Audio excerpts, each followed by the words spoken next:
for the that oh boy, that's a good start to my day. I didn't get enough sleep. Okay, what I was going to say, what I was trying to say before my brain just immediately pooped, is uh the thumbnail. I but like usually when I do the thumbnails, I just like go into this. I find like a nice pose somewhere, uh, and use a character, whatever, right? And then uh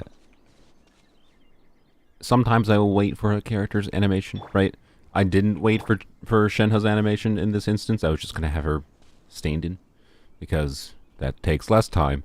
Sometimes if I want a particular animation and want to try to get the screenshot at a particular time, it takes like 10 minutes.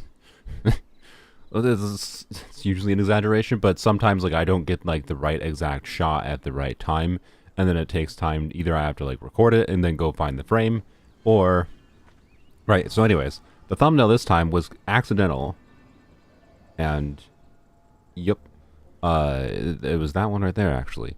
And the frame that I got, what I wanted to say was like I don't know if people use this meme anymore, but was like the salt dropping meme. It kind of looked like that to me, right? And that was funny. So yeah. Anywho's, you're in Poland, Nico? All right, have fun in Poland. So anyways, yeah. So for co-op is a whole other problem. Co-op, I'm not gonna. I want to experience co-op more organically, right? I want to go into co-op with a, you know, you have to interface with other humans. Crazy. For trying to figure out how to deal with the onslaught. The Stygian onslaught. Why did the thing just appear in front of me? Hello? Pay your dues. My will and body. Wind, hear me.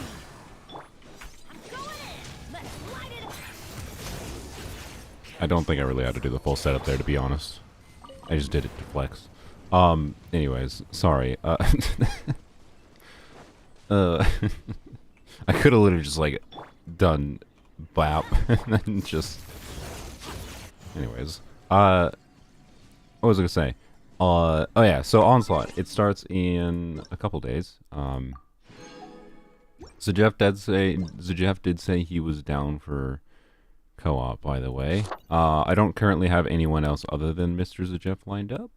I might ask Tars to join. I don't know if Zajef wants to do 2-player or 4-player or whatever to start. The dynamics for how you have to... Why did I exit out? The dynamics for how you have to deal with that is, like... It depends on how many players you have, right? So, anyway.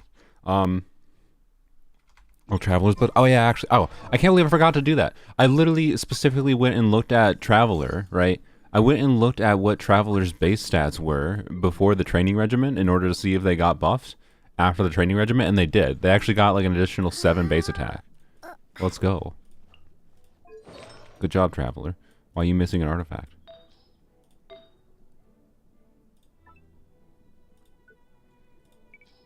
We clearly need... This is very important to me. Very important to me. Bam. There we go. Okay, perfect. Yeah, they also got 15 elemental mastery, indeed, which is funny. Like, is it a big buff? No, but it is a buff. It's like, I mean, 7 base attack plus 15 EM plus a little bit of base HP. Like, the EM base attack is enough to, like, I'd say it's equivalent to, like, an extra artifact substat at least, if not more. So, anyways, so there's co-op give rewards as well, not for difficulty 5 and 6. So they did confirm some details in here when they posted this yesterday, which is why I wanted to do this stream today. So 3 phases, 3 time-limited battles. You have 120 seconds. Well, I'll show HomDG Cat's breakdown so we can actually plan things more specifically.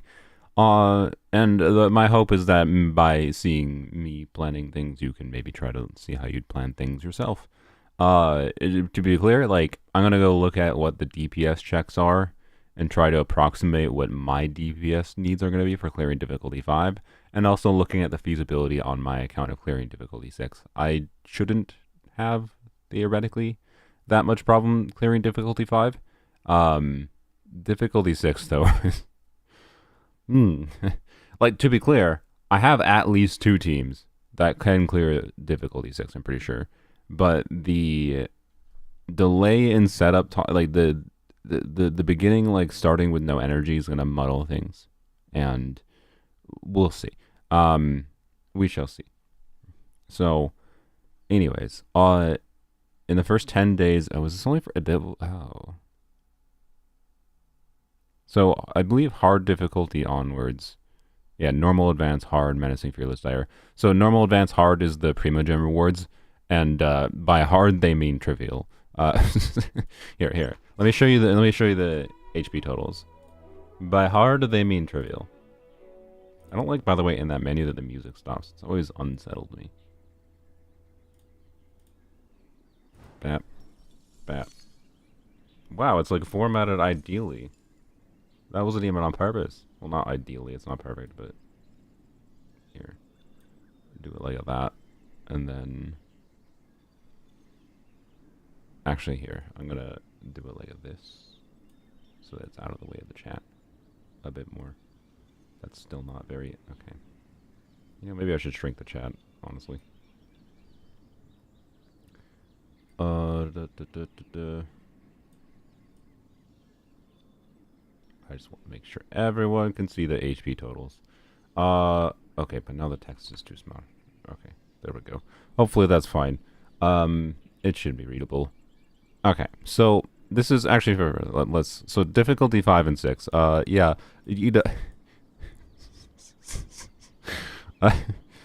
so just for anyone who's like, if you got too focused on the weapon skins, just you probably should just stop. Like, unless you've been playing the game for a long time and have 3 ideal teams with really good investment, and you know how to play them well, just give up, potentially. Like, I do not get too focused on the weapon skins. It's maybe a enjoyable long-term goal, but don't get too focused on it, okay? We'll see if I can do it on my main account. And my main account is obviously an account that has a lot of options. Because of how long I played, and also because, you know, I do spend a little bit of money. I'm not doing anything insane. I do not think I'm a whale. But most people would probably classify my account as dolphin or whatever. But anyways, as always, every single Genshin account, the more that any given Genshin account plays, the less relatable any given Genshin account is to any other Genshin account. It doesn't matter if you actually spend money. It more matters in, like, the decisions you've made and yada yada. So, anyways. Yeah, will we have to use C6 Yelan for one of these? That is actually a good question. Because C6 Yelan not useful here. C6 Yelan not useful here. C6 Yelan may be useful here. Anyways, whatever. We're gonna ignore that for now. So, difficulty 4. So, difficulty 4 and 5 are what gives rerollers, by the way. Difficulty 4 can be done in co-op and you can get the rewards, but difficulty 5, if you want the rewards for difficulty 5 and difficulty 6, so difficulty 6 is just the weapon skins, difficulty 5 is a reroller. 5 and 6 you can play in co-op. It said that in the announcement, so we got confirmation, by the way, that we can play in co-op, which means for difficulty 6. So that means difficulty 6 will have a 50% HP multiplier, 150%. HP multiplier on this. So, you know, the automaton overseer has, what is that, 14,969,723 times 1.5 is 22.3 million HP. Yup. No. So the actual fun co-op challenge is not that one. This one is just like, this one in co-op is absolute whale BS mode. Oh, the HP remains the same in co-op? Oh, really? Like for all difficulty modes? I actually didn't hear about that. I thought it was 150% scaling. If it stays the same in co-op, that's actually very cool of them. I thought it was 1.5 times regardless of players. So normally, to be clear, Genshin's co-op scaling, like if you have 4 players, it goes up to 200% scaling. So it does it times 2. But yeah, that's what I heard is that it's 1.5 times regardless of the number of players, which means the best game plan is usually doing 4 players to take advantage of having 4 characters on field at once and doing damage constantly, right? So, anyways, yeah, I thought it was at 150% as well. Anyways, so the difficulty, we can't even see the difficulty 1 and 2, but that's fine. So this is the hard mode. This is the hard mode, guys. And the hard mode, to clear it, you have 10 minutes. And you can do it in co-op. You have hard mode, you have 10 minutes, you can do it in co-op. That's for all the primo gems, right? So, and like the Tulpa has, they have like 1,000,000 HP. They each have about 1,000,000 HP. And also, I don't think at difficulty... Oh wait, even difficulty 4 does... Okay, so difficulty 4 is a lot harder, but difficulty 4 doesn't have the special mechanics. Oh, that's interesting. I didn't know that. I'm assuming that's why. Maybe HumGG Cat just didn't put it there for whatever reason. But I'm assuming difficulty 4 doesn't have the special mechanic then. Because like this special mechanic on the Tulpa really restricts things. But anyways, yeah, like a lot of people are they'll be able to clear difficulty 4 and then struggle with difficulty. I think difficulty 4 is probably relatively close to just basically what Abyss is already like, right?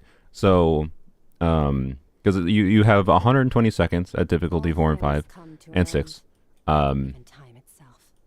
And yeah, cannot use a character more than once, that's fine. Oh wait, level 1 to 3 you can use a character more than once too? Oh, okay. Yeah, level... Wait, what? Does this mean you can use the same team for everything in level 1 to 3? Okay, that's just funny. Normal, whatever, the first 3 levels, the hard mode, level 3, is actually just hilariously easy. You can use a character more than once, I didn't know that. So, yeah, it's basically free primos. So, just for like, so 1,000,000 damage, divided by 10 minutes, which is 600 seconds. The DPS check is 1,600. Oh no. Oh no. You know what that means? There's some meme potential for difficulty 3. Let's go find an enemy. How much physical damage does one normal attack do on Squark? Hello, sir. At level 1. That's 630. That didn't crit though. 2,600. So, like, this is approximately the DPS requirement. Approximately. That is approximately the DPS requirement of difficulty 3. The hard mode. To be clear, the bosses still have mechanics that you have to deal with that will waste time. Like, it's functionally meaningfully higher than that. I'm just using that to illustrate the fact that you have 10 minutes and the HP is so low means the hard mode is not hard. So the primo gems should be fairly trivial for people to get. Yeah, so that's fine. I think that's a good structure, right? Because then it's just like, because then 4 and 5 are the end game rewards, right? I said before how I think the rerollers are at their best anyways as an end game player reward. I'm fine with them making it an end game player reward with end game levels of difficulty to try to acquire them, right? Where did we come from? Where did we go? Difficulty 4. Let me look at this quick, because difficulty 4 should be my thinking here is it's probably Abyss level. So we'll use the Tulpa.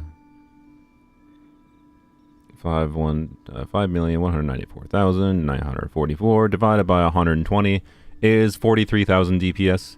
To be clear, in practice, I think it's a little harder than that because of the like energy situation at the start. But that might just incentivize you. It means like certain teams are going to be different amounts of good at on these bosses, right?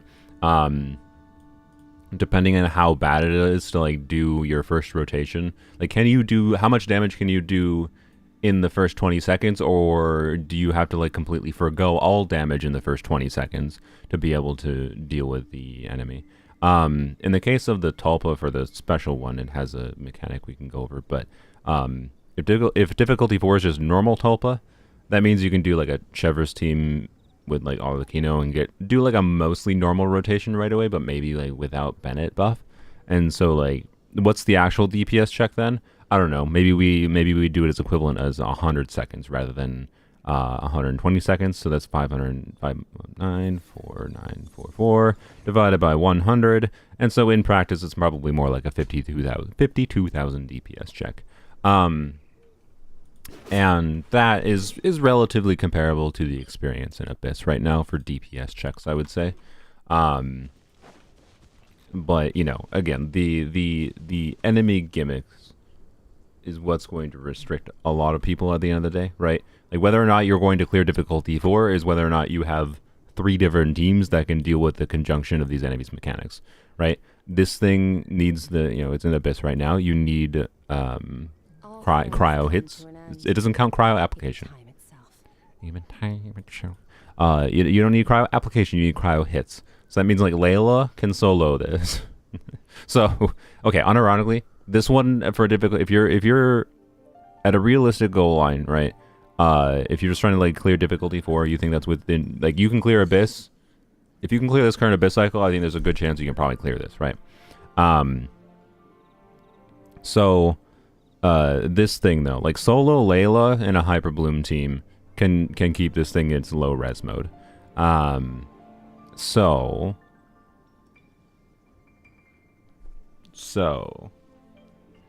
yeah, I don't think there's any food that you can use in the Abyss, or in Stygian Onslaught. Sorry, I gotta say it. Stygian Onslaught. I feel like that's how Mihoyo wants us to say it. It's very dramatic. Prepare yourself for the Stygian Onslaught. Anyways, 554481562 divided by, so Hyperbloom. See, this will be another interesting case of like, I think you just, I think the gambit is just you put Fav on even like a C6 Xingqiu, right? You put Fav on Xingqiu and like 300 ER. If this is your gameplay route, right? Like not this Xingqiu build, like at least 250.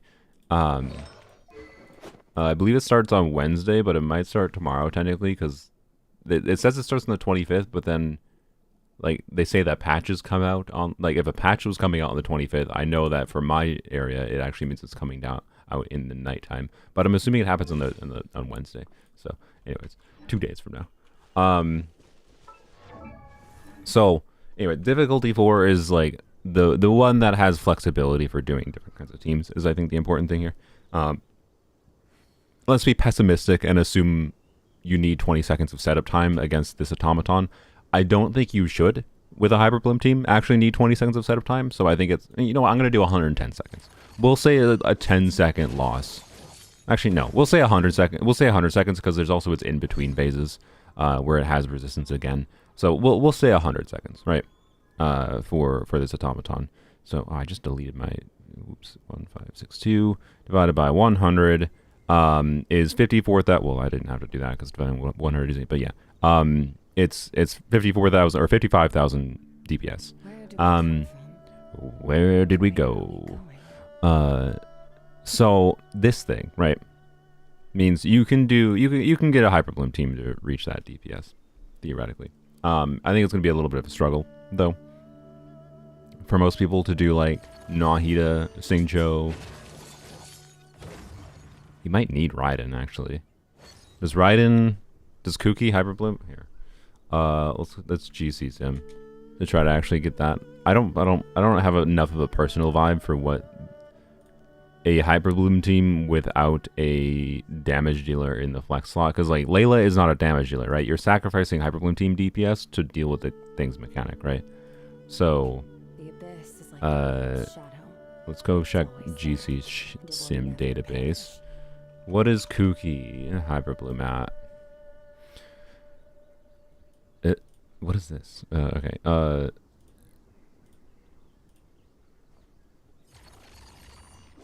Okay.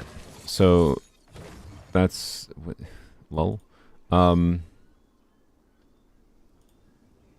Here. This is wait. This is a C2 Nahida. I forgot that. Never mind. That's not what I wanted. I want a Kooky C0, C6, C6. Okay. But with El Hatham, this reaches 85k or 88k. Even time itself. Farina here is a choice, by the way. But I mean, if it's Sims for 80, I'm whoever submitted this GCsim thing. I wonder what they are assuming for Farina damage bonus uptime with a C0 Farina. No prototype Amber Nahida. Like proto Amber Nahida is the play in this team. For sure. Proto Amber Nahida plus Kooky healing is enough for some okay damage bonus on Nahida. Anyways.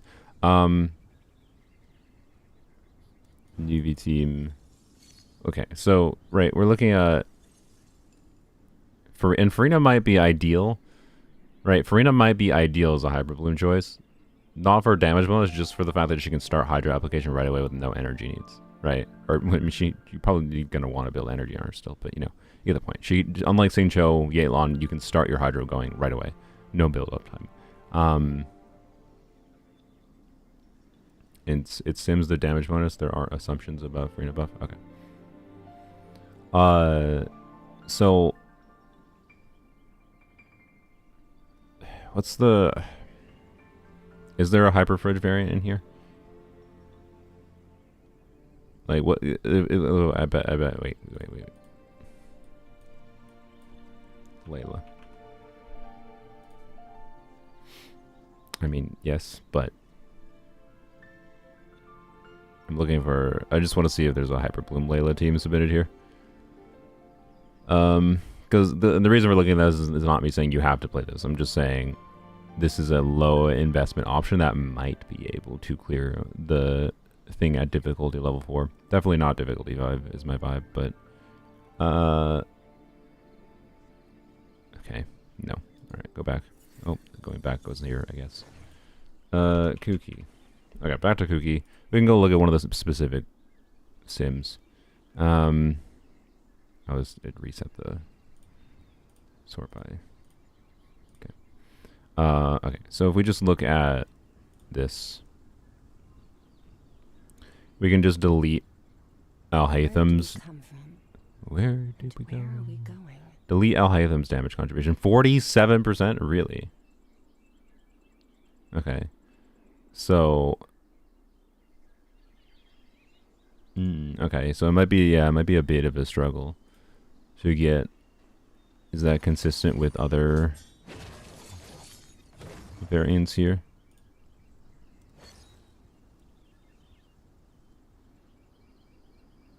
Nubilette is doing 34% here. Okay. Kooky's doing a lot more here. I don't know exactly if it's because I didn't double check what the artifact situation was, but okay.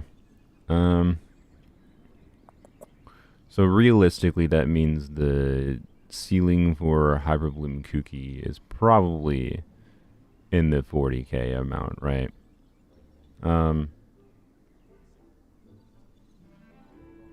Against this mode. Well, 50k.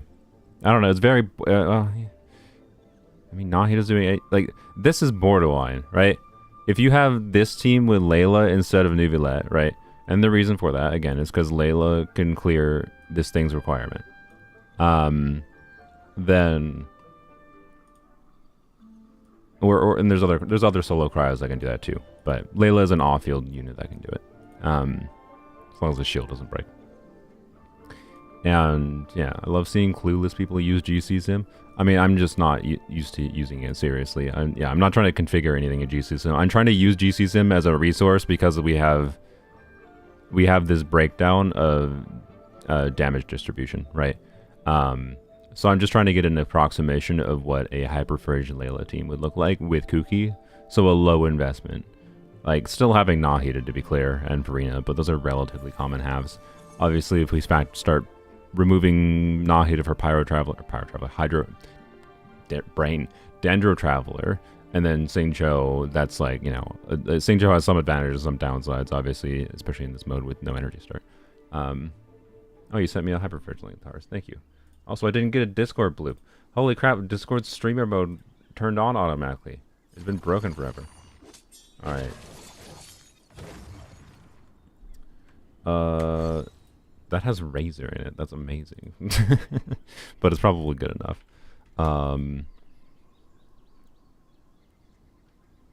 Okay. Interesting. So, here's a Hyperbloom team that reaches the barely. Right, that reaches the DPS threshold. Let's go, Razor. Yeah, obviously you're using him on field to trigger the blooms. This is gonna be a hard one. Oh boy. But I don't know. Right. The point is like this seems to be what difficulty 4 is set at. Is like good team, but normal what we're used to endgame challenge good teams that can deal with the boss mechanics, right? Was that golden? Wait, that was golden troop Nahida. Nice. Well, I mean, this makes sense. Like if you are using Layla, no, yeah, it makes sense. As annoying as it is, I know, but like if you're using Layla to deal with the boss mechanics, you should put Nahida on a different artifact set, right? So, what is Nahida's damage contribution in this situation? 6,100. Yeah. This is without, you know, a Freenet buffing her or anything. So, yeah, I don't know. It doesn't matter that much per se. Maybe not, but you know. Anyways. So, oops, didn't mean to click on that. The point is like you got to be concerned about the enemy mechanics. And this means, so for this thing, right? Realistically, for most people, this is either this thing, right? If you don't recall, I'll take a drink. Sorry, my throat's dying.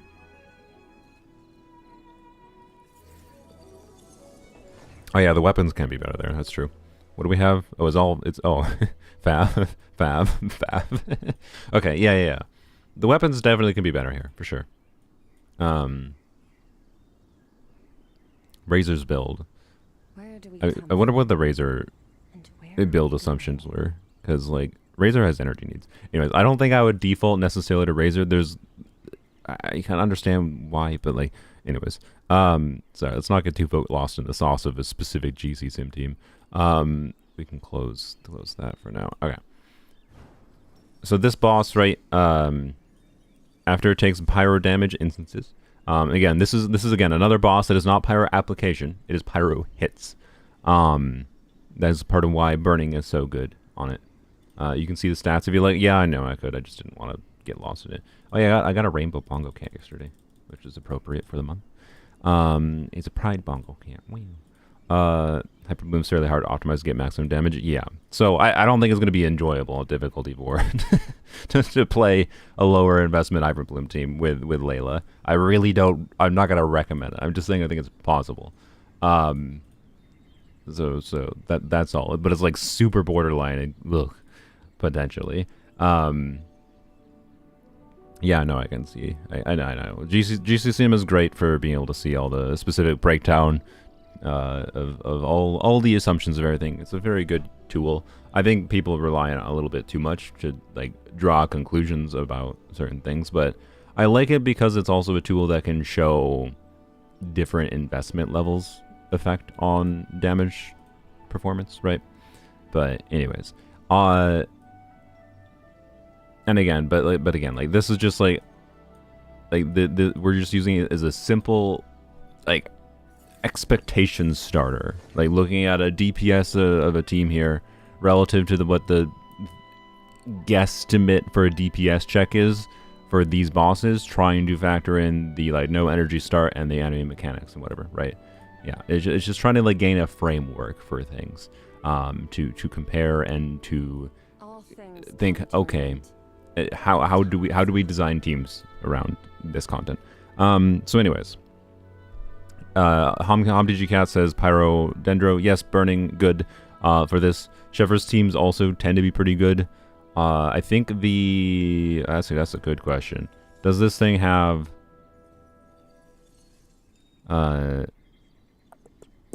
any special mechanics? This just seems to be normal. Oh yeah. Oh, I forgot about that. Pyro application. So it cares about pyro hits and pyro application. Pyro application does a little bit more charge than pyro hits. I forgot about that. Whereas I don't think this boss does. I believe this boss is just only cryo hits. Yeah. So, wait. Once per 0.6 seconds? Is that what the normal one is? I thought it was like once per 0.8 seconds. Do you need even more cryo hits for this thing? In Onslaught, difficulty 5? Maybe. I don't know. I think at difficulty 5 that won't really be that much of a factor, because at difficulty 5, I think the way you deal with this thing is you just bring 2 cryo units. 2 cryo units that are consistently having good uptime with cryo hits. But anyways. Most people will likely use Chev teams in the first boss, though. On Tulpa? You think? I mean, I would say yes, Tars, but we haven't gotten to difficulty 5 yet. I don't know, Tars, if you knew. Tulpa has a special mechanic at difficulty 5, which is the event shield mechanic.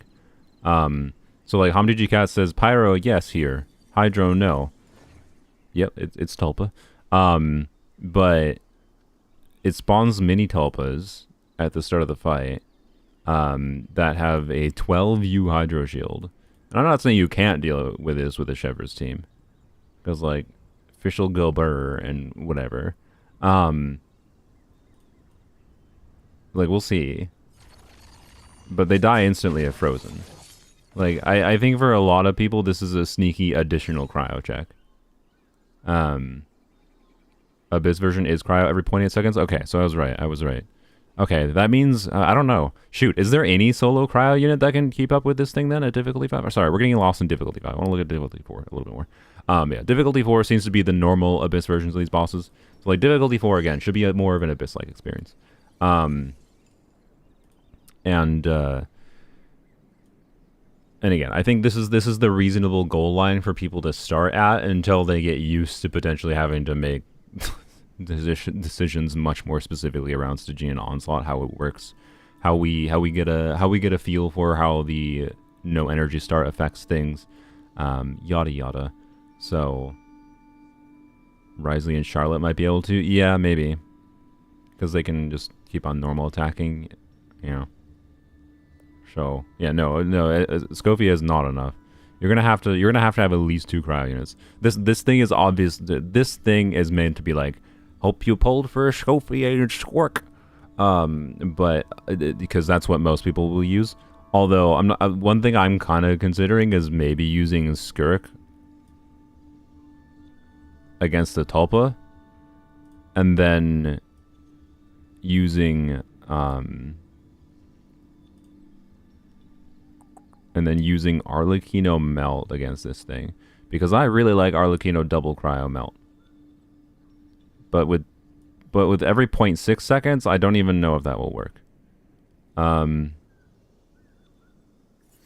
I'm not sure.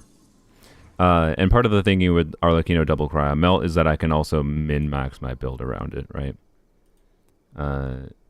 So yeah. Oh yeah. I guess Sackfrag Seat Lolly might be the play here. The abyss is like the world's Sackfrag Seat Lolly coming back again. Anyways, so yeah, Dendro. So burning is a good option. So you know, Kinich teams will work.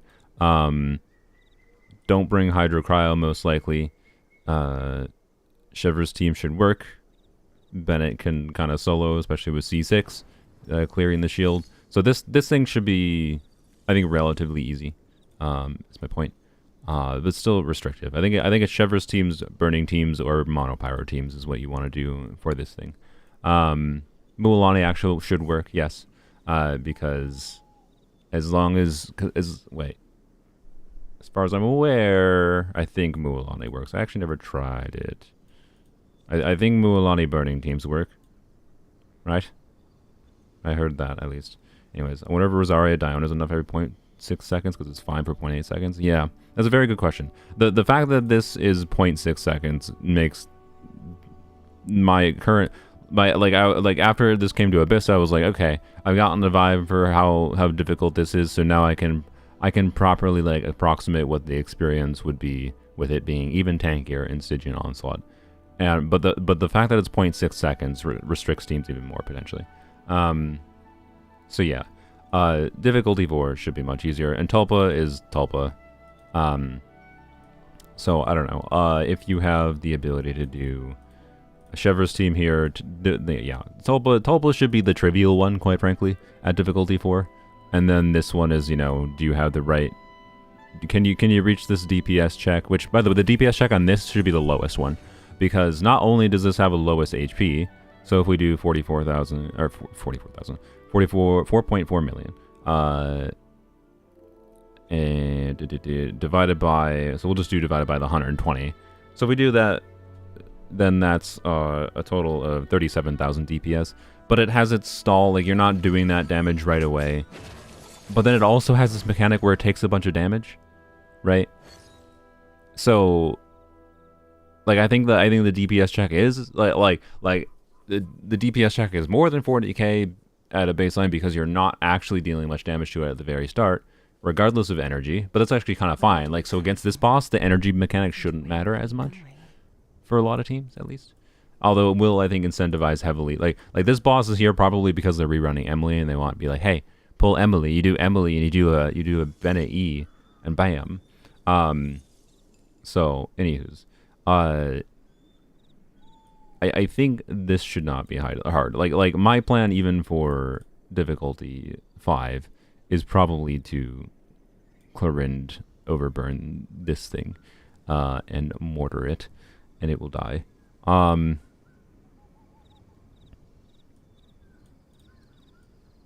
Yeah, number of pyro instances required.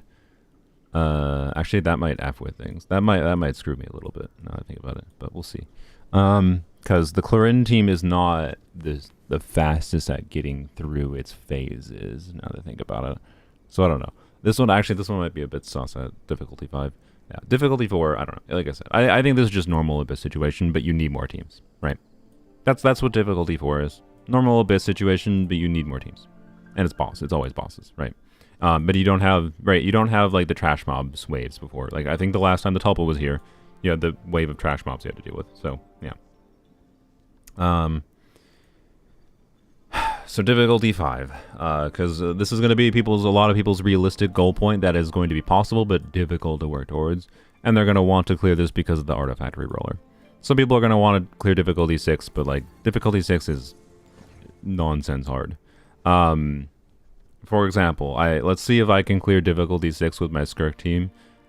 So my level of Skirk investment, to be clear, right? This is without factoring my Skirk C1, because I haven't activated that yet.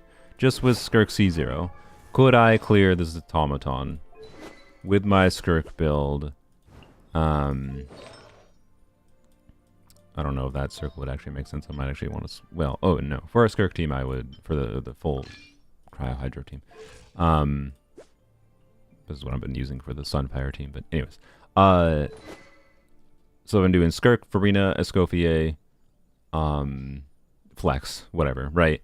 One of the better flex options. We'll just say Shenhe for simplicity, right?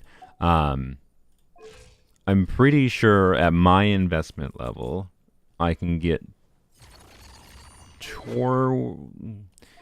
probably I can get towards 140, 150k DPS is my guess. But again, the energy mechanics is weird because like you won't have energy for doing Escoffier Farina burst at the first rotation, right? So what is my DPS for the first 20 seconds? I don't know. You can do co-op all difficulties, but you can't get rewards for 5 and 6 for doing co-op. So it's just for funsies for difficulty 5 and 6 co-op. All things come to an end, even time itself. So 14, 14 million HP. Oh boy. I typed this in wrong. 9 1 6 7 2 3 divided by 110 120. Sorry, not 110. I mean, maybe I should do 110. Actually, sure, I'll do 110. Yeah, if I do divide it by 110 to factor it, let's be optimistic and say that the energy mechanic only causes 10 seconds of functional loss in DPS uptime. In practice, I suspect it'll be more. That is 136,000 DPS check. For one of the bosses. One. And then if I do, you know, 100 seconds, even more pessimistic, then we jump up to 150k DPS. Like, with my Skirk with signature weapon, with a quite good build, I might be able to clear this. Might.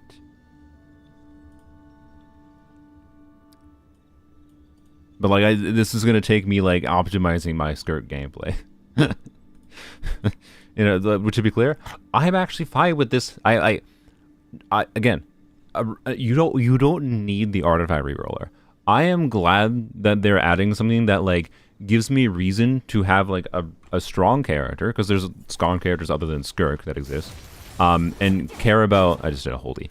And care about trying to do optimal combos. Maybe I will start caring about trying to do like the sweaty walk canceling combos with Skirk, because like just like brain offing with Skirk at a baseline compared to doing some theoretically more sweaty combos with walk canceling, or this just slightly better the combos that are easy but don't include walk canceling, is like in the neighborhood of like you can get 15 to 20% more DPS out of Skirk. This is part of why she's actually stronger than even expected from a lot of people, and why a C0 Skirk team with C0 teammates can maybe theoretically clear difficulty 6, right? The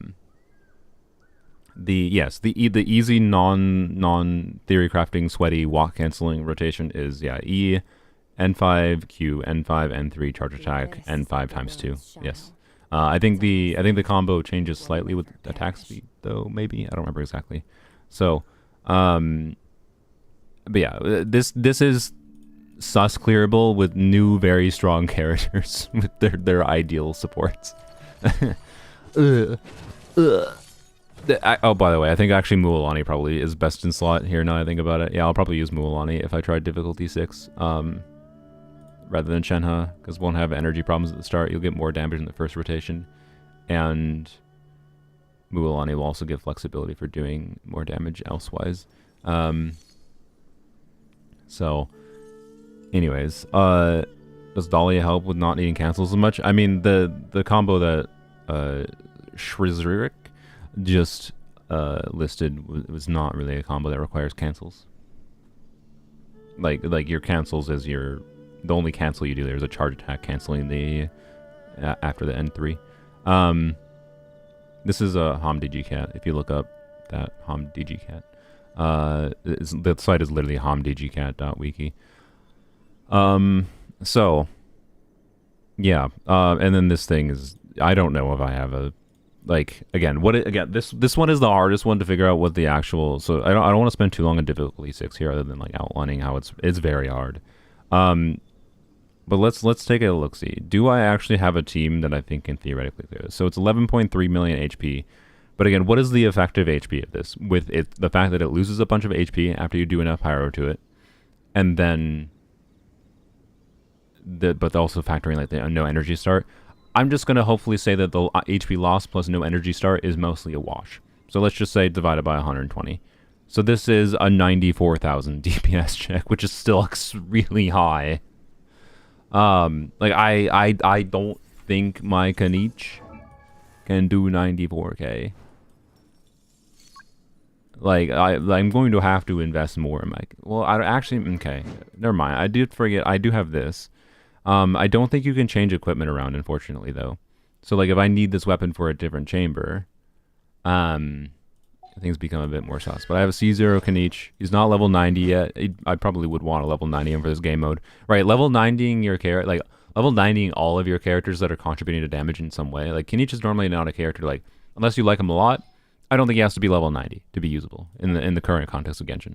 But this new endgame having meaningfully higher DPS thresholds, a 2% DPS increase for a unit. So let's go, I guess let's go look at GCsim Kanich leaderboards. Or not leaderboards. Just GCsim Kanich things in general. Kanich. And we're gonna find non-whale Kanich. Yeah, no, not. I mean, yes, you can whale and have fun. C0R1 with Serpent Spine. I like how we go from a whale leaderboard, by the way, to a normal leaderboard. But, anyways, so here's a 93k DPS Kanich C0R1 level 90. But like, let's look at what Kanich's damage contribution is here. It is 68% of the team's damage. So level 80 to level 90 on him should be around a, like, maybe it's more than 2%, but we'll say 2%. We'll be pessimistic and say it's a 2% damage increase for him. If he's contributing 70% of the team's damage, that's just like close. That gets close to almost just a straight 2% damage increase for the team, right? And 2% damage is when you're trying to target 100k damage is an extra, 2k DPS. Like this difficulty 6 is going to be on the line. Like, you're going to have to level 90 all your damage dealers. Is kind of my point. So, and yeah, like stuff like GCsim is assuming level 90 characters at a baseline, but like things like having Emily level 80 here, because like typically this is like the team format where like you'd be like, yeah, you're only getting a little tiny bit of base attack from Bennett. You're only getting a little bit of base attack from Emily, only getting a little bit of base attack from Wika, only getting a little bit of base attack from Kanich. So like you'd say, normally the generic recommendation would be like, it's not a priority to level 90 these units because they're not getting massive damage upgrades individually from level 90. But the conjunction of leveling all of these characters to level 90 kind of can matter meaningfully. And also, I believe standard GCsim assumption is always talent level 9, which is fair.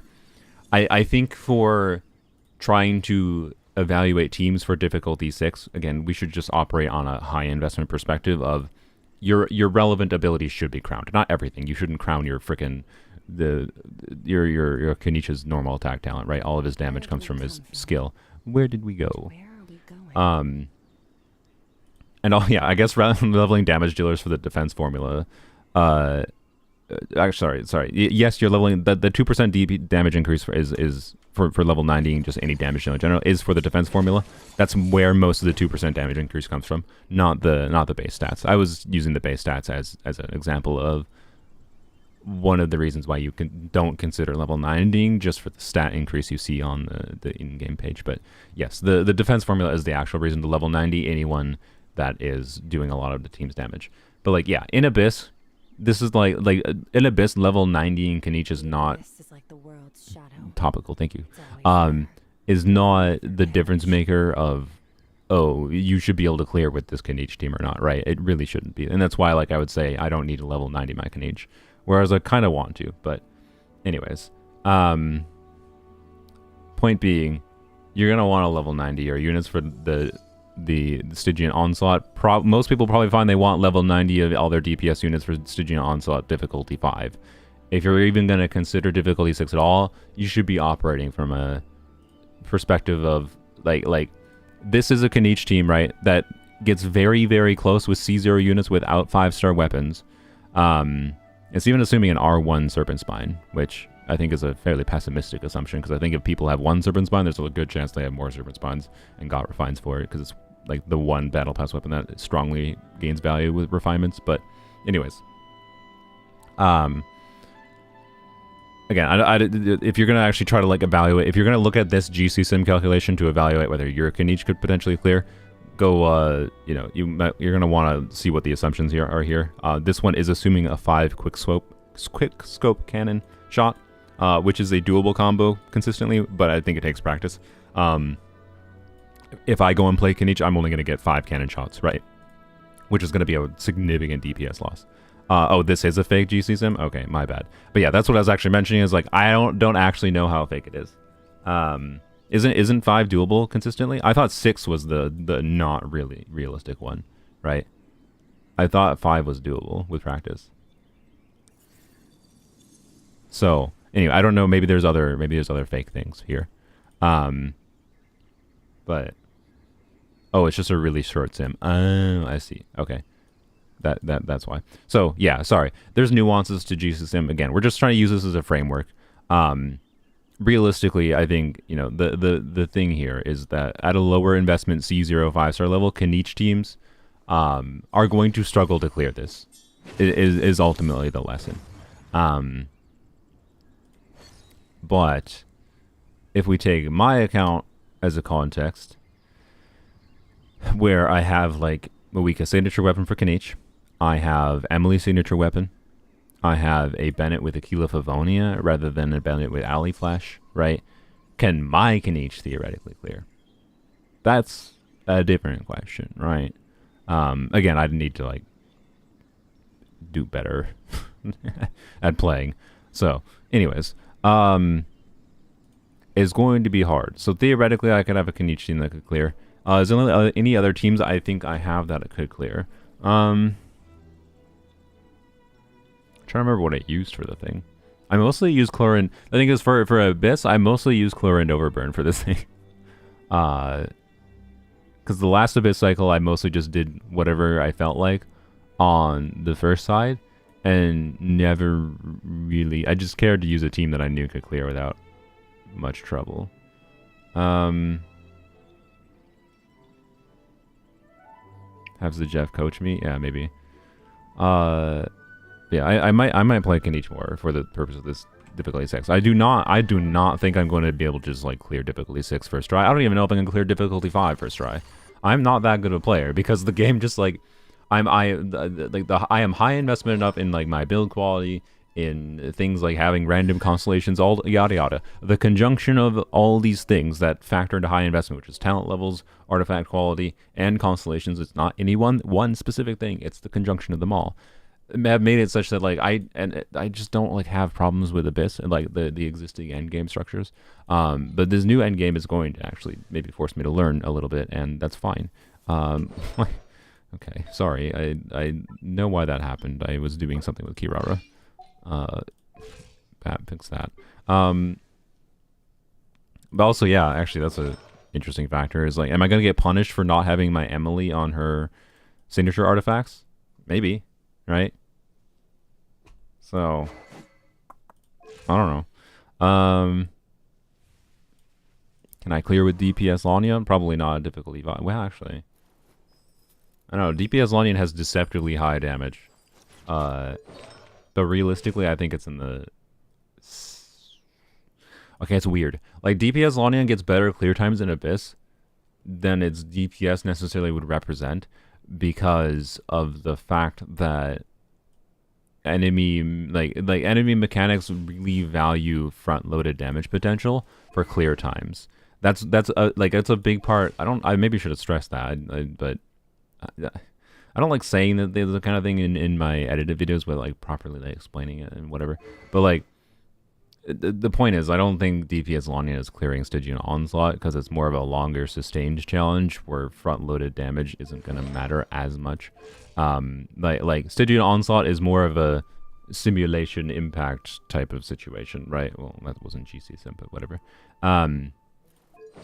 But difficulty 4, we'll don't worry. We'll have our fun with shenanigans with difficulty 4. So, anywho's Cryo Lanyan, probably not.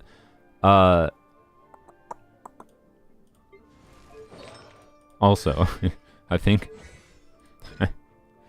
we'll see how much of a problem it is. If Stygian Onslaught makes me abandon my protest of Moika, it's not the end of the world. I don't know. I'd prefer leaving her at level 1 and not bursting, but if it's the difference maker, if I have to rat from the sky, I don't know. We'll see. But I'll do it like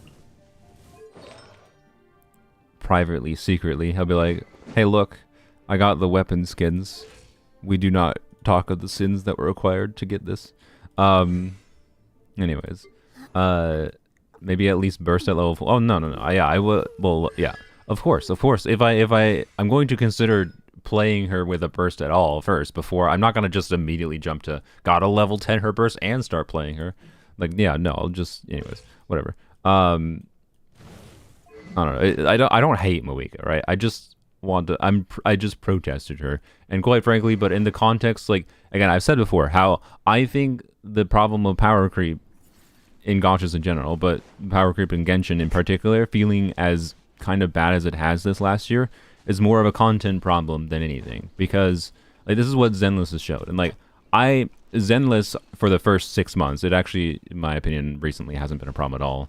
The devs have clearly, the devs for Zenless have clearly recognized a problem and have been changing how they develop the game and balance things based on how the players are experiencing the game and giving feedback and their goals in developing the game.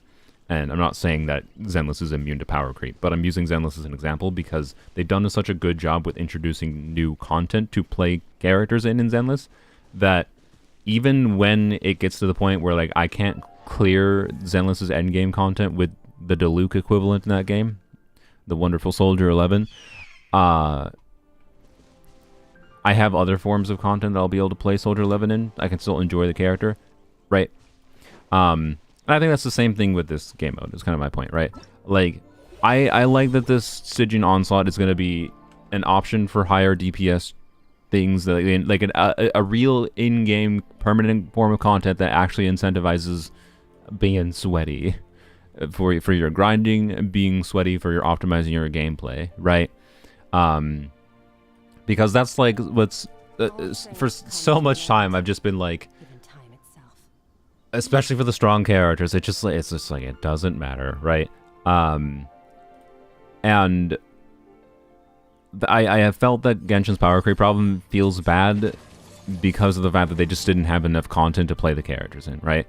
And the way that they've been designing Abysses the last few days, not the few days, few months, patches in general, has been such that like it's become harder and harder to just use the teams you wanted to use, right? I think that's the main thing people are feeling with like not enjoying Abyss maybe as much anymore, or feeling like the power creep being forcing to pull new characters is because the conjunction of, yes, the HP inflation a little bit, but also the really specific enemy mechanics that make it so if you just want to play your favorite character, it's not as simple as that anymore. Like, you're gonna have to be able to play your favorite character, but also be able to continue investing into her over time. Like, I hope you didn't take a break, because potentially you gotta improve her build, or potentially you potentially you're gonna want to like improve her teams by like getting 4-star support constellations. Like, maybe you don't have C5 Bennett. That's actually kind of the situation on my main account or my casual account right now. Like, I'm really feeling not having a C5 C6 Bennett on my casual account. Oh wow, 580 viewers, yeah. And like this new endgame, right, is going to be harder, harder still. Like, that is obvious. And I think they should do better at adding forms of content that aren't a time check. I still feel like that. I don't think this is going to solve this problem that Genshin has right now, where we feel where you or I might feel pushed to use newer, stronger characters, and the content being designed more around the newer releases. Like, this is just typical gacha game formula, though, right? Where the end game content is designed to incentivize pulling the current new things, and it's meant to be an ongoing progression type game over time, yada yada. Like, it's just what the game is. It's like part of gachas. Like, some amount of power creep is inherently going to happen due to the baseline structures of the game. And it's just like, okay, what alternatives do we have for just playing the characters we enjoy anyways? And for a long time, Abyss was flexible enough that you could kind of just play whatever characters you wanted and be able to clear, as long as you set goals for yourself. Now, like, can I clear this current Abyss with Kaveh Shatterbloom? I mean, maybe technically yes. maybe technically, yes, I can clear this abyss with Kaveh Shatterbloom, like saying if Kaveh is your favorite character. But, like, really, if I clear with Kaveh Shatterbloom, it's because I configure a Kaveh Shatterbloom team to technically have Kaveh Shatterbloom, but Kaveh is there for moral support, and not because Kaveh Shatterbloom is actually doing a lot, right? So, yeah, I don't know. But either way, I think having a new endgame for actually giving more reason to have strong characters is a good thing. And I just want to encourage people, if you don't like that, it's going to be as hard as it is, then you don't have to like get too stressed. Like, missing out on one artifact reroller per patch is not the end of the world, right? Because you want to know where the artifact rerollers are most valuable? The artifact rerollers are most valuable for min-maxing your builds. And where is min-maxing your builds most valuable? For getting really high, clearing really, really high DPS checks. This is a chicken and egg situation. Where, like, yes, artifact rerollers are valuable, but artifact rerollers are most valuable for hyper min-max damage optimization. And where do you need to hyper min-max damage optimization? Only this. Only this difficulty 5 and 6. So, like, and you don't get one for difficulty 6, you just get one for difficulty 5, and difficulty 5 is way more doable. Way more doable. Where it's difficulty 5 is the left HP, by the way, here. not the right one. This is the difficulty 6 is the weapon skins. And difficulty 4, again, should be like abyss level difficulty. It seems like. So, anyways, and you can get, and the other by the way, you can get 3 rerollers per patch. Not counting the battle pass. 4 if you buy the battle pass. 5 if you buy the battle pass plus. But don't buy the battle pass plus just for a reroller. I feel I don't know. I don't know. I say that, maybe I will. I don't know. Because I'm a filthy... No. Sorry. Is the Jeff going to be able to clear difficulty 6? That's a very good question. I really don't know, because he has... Zajef has respectably protested the weapon banner existence by not wishing a weapon banner at all, which, quite frankly, I think is actually a mistake for a player like him. Because I think there are points where he should have wished on certain weapon banners when both banners on the banner, or both 5-star weapons on the banner, could have been meaningfully valuable for him. And they had favs on the banner, right? Because, like, Zajef has complained about not having, like, options for, like, sack swords, favs, and whatever. Like, the number one gain that I've gotten over time from my page of mistakes, that, like, at least half of these weapons are very unnecessary, not super valuable to this account, or some of them specifically are just, like, fun enablers, right? Most of these really weren't worth the resources, I will say. But if I factor in the fact that in doing the mistakes, I got, you know, the option to have as many fav swords as I wanted, as many fav lances as I kind of need. Not literally as many. Like, obviously, again, it depends on the weapon banner. But, like, I wish to stress that, like, having more options for, like, favs and support weapons, and when you need them, and having, like, the high refinement sack weapons so that you can consistently trigger sack weapons, like, with lower cooldown and whatever, like, all that matters, right? And then there's occasional 4-star other relevant weapons, like Zyphos, of course. Like, Zyphos is, to be clear, I think a little overrated in the current context of the game, but it's also still a pretty good weapon, and it's very possible that starting with 0 energy in this new endgame will make Zyphos even better, in specific context, at least. Like this weapon, for the context, for example, of min-maxing Kuki might be really interesting. But anywho's, I don't know. So that's like my point. I think Zajef is actually, I think he recognizes this, right? I think he probably recognizes this problem a while ago, but he stuck to his principles, which I respect, of not wishing on the weapon banner because of wanting to show that he didn't have to. And for Abyss, he definitely didn't have to. But for Stygian Onslaught, not having the options to, like, increase your, you know, particularly the characters that are dealing, say, like 70% of the team's damage, right? Not having the option to, I think Zajef has Jade Spear, so in Arlecchino is actually a kind of a bad example.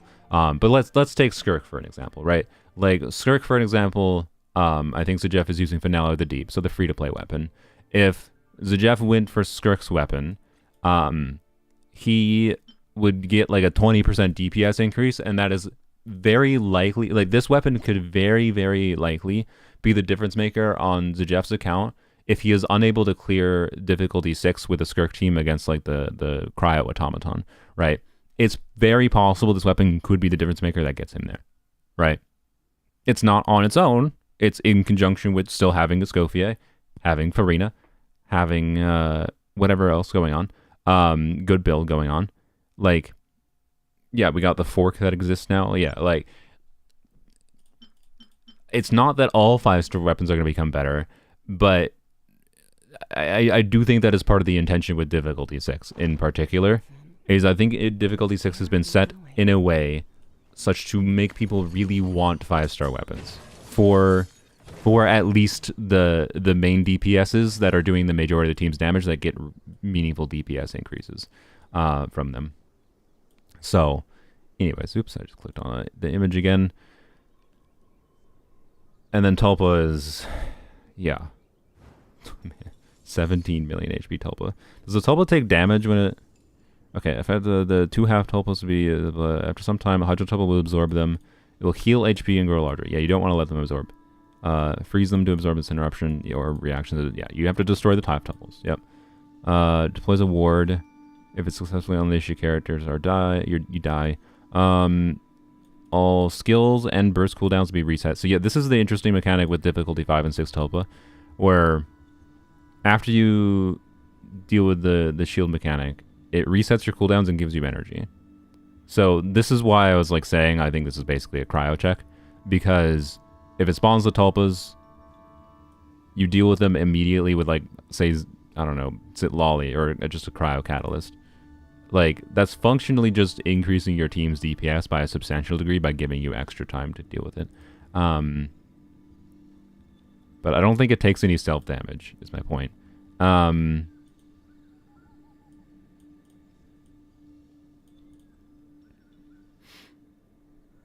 So, yeah. So this thing is just like after you clear the shield, it's a 17 million HP check. Oh boy. Yeah. So let's just be... so with 120 seconds, it's a 143,000. But it's like in practice more like probably optimistically 156k. Again, like I think... Oh man. So again, I think like if I'm trying to theoretically clear difficulty 6 on my account, this would be relying on constellations. 100% I'd be relying on constellations, I think. And I think what I would have to do is... All things come to an end. Even time itself. What do I do? Because, like, the question is, do I... So Skirk without constellations here should work. I think Skirk with constellation 1 here would work. Right? And again, I didn't spend a bunch of money to get constellation 1. I just got lucky. It happens. Like... Can I do... Like, yeah, actually, that's a good point. Will I have to use C6 Galon? I mean, then that, yeah. So, I don't know. I do not know how I can deal with difficulty 6, even as invested as my account is. I'm just struggling right now. Because Skirk would be ideal to leave here, but I have no freaking clue. I don't know. I guess Arlecchino being able... The problem is, but Chevreuse, man. Like, if I could do an Arlecchino Chevreuse team, I'm pretty sure I could go to town with Chevreuse against this thing.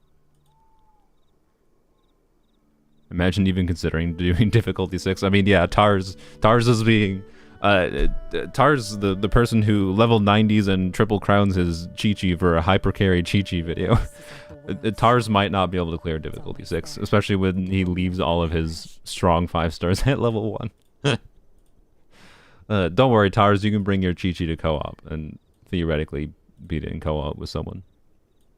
It's just made for multiple C2 to C6 teams. I mean, for a lot of people it will be, but this is like, it's real borderline, guys. I think you need to realize, like, this is real borderline, where it's very high DPS, but it's like high investment that if you have the specific characters invested enough, with like you could have gotten C0 characters with weapons, and like a Moika with her weapon, for example. A C0 Moika with her weapon can potentially deal with this. I'm actually not sure though, because I'm not sure what Moika vape damage performance looks like DPS wise. So I have no idea. I don't know what a Chevreuse team functional DPS is against this with Arlecchino, and I don't know how annoying it will be to use a Chevreuse team to clear these 12U Hydro Shields, right? That, theoretically, I think that might be my gameplay route, is use my Arlecchino C1, just another 5-star. Apparently I just get lucky on the rare 5-star main DPSs that they really said I really like. But you know, my Arlecchino C1 without her signature weapon, which might matter more against the Tulpa here. Play Chevreuse, and hopefully like Chevreuse with... I probably have to use Fischl, which is unfortunate. But like Chevreuse, Fischl, I think Eonson in my case would be better than Bennett. It's easier to do setups, and then I don't get whacked by the Tulpa in Bennett burst and it get insta-killed. But I'll have to like optimize gameplay with Eonson a little bit. So I don't know. Yeah, with my C1 Arlecchino, C6 Chevreuse, C6 Eonson, All things come to an end. Even time itself. and a good Fischl build, I might be able to clear this difficulty 6, and I think I should be able to clear that difficulty 4 or 5 then, right? Because difficulty 5, again, so if we compare 7, 6, 5, which again is like the realistic goal point that most people should be looking at, divided by 120. Yeah, this is a 63,000. It's less than half. It's so 60. So this is probably more like 80,000 in practice. But again, like the fact that you can bring Chevreuse teams to this is important, because Chevreuse teams can functionally, like Chevreuse teams normally cannot vaporize. Chevreuse is like balanced around the fact that you are getting things like vaporizes from your pyro units. So the fact that you can get all the buffs that Chevreuse teams provide, and get vaporizes is a pretty big deal. It's part of why Chevreuse teams with Xiangling can wreck this boy. But the problem is these 12U Hydro Shields on these mini Tulpas, you have to kill them. And the way to kill them instantly and easily is bringing in a cryo unit. So, I don't know. This might be interesting to work around at either difficulty level. But I think one thing I might lean towards either for difficulty 4 or 5 is actually using Skirk for this, right? Using Skirk for this thing, because I can do like a triple cryo Skirk team, right? I'm at least, especially at least difficulty 5, right? Like difficulty 5, I am very confident that a Skirk team would... I don't even need a Scofier, honestly, but let's say a Scofier Skirk without Farina, plus probably another cryo. I don't know who. Not Sitlolly, because I'd want to save Sitlolly here. That's where I'm leading to.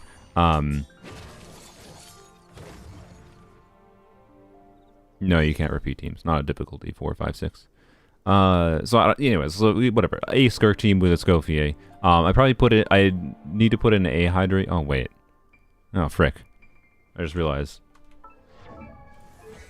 That wouldn't work, would it? Oh, no. They changed this, right? They made it just so, like...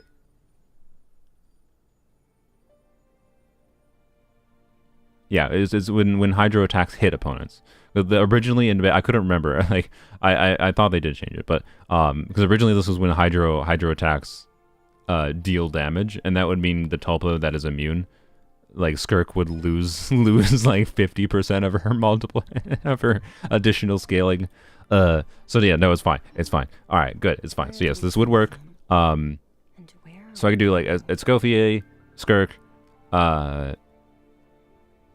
Candace, whatever, right? Just some Hydro that like they're not dealing damage. So I just need to include someone that is helping Skirk a little bit, So in like a lot of people might consider using, if you were going to consider the same thing, you could consider using Dahlia, Mona, yeah, like any Hydro unit that can just be there to like do something beneficial. Mona actually is probably like a good play, particularly for first rotation. Now I think about it, because you're not going to burst on Mona right away for sure, but you can get TDDS going, right, and that's very valuable. Seat Lolly, if you don't need Seat Lolly for this, should be very good here as well, because Seat Lolly, unlike in a normal context, like Silali on TDDS normally can't consistently trigger Scroll and give Thrilling Tales of Dragon Slayers buff to Skirk at the same time. But this has a permanent Hydro Aura, so that means you're guaranteed to get the Scroll buff, and you can pass TDDS to Skirk. So Silali actually becomes a lot stronger of a teammate for triple cryo Skirk teams in this context. And that's worth not underestimating if you don't need her for this thing, at least. In my case, I wouldn't do that because I'd be using, again, my thinking is like, at least at my investment level, even at difficulty 6, I might be able to consider doing this. But this is also, again, because I like have Sitlolly as C1 and whatever. But I'm not sure. I'm not sure if this will work because of the 0.6 seconds requirement. We're going to find out. The 0.6 second requirement, it makes it sus. But my thinking is, right, for difficulty 5 and maybe difficulty 6, is try a Skirk team. So try a Skirk. Of characters I have leveled, try Skirk. Skirk Escoffier. Mona. I think Mona is the play for me. Because just Thrilling Tales buff, plus when you get energy after on her. Yay. And then if I want to save Silali would be ideal, but if I want to save her, either probably Shenhe, I guess. Yeah, so if we're using Mona already, you just Shenhe it up. You get additional cryo red shred, which might help a little bit. You get and Tulpa. Well, maybe Shenhe won't be ideal with the Tulpa's movement mechanics. I don't know. Unironically, it's possible Rosaria might be a better experience than, because at least you get the guaranteed crit rate buff, and I can do Noblesse Rosaria, guaranteed crit rate buff, compared to, well, I mean, you could do Noblesse Shenhe too, so that's not a factor, I guess. It's just crit rate versus Red Shred and the Quill buff, right? Why not Farina for buff? Because Farina's not going to do any damage. I mean, I guess Farina probably does make sense still. I guess, because, yeah, I guess I can't use Farina in the other, well, no, I might be able to use Farina against the other one. I don't know. Farina, I think, is just not going to be very useful, honestly, right now in this situation. If I'm doing Skirk against the Tulpa, but like Farina doesn't work against the Pyro Dragon, not without turning her off manually, like you can, but she's going to be off the whole time. Like, no, not the whole time, but like off most of the time. But she will work, obviously. So anyway, the reason not to turn on particularly for difficulty 6, I think the reason not to use Farina would be maybe to use Farina. Well, no, never mind. Anyway, sorry. I'm just like, my brain's trying to think aloud. And you know what? Yeah, I think Farina would make sense. I have a Farina build that would make sense. So I think I do Farina, Mona, Escoffier, Skirk. Is the play. As weird as it might seem, bringing 2 Hydros in, Farina, Mona, Escoffier, Skirk may be the play for me. So again, I think having to figure out this thing is like, bring some kind of Overload Shivers team would be my main game plan. If Overload Shivers doesn't work, then I'll figure out something with Burning if that's better. Yada yada. Like I'm gonna have to test different options at each difficulty mode for dealing with this thing. I have different kinds of teams that I'll go through and check. So my thinking is like, figure out this and figure out this, because this has more specific of requirements versus this is just like, do Pyro. and yeah. Like do pyro hits, not necessarily pyro DPSing. Like Arlecchino isn't as ideal here. Arlecchino can still be very usable though, to be clear. But oops. Anyways.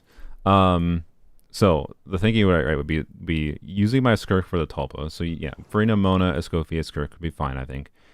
And then Hopefully I can do Arlecchino.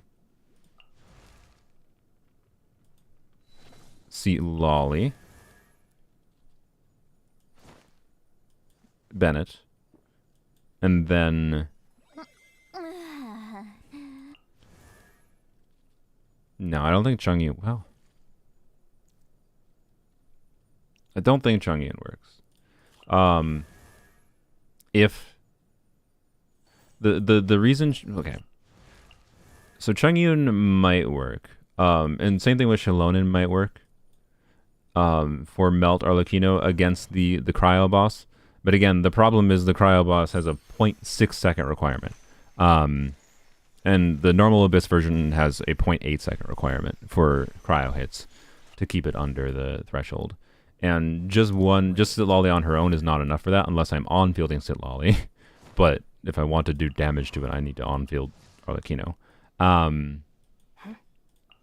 The idea with Chungyun there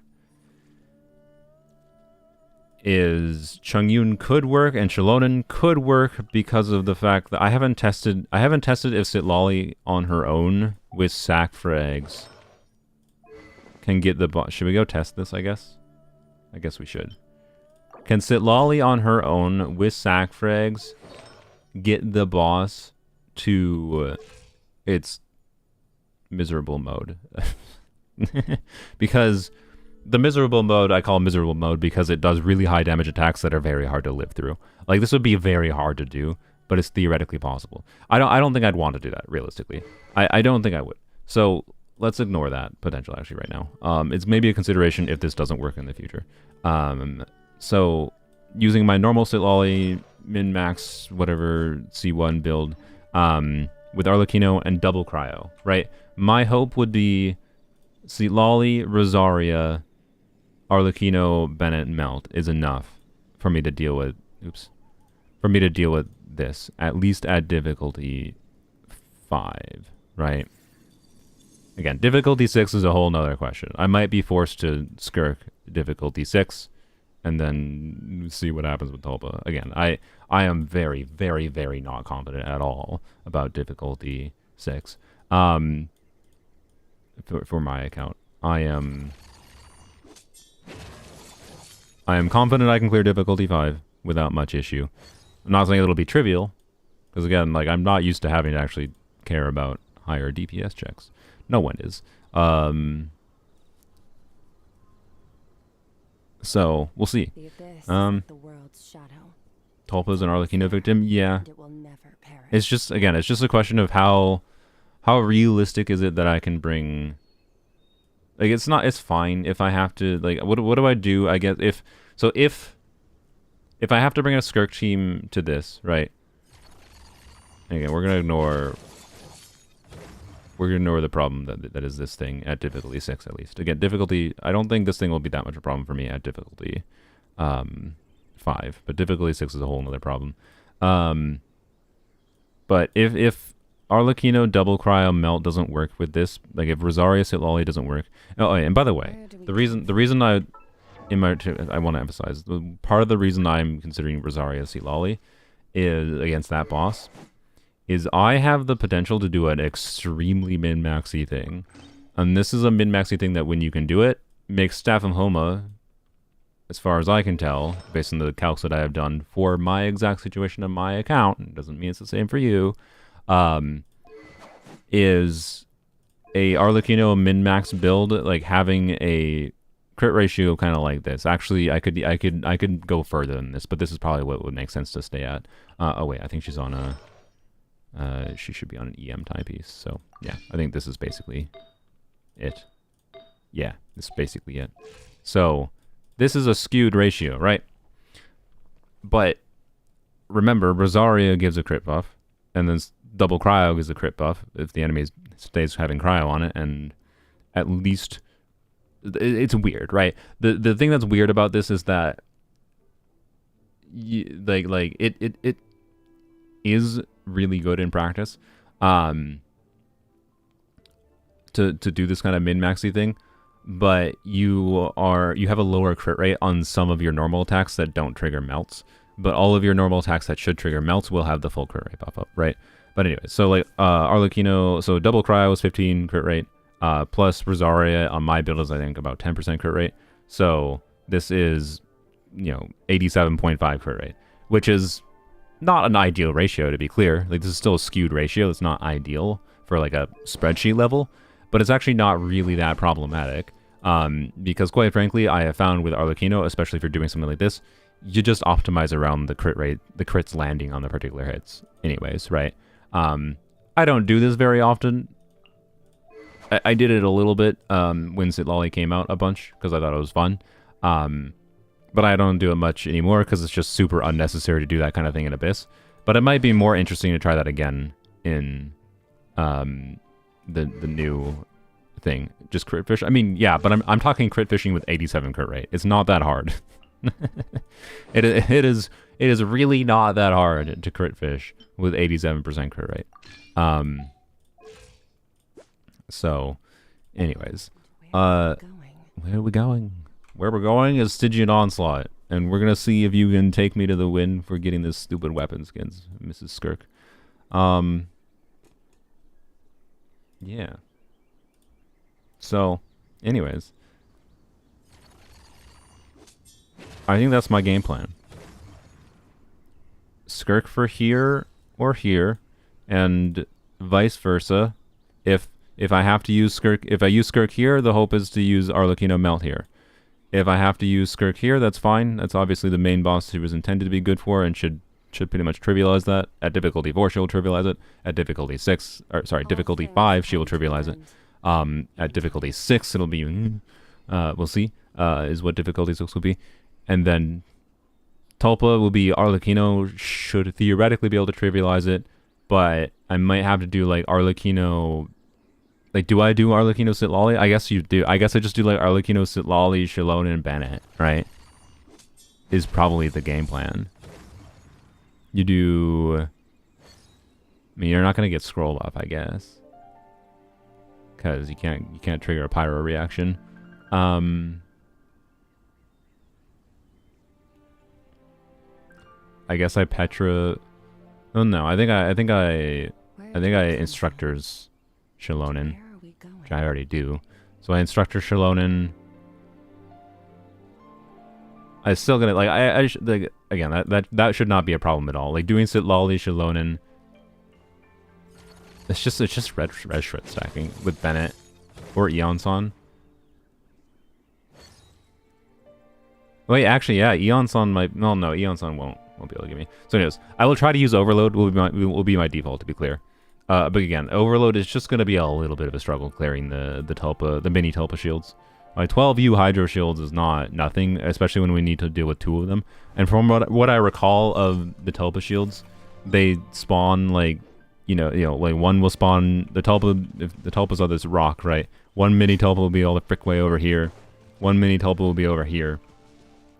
So like, trying to deal with both of those mini Tulpas in as fast as possible, and then to be able to start actually doing damage is like, when is it? It is in 2 days, I believe. Technically it might be, I think they have the exact time zone. Yeah, so auto-targeting with a Shivers team to clear those shields might be a bit of an issue. 25th, it says at 10. So anyways, oh yeah, the Disturbance Outbreak, I think, is the resin farming time. I didn't know you could only do during the Disturbance players can consume resin. Okay, I thought this was just like throughout the full duration. So they're gonna have Stygian Onslaught available once per patch, right? Or it's gonna reset every patch. And you only have 10 days to do that. And one of the rerollers you get is for just spending resin in it. I believe it's 1,200 resin you have to spend. So if it's only available for 10 days, that means you have to spend like most of your resin in the 10 days. This is them forcing you to farm artifacts. You have to farm artifacts. You have no choice. Like, that's fine, I guess. I can plan around that. I usually do at least a week of artifact farming anyways. But anyways, you get 180 resin per day times 10. That's 1,800 resin. So But let's assume, I don't know, let's maybe say you do 160 resin per day because whatever you miss a day, yada yada, times 10, that's 1600. So, yeah. Yep, I don't know. Yeah, 120 resin a day for 10 days, yeah. It's just gonna be a little awkward, like, oops, did you happen to pull Skirk during the Stygian Onslaught period? And you didn't pre-farm for her? Well, now you have to spend resin on trying to level Skirk for this new game mode, while the game mode also wants you to spend 1200 resin to get the artifact reroller. And realistically, I think what you do is you spend the resin because you don't need good teams to clear the resin spending thing, right? And Stygian Onslaught, like only the 10-day duration thing is not the whole Stygian Onslaught. Stygian Onslaught is permanent, but the 10-day thing is the resin spending thing. So it's kind of lame, is my point. Like you might pull Skirk during the Stygian Onslaught, but then you feel like you have to spend most of your resin in those 10 days in not for Skirk that you just got, and might have to wait like a week and a half to level your Skirk if you don't have Fragiles and didn't pre-farm. So anyways, if you think you might end up getting Skirk, my point I guess what that is if you think you might end up getting Skirk during the Stygian Onslaught banner period, like that's your plan, you're intending to like get to pity, use your guarantee, whatever, maybe you want to spend your resin right now over the next couple days, like because it's starting in 2 days, right? Spend your resin right now farming like for Skirk's boss drops at least, maybe, I don't know. Yes, it's just for one, it's for one Dust of Enlightenment, but you also get more artifacts, slightly more artifacts from it. Like the resin value of spending resin in this, I'm gonna go, speaking of artifacts, get some fodder. The resin value of spending resin in the Stygian Onslaught for artifacts is slightly better than spending resin on your own. So, like on domains, sorry, on your own. You don't have to co-op for it. Because domains, you know, give you the typical 40 resin gives you 2. I believe, I don't know if is it 1 extra per 60 resin or is it 1 extra per 40? I don't remember. You get a little bit more artifacts out of it is the point. Not a lot more, but a little bit more. I believe. Maybe you don't. Maybe they were just being misleading in how they phrased that. But I believe they specifically showed like a screen where it's like, here's your bonus artifact. And so the fact that you get more artifacts, it's 1 extra for every fragile. Wait, really? Do you have to use f***ing fragiles for it? It's 1 extra per 120. Oh, okay. So I was gonna say 1 extra per fragile is useless because fragiles are not fragiles are very finite resources. You don't get 1200 resin and freaking fragiles per patch, right? Why did I go here? So yeah, no, one extra per 120 resin makes more sense. But yeah, that means it's an extra, what is that? 1 extra artifact per 120 resin. You spend 1200 resin here. And I assume presumably you just can't farm anymore after you spend the 1200, right? So that means 12 extra artifacts. You might be like, ooh, 12 extra artifacts, whoop-de-doo. But like, that's not 0. That is extra chances to get pieces you otherwise would not have gotten. So, yeah.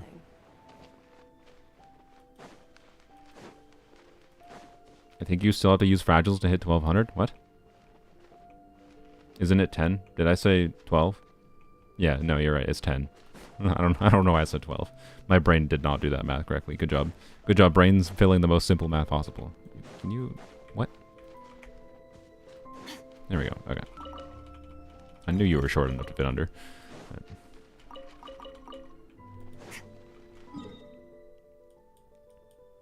It has no limit past 1200? Oh, okay, okay. So you can in the 10 days spend extra resin in it. Early Lakes did say fragile. I mean, yeah, but that's because people are dumb. Leakers are dumb, not people. I mean, people are dumb. Most people are dumb. I'm dumb. Everyone's dumb. Everyone is dumb like 80% of the time. And then 20% of the time you go into a thinking pattern that tries to make you be less dumb. And that's learned behavior.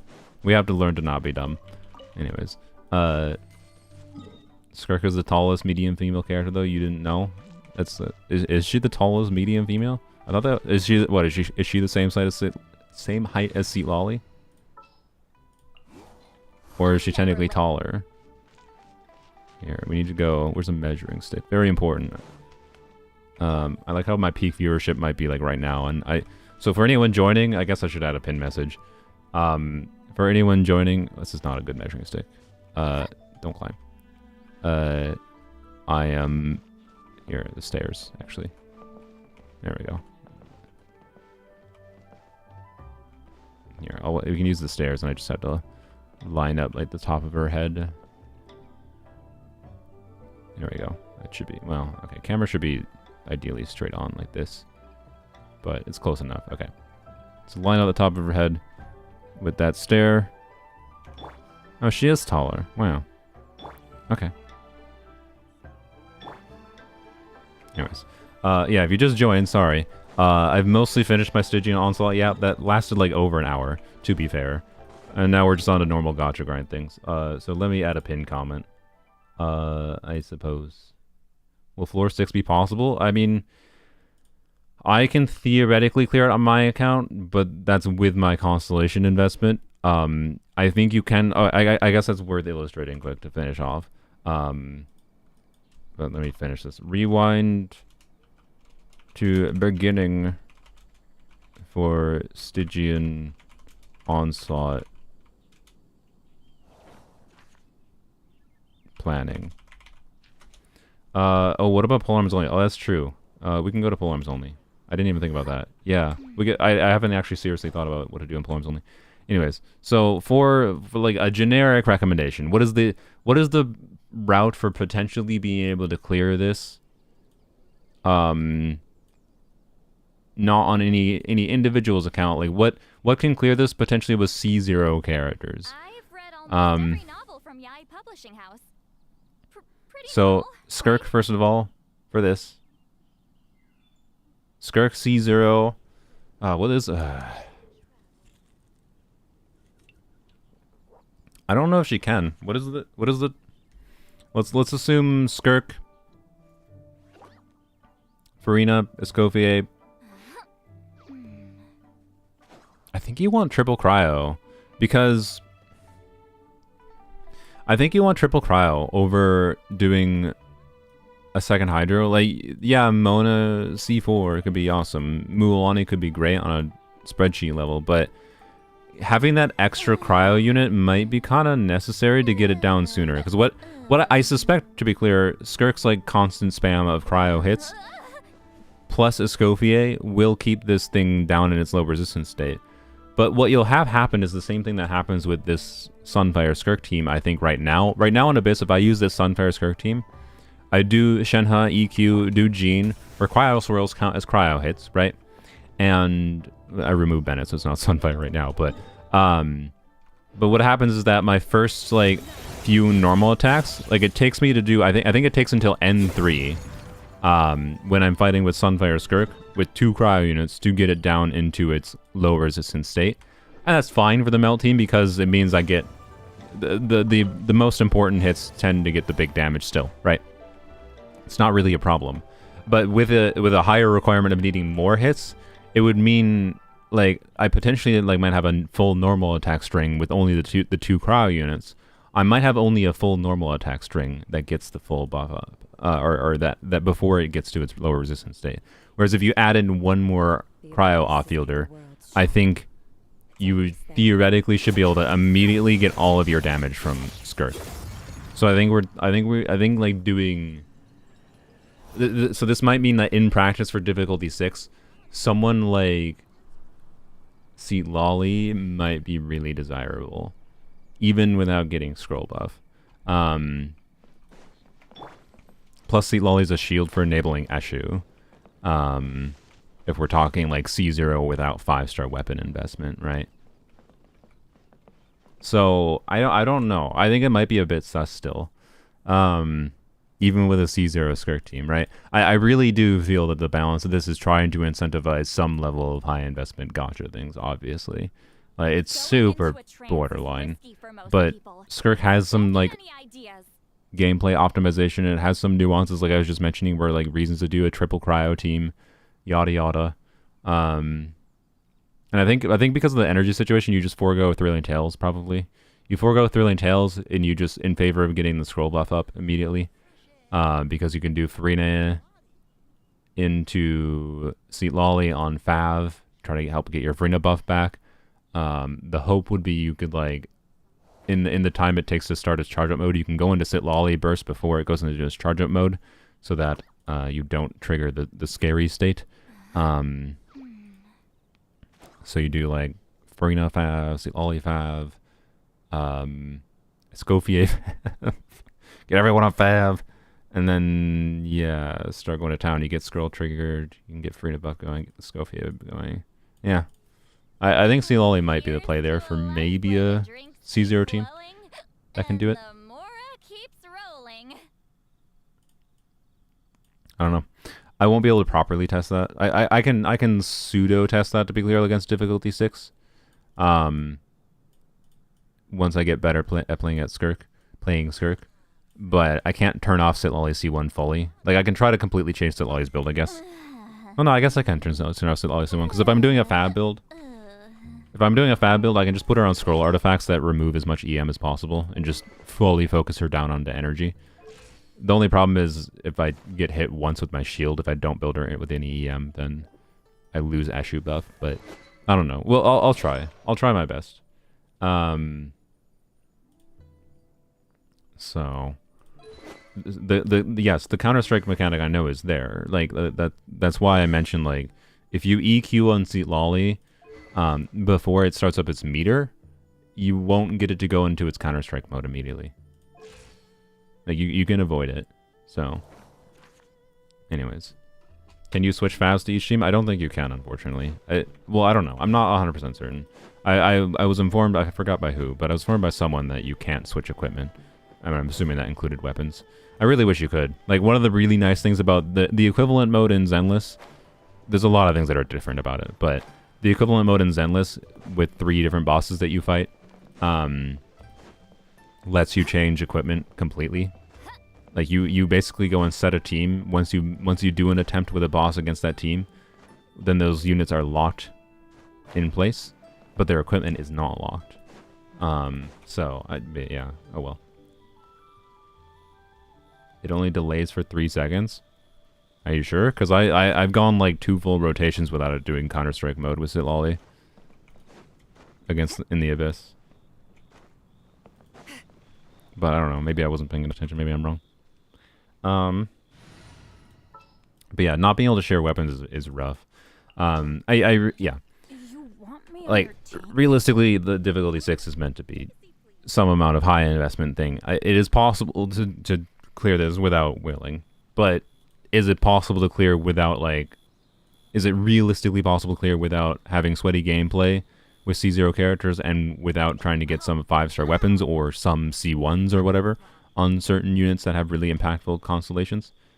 Like, yeah, but so anyways, like, again, like, I think a Kaniche with Emily's signature weapon and a Muika, and, you know, Eon-san with constellations or Bennett here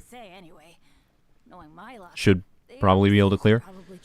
But we're talking an invested build. Ideally want, 5-star weapon for Kaniche. Good build on Muika to have as much damage contribution as she can have from off-field. And her initial burst activation, yada yada. And then obviously you need to optimize your Kaniche gameplay a little bit. Blah, blah, blah, blah, blah. Like, this should be doable with C0 5-star characters, but, like, probably very struggle without 5-star weapons, right? Or, like, constellations. Like, Kaniche C1 is obviously very strong. Is Kaniche C1 better than a 5-star weapon on him? I think, generally speaking, yes, right? I'm not 100% sure of that. I think it depends. I guess it depends on what non-5-star weapon we're talking about, because if you're using, like, Serpent Spine on him or whatever, that's a different context.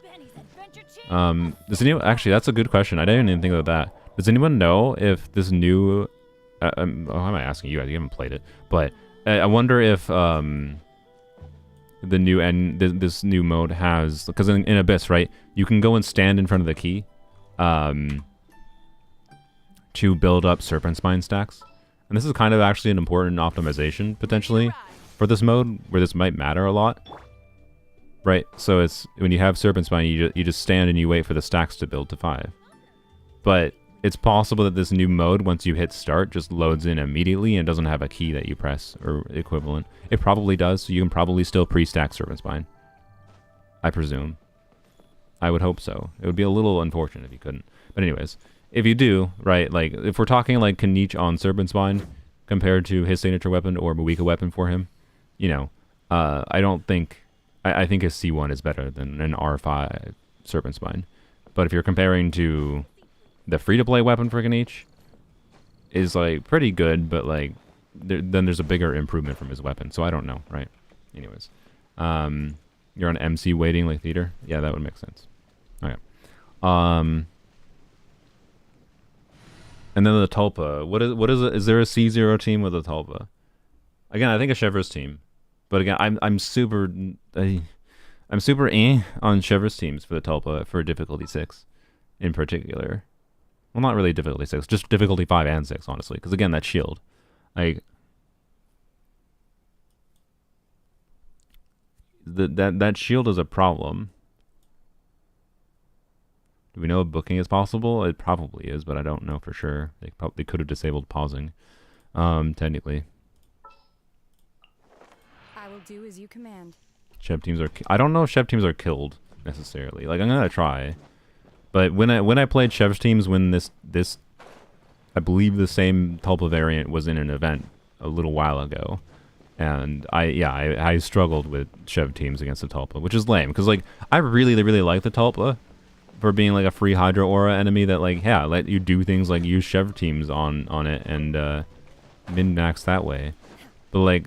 I think making a freaking shield with the mini Tulpas that has to be cleared, otherwise you just die.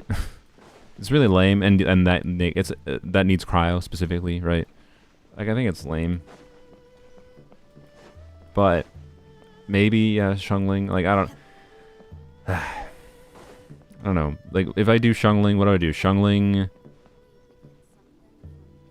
Chevreuse, Arlecchino. I don't have an off-field Electro. I mean, theoretically, I could do Eons on, but that's going to be sus. I mean, well, it's not going to be that sus, I guess. Because Arlecchino can swap. I don't know. Yeah, Cryo is hard to fit into a Tulpa team in a compelling way. Like I said, I can do, like, on my account, I think I can probably be fine. But then we're talking high investment bullshittery. Like where I'd be using Shalonen, Seatlolly, right? With Arlecchino, and then Bennett probably, or Eonson, same difference basically for me. I don't know. Inefa low-key cooks against Tulpa? Well, first of all, Inefa's not going to be here when the Tulpa's in Stygian Onslaught. And second of all, I don't know if she meaningfully changes the situation with Chev teams against Tulpa. But she would be, like, for breaking the shield, I mean. Not for, like, damage potential. For damage potential, yes. Actually, frickin' Jesus. Yeah. Oh my god. I didn't even think about that. Like, yeah, if you can clear the shield against Tulpa with Inefa, and like assuming like post Inefa, assuming her kit is like it currently is. I'm not gonna go in detail on her, but if you can break the shield with like a Chevreuse team with a Pyro on-fielder, you can do Chevreuse, Inefa, Pyro on-fielder, or maybe not even a Pyro on-fielder. You could just have Shungling. You could just have Shungling and then on-field who you please. Yeah, anyways. Because the fact that Inefa in a Chevreuse team would be able to get... Do you do Bennett, Inefa, Shungling, I think that's what you do. You do C6 Bennett, Inefa, Xiangling, Chevres. Yeah, Inefa over vape against Tulpa will probably trivialize Tulpa in the future, assuming that you can get through the shield. But the mini Tulpa shields, I don't know though. But yeah, that's probably gonna be very, very strong against Tulpa in the future, and that could probably clear at C0 investment with 3 4-stars. Oh god. What does she do? So Inefa, she has a visual gimmick that makes it seem like it does more than it does. Basically, she is an electro off-field damage dealer that gives you a shield, and she does Omega more damage when Hydro exists. That's basically what her kit is as it currently stands. There's a whole bunch of layers of gimmicks to it. There might be future artifact sets that make her a little bit stronger, whatever, yada yada. But like, that's basically what she is right now. She's Electro Charge Emily. So she is a Electro off-field DPS that wants Hydro existing to be able to get her full damage potential. If you use her in a Chevre's team normally, she can still be pretty good. But against Tulpa, you will have the Omega damage increase. Like, she doesn't do a ton of damage in a Chevre's team without being against Tulpa, like without Hydro, right? She'd just be okay because defensive units are valuable, and she'd still deal some damage will generate a shield. Like, she still will be a very good Chevre's teammate without being against Tulpa. But her damage goes through the roof against Tulpa. And suddenly means, like, the ideal Tulpa team with C0 characters, if you can clear the shield, might be Inefa, Chevres, Bennett, Xiangling. Xiangling can snapshot buffs from her. Inefa herself supposedly right now can snapshot. Crazy. We're getting an off-fielder that apparently can snapshot, supposedly. That might be wrong. Might change. It's sus. It's sus. Sus info. Leakers have been... even information from beta on like specific information like that has been a little bit lately. So, I don't know. But in this context, even if she doesn't snapshot, it doesn't matter that much. Because you're going to switch her to on-field anyways. But yeah, like, you snapshot Xiangling, you snapshot a Nefa buff to Xiangling, snapshot Bennett and a Nefa buff to Xiangling will absolutely wreck a Tulpa. Like, that's going to be some nonsense damage from Xiangling. So, that could definitely clear on a damage level, I'm pretty confident. But, on a shield breaking level is a whole nother problem, right? So, I don't know. You do have C6 Bennett. Xiangling does Pyro constantly. It might work. Xiangling needed that buff? Yeah, she did. To be clear, I don't think Inefa is that much of a buff for Xiangling outside. Well, no, that's not true. Again, like Inefa, this context of like Inefa, so Inefa, Farina, I guess, Bennett, Xiangling is probably going to be a very strong team using carry Inefa. Like, one of the strongest ways to use Inefa is going to be using her on field. So, like, she's going to be one of the stronger electro carries in the game, despite being an off-fielder. Because of that, like,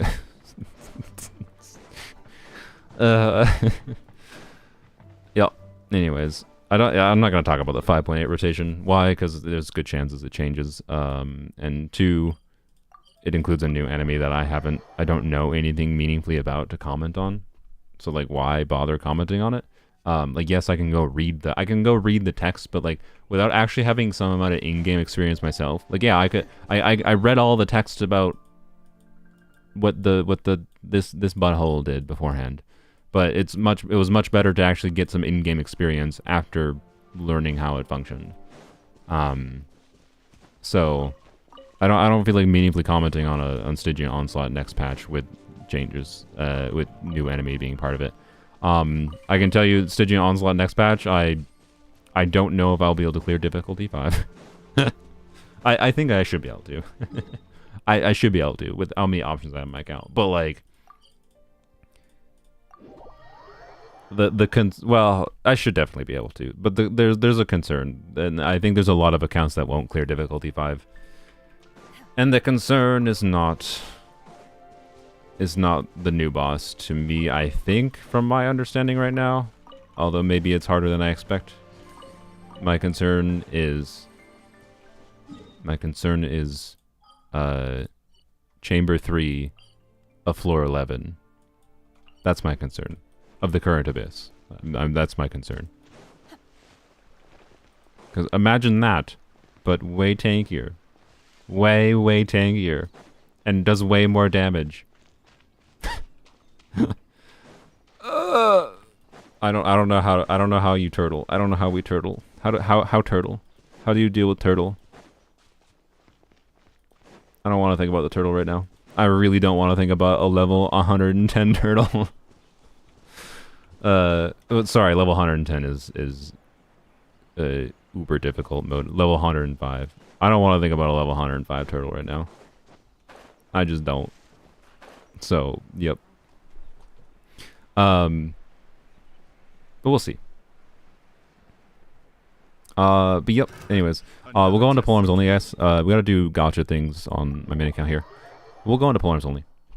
And to see. Oh wait, I think I threw this away already. Because I did. Oh, sad. Okay. You guys would have gotten the laugh. I decided to spend a little bit of resin in the Skirk artifact domain again. Why?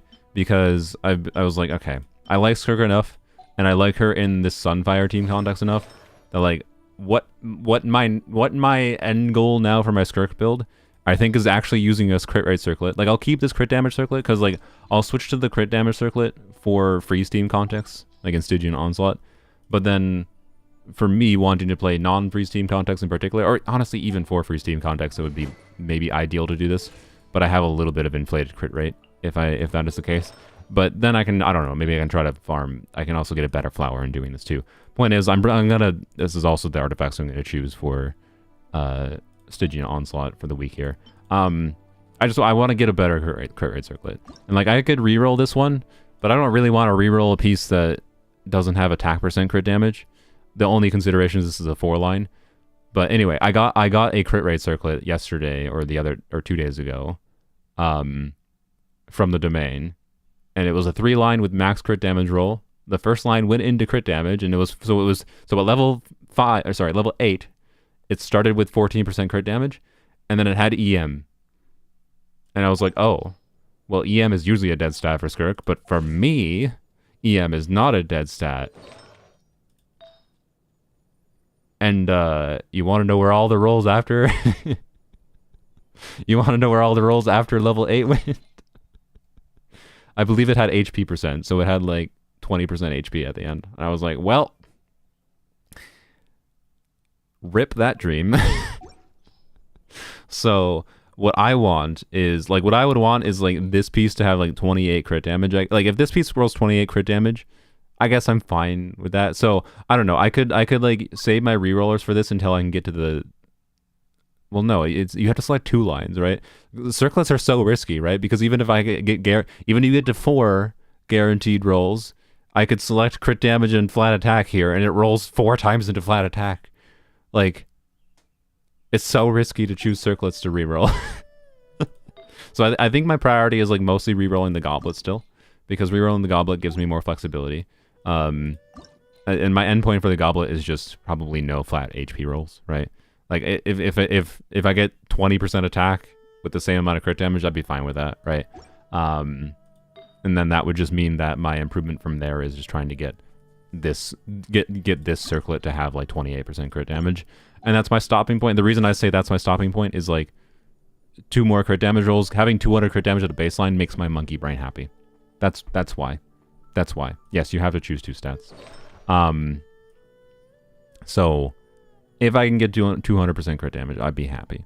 And using a crit rate circlet on her gives me the flexibility to like get maybe an upgraded flower in the future that has a little bit less crit rate and more crit damage too. Like, it should be doable in not an insane amount of time to get to 200 crit damage. I would also love to have 2000 attack at a baseline too, but that's a little bit more tricksy to do because that's going to require more attack percent rolls. But again, that's why I'm farming the domain again. So I like Skirk enough that I'm going to keep on farming the Godforsaken domain. And I'm going to keep on farming it this domain because I like her burst mode, right? And this is definitely her ideal artifacts for non-Farina teams. Yes, I have C1. Yes, that changes things a little bit, but like, it's fine. I like her burst mode enough that I don't want to sacrifice it, and then I can leave her on artifacts and never have to change it. It'll be fine. It's C1, if anything, in my opinion, because it's just high investment BS thing, is gonna make me not care. It's gonna make like yes, it's like unfortunate I can't min max the C. Or I could min maxing the C1 with MH is something I'll try or whatever, right? But like, I can do that if I want to. I don't have to. I already have the artifacts for that. So and for most normal gameplay experiences, not min maxing difficulty 6, I think I'll be fine. Anyways. I will say, Stygian Onslaught, it's probably unhealthy for me as far as making me justify making mistakes like what I did. Like, it was a mistake to go for Skirk C1. And again, I strongly feel that it would have been more beneficial for me to get like a Dia 50-50 loss and then carry that guarantee to the future. But at this point, I'm still kind of fine with it because I like Skirk so much. Like, right now, I like the idea of having Skirk C1 more, as I currently do, and skipping Inefa on my main account, which might seem crazy for me, because like I like off-fielders and I tend to like Electro units. And Inefa seems like she'll be fun in some ways, but I kind of don't like right now that Inefa seems to just be balanced, not around, like, she has a gimmick, but the gimmick is mostly a visual gimmick that doesn't actually change the reaction. Even though it makes you think it changes the reaction, it basically functionally doesn't, in practice. And therefore the end result is that she's just an Omega strong off-field damage dealer. And that's kind of boring. I kind of don't like that. Like, she's basically just objectively way better Yai. If you're using Hydro. Like, if you're not using Hydro, then she's not way better Yai. Like, there's nuances to things, as always. But, like, yeah. Anywho's.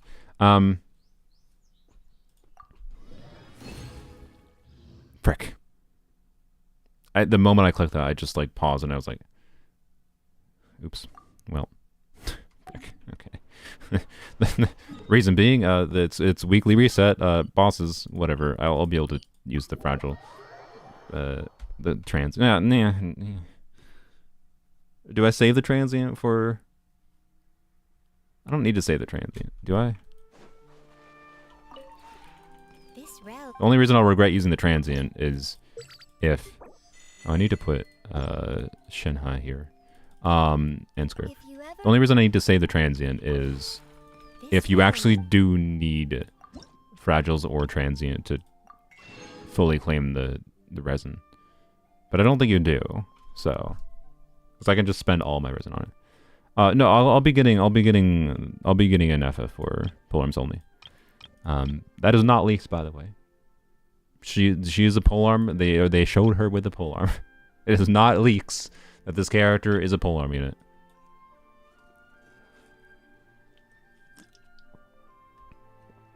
Yeah, they just announced her today officially, I believe, or yesterday. Actually, I think I want more.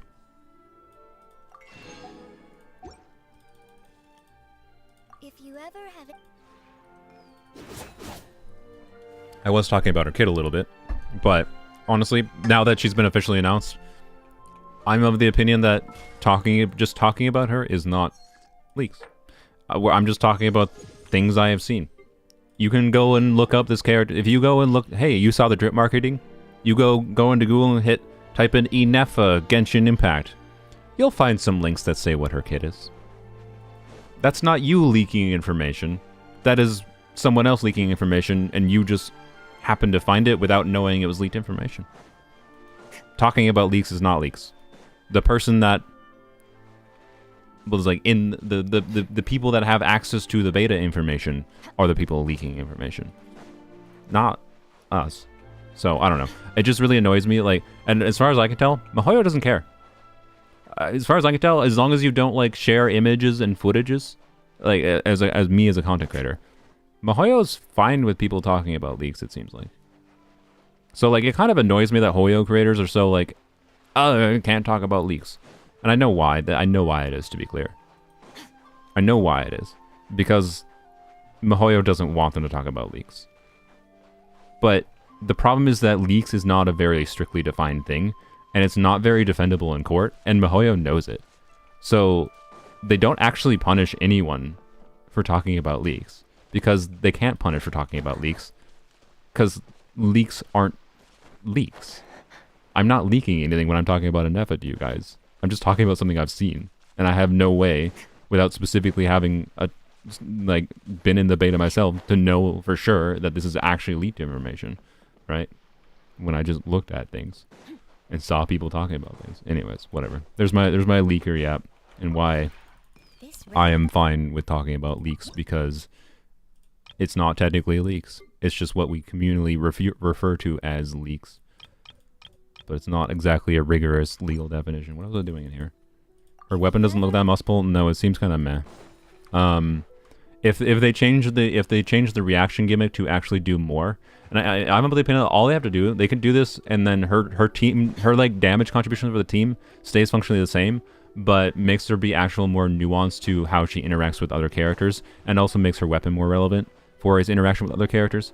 But right as it stands right now, her weapon basically is just a big old stat stick for herself, so it's a damage increase for herself, and that's basically it.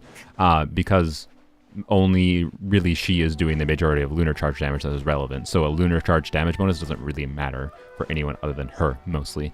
Oh yeah, I was gonna put Shenhe and whoever down. Companion, Kachina, Rest.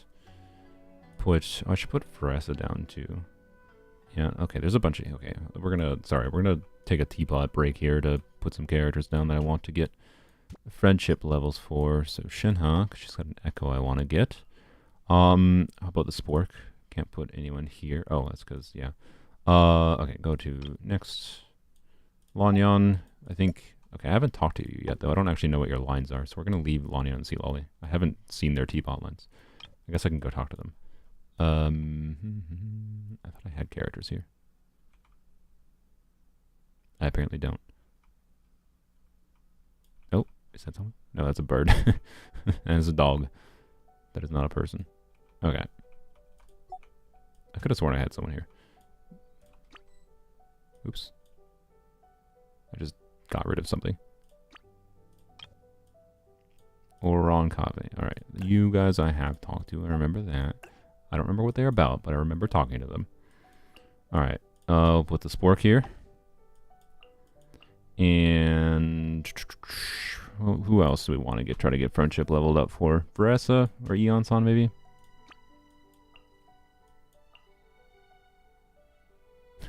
Which characters from Natlan have I not used in Overworld much? You know what? I'll put Faresa. Alright, let's say that. Anyways. Lunar Charge the new Nog... No, Lunar Charge is not a Nog Cry gimmick. The Nog Cry gimmick seems to be modifying reactions. Lunar Charge is a modified version of Electro Charge. And you might be like, oh, cool, what's different about it? Well, a lot, technically on paper, but in practice, the damage is functionally the same. Technically, the damage ceiling for Lunar Charge is less than Electro Charge. But it's more consistent, so like it's more like it's functionally the same, but situationally slightly different, depending on player skill as well. So it's... No, it's not like Nilou Bloom. It's Electro Charge, but it looks different. That's what it is. It's Electro Charge, but it looks different right now. That's what it is. The difference is that you'll see a big Lunar Charge number because Inefa has a passive that does Lunar Charge damage directly based on her own talent scalings, and for some reason that passive has a ×3 multiplier to it, so it does 3 times as much like base damage as the normal reaction damage does. So it seems like it's going to be doing much more than it actually is, but that's because it's just a Nefa's kit, having like a big talent scaling. And if they want, this was what I was saying before, if they want to fix Inefa, for me, what they need to do is give that base ×3 scaling to all Lunar Charge damage, and then reduce her scaling on her personal scaling on her passive a ton. Like reduce that a ton, and focus the Lunar Charge damage more on the interesting mutual contribution aspect. Where do we go? Where are we going? So yeah, I don't know. She's fine. I don't think they're gonna change that. Why? Because it would be worse for casual players, and that's fine. But it means for someone like me, this is a rare off filter that I'm very heavily leaning towards skipping, in favor of saving Primo Gems for an inevitable Sumeru Chronicle banner.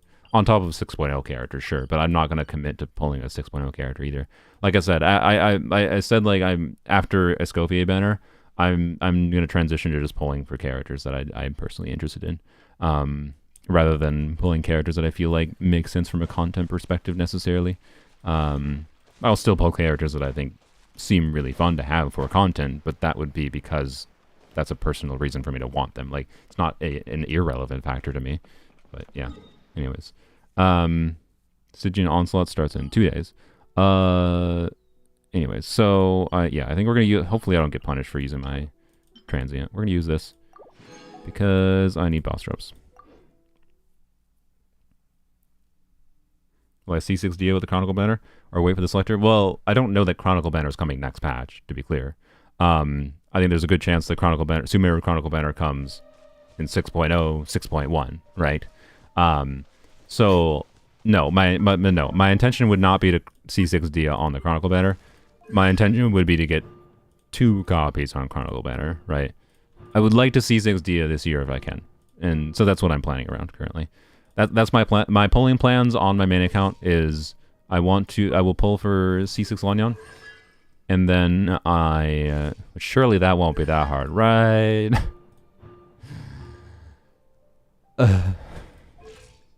So if I end up with a Nefa on this account, that's why. It's because Lanyon might be, I think, okay, not gonna lie, there's a very, very high chance of Lanyon on a Nefa banner, I think. So I might wish for a Nefa, but I'm actually wishing for Lanyon, okay? Like, so if I make a wishing video for a Nefa, it'll be my normal yap of like, here's my thoughts on this character, and it'll probably be titled, I'm not wishing for a Nefa. But I kind of am. But I'm forced, or it'll be like, maybe it'll be something kind of clicky, like, I'm not wishing for a Nefa, but I'm forced to, and that'll make people think, oh, this character is so strong that endgame combat player feels forced to pull for strong character. And no, the reason will be because I want C6 Lanyon. But anyways, the fact that Lanyon has incentivization to be built for EM. Actually, maybe she won't be, because like I guess she's a shielder, and they might not put 2 shielders in the same banner. But either way, her EM passive, like Lanyon with Inefa, like you know, Inefa is probably the most compelling alternative to. Wait, no, you don't have Hydro if I remove Farina. Darn it. See, this is what I care about for Lanyon. I want Farina alternatives for Lanyon. And I was gonna say for a second, like maybe Inefa is actually a really compelling Farina alternative, but not really, because you are removing the Hydro. So I don't know. Anyways, so if I get Inefa though, it's because Lanyon reruns on her banner. If I okay, I don't hope. Please don't do this, Mahoyo. Don't you do it. Don't rerun Lanyon Amuika banner. I will be sad. I will be big sad because what like I already have Emily C1, and I don't want to tell the whole story of why I have this right now and why I've never activated it yet. I don't want to activate it. I've settled on that at this point. I don't want to activate this. This is not a Skirk. No, Skirk C1 I will activate. I intentionally went for this because I was somehow interested in it and I got lucky, whatever, right?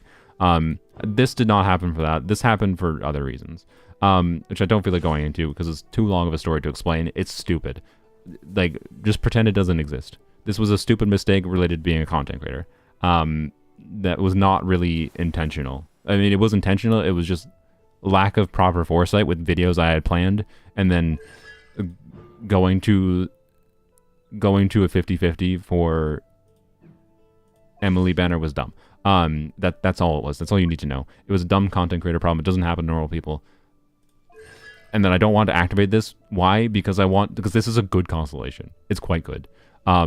this constellation and her both her C1 and her weapon kind of do a similar thing in my experience based on polearms only, at least because I activate on polearms only. This is a significant damage increase at a baseline, but then also because of the faster generation of scent collection, makes her more versatile with like circumstances where you're consuming the burning aura more aggressively, right? You can keep up her skill damage much easier with C1 or her signature weapon, because signature weapon lets you like burst more consistently, which lets you sustain the level 2 damage. C1 lets you do the same thing in a different way. Like they're different but achieve kind of similar end results. Them both together is quite strong. Like C1 R1 Emily is a different character than C0 R1 Emily. A C0 Emily with weapon is a different character to some extent. A C1 Emily is a little bit of a different character to some extent. A C1 R1 character is even more different. That's why I don't want to activate it, right? Because I like Emily and I don't want to show she's usable without high investment bullshit. Weapon is there. People usually don't. It annoys me. I think people should complain more about weapons than they do. People like to complain about like me having Frina C2 and that carrying the team. You should complain more about my 5-star weapons, realistically. Anyways, point being, I don't want Emily. I don't want Emily C2. If I get Emily C2, I'd have to activate Emily C1, and I've already settled on not activating Emily C1. So like, Emily's weapon is pretty. I didn't say don't go for Emily's weapon. I'm probably gonna make a video basically saying how, having used Emily for like a year now, I really like this character still. And even as they've continued to release really strong character kits, increase the power level of off-fielders significantly, I still like Emily a lot. And it'll just be an Emily appreciation video. But then I'm also going to be like, I'm going to have a yap in there and be like, I can't necessarily say that my experience makes her recommendable to you though, because her weapon has affected her gameplay utility to me, in a number of the teams that I use her in, and like this is like the only case of a weapon in the game that I think has had a meaningful change to the gameplay experience for me, outside of Staff of Scarlet Sands on Raiden, but that's a little bit of a different context, right? Because they specifically made Emily's kit in a way that is what made that. And that's because of the fact that when you use her skill to reset her skill, you have to collect sense again to get it back up, which is a meaningful damage loss because it takes several seconds to get it back up to level 2 skill if you have a bunch of burning going on constantly. And if you want to consider using her in teams where you're consuming the burning aura more aggressively, like say if you're putting in a Hydra unit, like Farina, who can increase her damage meaningfully, but Farina's Hydra will eat the burn. Like, do you understand how that's a problem, and how her burst not resetting her skill state, and instead it actually sustains and extends it, because it pauses it for like, yeah. So Jeff's most disliked video ever was Emily First Impressions. Yeah, I mean, I think he was way heavily biased against Emily, much more so than I think he justifiably should have been. So I think he deserves that. But I also don't think he's fundamentally wrong in some ways that this weapon is too pushed. I think he's a little bit wrong on why, because I think from him it's just like this weapon does too much of a damage improvement, and he's correct. Like, it does a significant damage improvement, although like the part of the reason it does as much of a damage improvement as it does from him on a spreadsheet level is because he basically treats that weapon as like making it that she doesn't need any energy, which is not true. Her energy needs vary significantly. I have found I prefer around 40 ER with her signature weapon because of solo dendro context, and allowing it to, with 40 ER with her solo dendro, she should be able to usually use her burst every 20 seconds. This is not even necessarily enough energy to use her burst every 13.5 seconds though, which is what she can do. Like this amount of energy in the Clorinda Overburn team that I use her in is like borderline. Like I sometimes don't burst on her. So like, yeah. Anyways, so I'm gonna have an Emily video that's gonna be a lot of yap about her weapon in conjunction with showcasing like how we can change the gameplay nuance of using this character a little bit on top of the damage increase. And it makes it kind of hard for me to recommend this character without her signature weapon, quite frankly, which I don't like. I really don't like that. This is the only character I kind of feel that way about. So Yeah, like she is good and usable at a baseline. It's just weird. So yeah, and I don't want to activate C1 because she's a relatively underappreciated character in general, and I like using her. She has like replaced Nahia in mini team context for me, and she made me. She unironically made burning one of my favorite reactions in the game, for like just thinking about how you can utilize burning aura to do different things as it interfaces with enemy mechanics and as it interfaces with other units triggering reactions. So yeah, deathmatch is her best option. That's not her signature. Or sorry, not best 4-star option. If you ended up getting Calamity Queller and going for Skirk's weapon or something, you could put Calamity Queller on her. I think Calamity Queller is technically her second best weapon, for a 5-star weapon, but you know, not a crit stat, just all that attack percent. So you're gonna want a lot more crit and substats, which is fine. How okay is Blackcliff on her? It is okay. It is just okay. Honestly, like, I tested like Royal Spear. I think it's the normal Royal Spear on Emily is why I got Royal Spear. I thought it was an interesting video to explore. I think in that video I tested this on Emily and I tested it on Arlecchino. Maybe I focused on just Arlecchino. But the story of the Royal weapons is that they're at their most valuable when you're at your lowest investment build. But because of the value of attack percent on Emily, because she's an off-fielder, doesn't snapshot or anything, attack percent is like pretty similar value to crit stats. And this is a higher base attack weapon than Blackcliff. So like in some calcs, and I wasn't able to test on this account directly, but in calcs I've done and in testing Royal Spear on her, I actually kind of think Royal Spear is a little bit better of a weapon option than Blackcliff for her. Is my overall opinion, but it depends on your build investment. If you have a really invested build like I do, if I go put this on her, actually no, if I put this on her, it'd be fine, right? Because this is what I'm talking about. Where this would be like, this is not a low investment build, but it's a low crit rate build, and Royal Spear is actually kind of okay here. And because like this is actually what I did. I believe I basically compared mostly similar build in calcs, but then I put a hypothetical crit rate circlet on that I didn't have. I put a hypothetical crit rate circlet on, and then checked what like Blackcliff's damage is, and like the damage without factoring in either of their passives was like exactly the same. But the difference is that Blackcliff passive doesn't do anything for Emily like at all, basically ever. Like theoretically, it sometimes could be up, but like it's rare. Whereas the passive does do something on Royal Spear. So like the baseline damage value though for just the base stats on each weapon was extremely similar, and Royal Spear passive was better because it actually does give a little bit of crit functionally. And yeah, so does that mean you should get R5 of it? No, probably not, but it might be her best cope option that isn't a paid option like deathmatch, right? Also, to be clear though, if you have Missive Wind Spear, just use Missive Wind Spear. Like Missive Wind Spear gives a fat amount of attack percent. Just use Missive Wind Spear. Fav is a good option too. It's okay. It's not amazing, but it's okay. It has value because Fav energy good for other units. This thing is okay too. It's pretty good actually. So, like, I actually honestly for most people, the fact that they released this weapon means I think you can just strongly consider using this weapon. Don't bother faffing about with Royal Spear or anything. This weapon is basically just a better version of Royal Spear for her. But anyways, but the Royal Spear video I made was before this weapon existed. So, anywho's, minimum attack does she need? I mean, just give her as much attack stats as you can, but just don't neglect attack stats. Like attack stats have similar value as crit stats do for her. Like this build would be. Oh, I forgot I have. I used to use. Where is it? What do I not? Did I throw it away? Oh, why did I throw it away? Oh, I remember why I threw it away. It was a lower crit value piece than this, but it had like 15% attack, so it was a very high stat value piece that I used on her with like one less crit roll or something than this piece.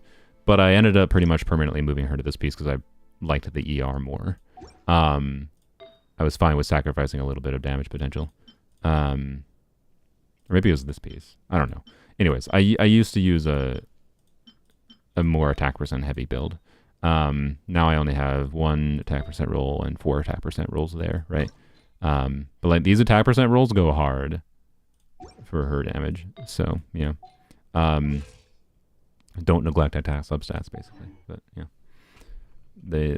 your ideal artifacts are crit rate, crit damage, attack percent in your with ER as a bonus. If with signature weapon in particular, ER in my opinion is not really relevant without signature weapon because you're not really ever going to burst every rotation without in most team contexts, not every team context.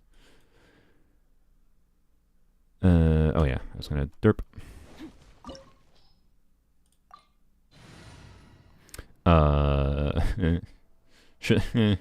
Should I try it? Should I try Sunfire? Do I have my energy up? I don't. Should I try Sunfire against this boss? It'll probably be fine. No, it's gonna be awful actually. They move too much. Never mind, I'm not gonna do it. Sorry. I was considering it. I'm not gonna do it because they move way too much. They just move too much. Sorry. It would have been funny, but too much movement. Should free-to-plays get her weapon too with her? That's not what I was saying. I'm just like the point of the video will be to demonstrate that Emily is a useful character without her weapon. But here's also some cases where it kind of does make a gameplay difference. Just expect her to be a slightly less impactful character without the weapon. And keep that in mind when you're, like, watching footage from people. Oh boy. Goodbye, hole. Okay, we want to do this.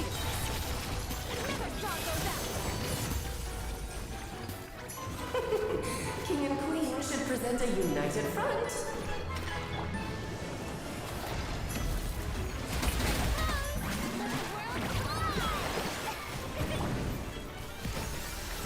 Oops. Unleash.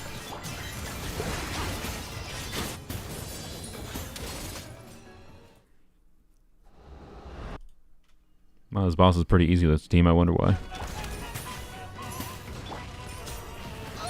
Ow. He says almost dying. Do your master's bidding. A little elusive. Ow. Stop it. Oh my god. Okay. You know what? Do them both down. Aw, the queen. How did you avoid all that damage? You move out of the way just barely. Oh my god. Our performance has yet to conclude. I tapped and said it. Whatever. Whatever. I dance for you, my dear. Okay. Try again. But. It is tough. Dang it! Frick! Stop avoiding the damage! Final act is upon us. I know I should just normal attack. It would have been fine. It would have been fine, right? But it was more fun to try to land the burst on both at the same time, okay? I just failed. It's fine. Okay. Sure. Someday, right? I mean, actually, okay, whoa. Maybe Navia, but the problem with my Navia is I already have an onset goblet. If I want to improve my Navia artifacts wise in the future, I actually just want to get a good flower and feather onset for her, because I actually already have a pretty good circlet and timepiece. So, like, relevant for me, but not that relevant, unfortunately. Yeah, we're gonna try stage 6. I talked about it a little bit earlier. I was working through what I think my plan is. Again, if I can clear stage 6, it's most likely because of having some constellations and weapons. If I can clear it. I am not confident at all. I think it might take some investment into some other characters and playing some better. Like, I might need to play... I might need to, like, improve my Kaniche. Like, I can min-max Kaniche a bit more than I ever have before. Like, C0 Kaniche with Emily, with my Muika, Emily... I mean, if anything makes me activate Emily C1, it might be that. It might be Onslaught. Like, if that ends up being the difference maker where I can clear difficulty 6 with the Tulpa and the whatever, I might work on... I might try to finish out Kaniche. Get him to 90. get his skill up. I apparently have... Oh, I could just get his skill crowned if I get the Mora for it. Apparently I've just collected enough of those. Oops. Right, get a skill crown. Probably level up this a little bit too. Give him a weaker weapon. Change a couple artifacts around him and max his build a little bit more. Like the build is actually like... I am very close to being able to have a optimized Kniech. Maybe you could reroll this piece, because obviously the 2 EM rolls are a little bit sad there, but that's kind of cracked. I have this is plenty good enough of a timepiece. I don't think that needs to be improved. I can switch to a better feather. Yeah, I can yoink this feather, and then I can use a better off piece than this. So, and then switch to this weapon. Right, like I can have a very good Kniech build in a relatively short amount of time. I just would have to spend a little bit of time ley lining. So that might be my path forward. If I have to or have to activate Emily's C1, I will be disappointed in myself. But we'll see. I feel like I have enough investment. Artifacts, just gotta work on talents, whatever. And learn how to do the 5 skill combo properly. So, yeah. And then I think I might be able to clear 6 if I am correct in being able to clear the Tulpa and the whatever. The Tulpa is the most sus one for me though right now. Like I'm really not sure about the Tulpa. So why did you even pull him if you're gonna bench him? I believe I pulled him because I thought he had an interesting gimmick and I had pulls at the time. So like I've been playing for like why'd I pull Shao if I was gonna bench him? Because I was f***ing interested in him at the time. Why don't I don't use Cloud Retainer all the time? Why is your timepiece gone?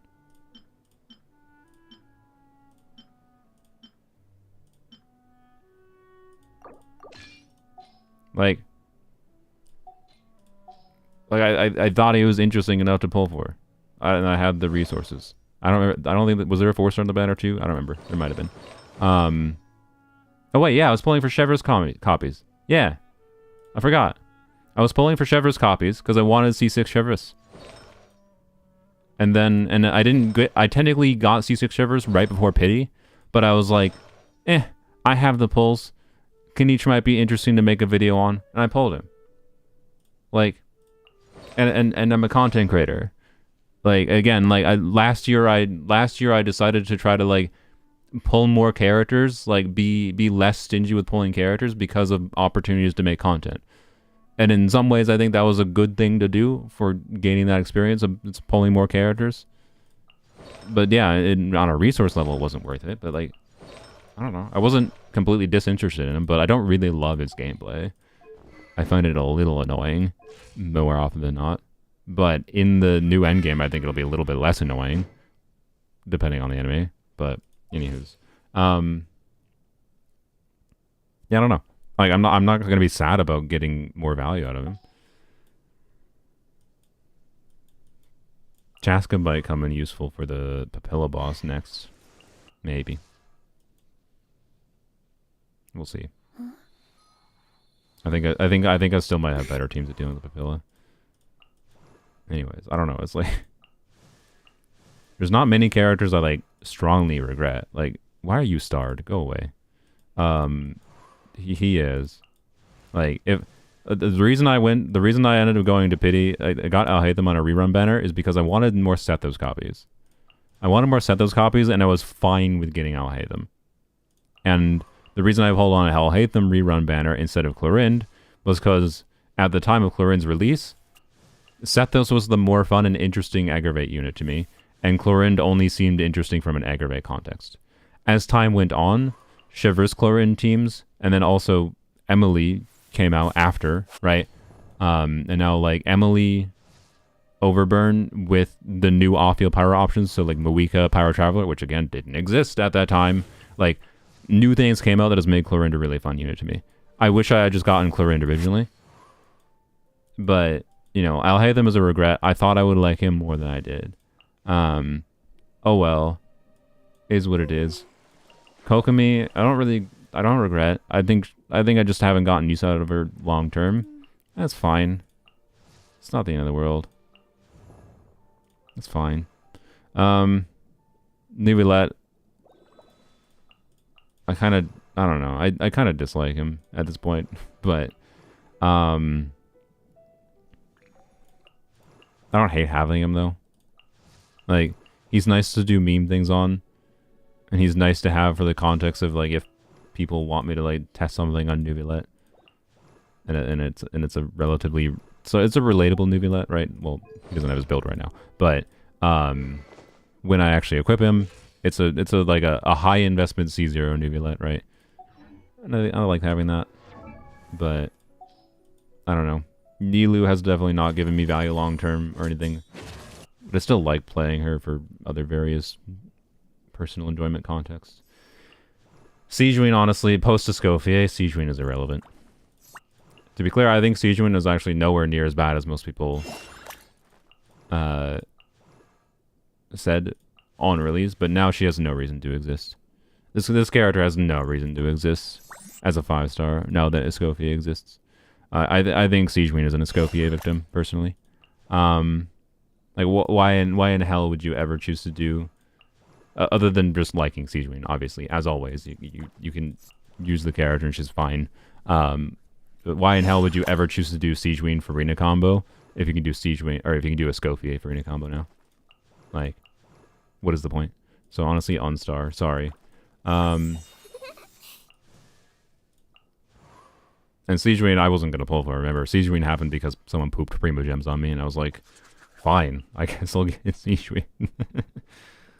Yeah.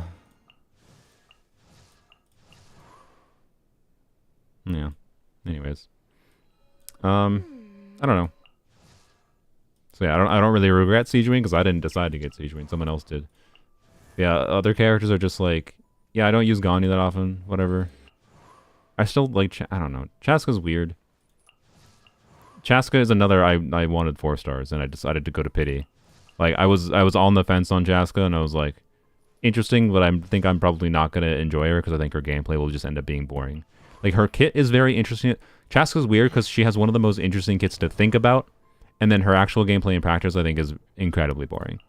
For me. And that's fine. Like, that's fine. That was my expectation going in, and that is what the end result was. Although she ended up being a little bit more fun in practice than I thought she was going to be. I really like that VV is as good as on her as it is. Chaska in co-op on 4-piece VV. Oh, you bet I'm gonna play some Chaska in co-op on 4-piece VV. 100%. It's gonna be great. Don't you underestimate VV Chaska in co-op. It's gonna destroy. She'll get good damage, and she'll buff everyone else on the team. It's gonna be kind of gross. Anywho's, Mualani, I just really like Mualani. Mualani, I think I would have pulled for regardless of whatever. I like Mualani's gameplay. I don't know, call me a masochist, whatever. I find it really funny that Zajef can tolerate doing something as awful as Plunge Nubilet with Xiangling and Eons on. To be clear, I think he plays a easier version of that team more often. I just find it really hilarious that Zajef can tolerate the, like, awful mechanical setups that are required, because that's the main problem with the Plunge Nubilet team. It isn't that, like, plunging is that hard. It's just that, like, doing the plunge setups in conjunction with all the other, like, energy situation, whatever, with all the layers of interaction in his Plunge Nubilet team for a forward vaporized team. And meanwhile, he's a Mualani hater. Like, someone mentions Mualani in chat, and he'll rant about how he hates Mualani gameplay. I'm just like, bruh, what is wrong with you? Like, what is wrong with? How do you tolerate Plunge Nubilet? I know, to be clear, he would be like, oh, well, I know it's garbage. It's really bad. But, like, for some reason, like, he, like, can't tolerate Mualani. I don't know. Mualani is not that hard to me. I don't know. But I also beat Elden Ring, so maybe that's the difference. I don't know. Like, anywho's, It's fine. I like Mulan. I don't play her that often, to be clear, because like she's not.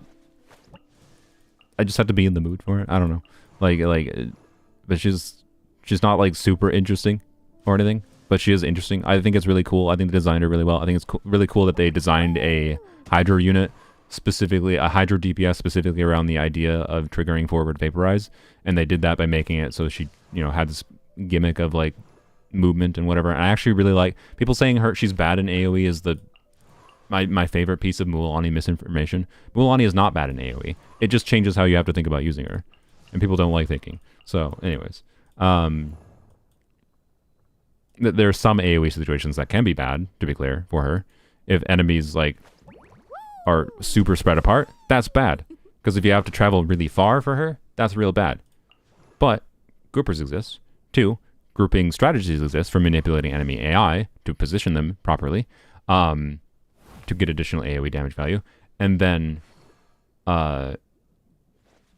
lastly, the problems that happen in AoE situations with Mulan are not problems of damage potential. They're, again, problems of like where the enemies are and how you have to move around with them. And it makes it a little bit tighter to play. But like Mulan has those same problems with single target, because like enemies move in single target in awkward ways. And like again, like the reason people dislike Mulan is because they're not used to playing around the game's enemies, right? Like the game has become more and more lately, especially about not just, oh, you need to know how the character's kit works. You need to know how the character's kit works as it interfaces with particular enemies, right? And yeah, if you don't want to faff about with how enemies works, if you don't want to try to learn how enemies move, then 16 EM Mulan, she's on scroll right now. So yeah, she's on scroll build because I was testing her with Skirk. But also I play Mulan when I play Viet Mulan, I play her in teams where I buff her with where one I would use this weapon. So even if I wanted to keep her on scroll, which in this case, obviously I should switch to a crit damage circlet. Although I don't have an ideal crit damage circlet for Vape Mulan in scroll, but I have a very good Obsidian build. But I don't know, just as an example, swapped it. Oh wait, she was already on that. Oops.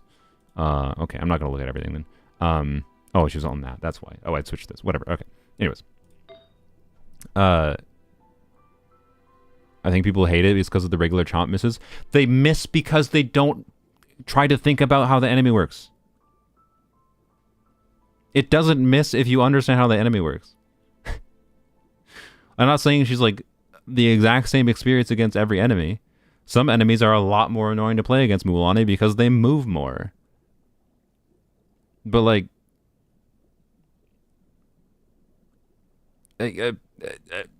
people far overestimate the problems that she has because they just dislike working around the enemies. And that's fine. That's fine. You can have different playstyle preferences, but it does not mean the character is bad. That's the problem I have, is people saying she's bad because she's clunky. That's not how that works. And the clunkiness is actually just due to your personal gameplay preference. And that's fine. Can you just say that it's your personal gameplay preference to not have to deal with, you know, enemy movement and whatever? I think it's a design flaw. It's a design flaw for f***ing you. For you. But it's not a design flaw universally. Mihoyo, when they're designing characters, isn't specifically designing for you.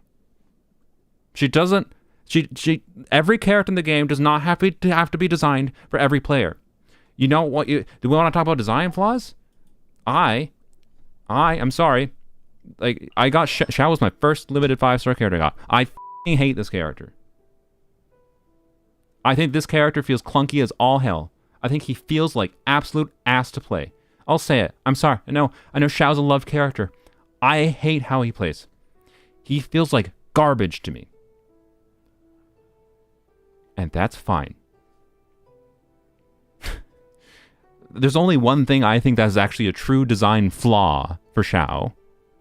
To be clear, though. Actually, no, I think there's two. One is that the fact that he doesn't generate energy while he's in his burst state is absolute nonsense. I think that's absolute nonsense.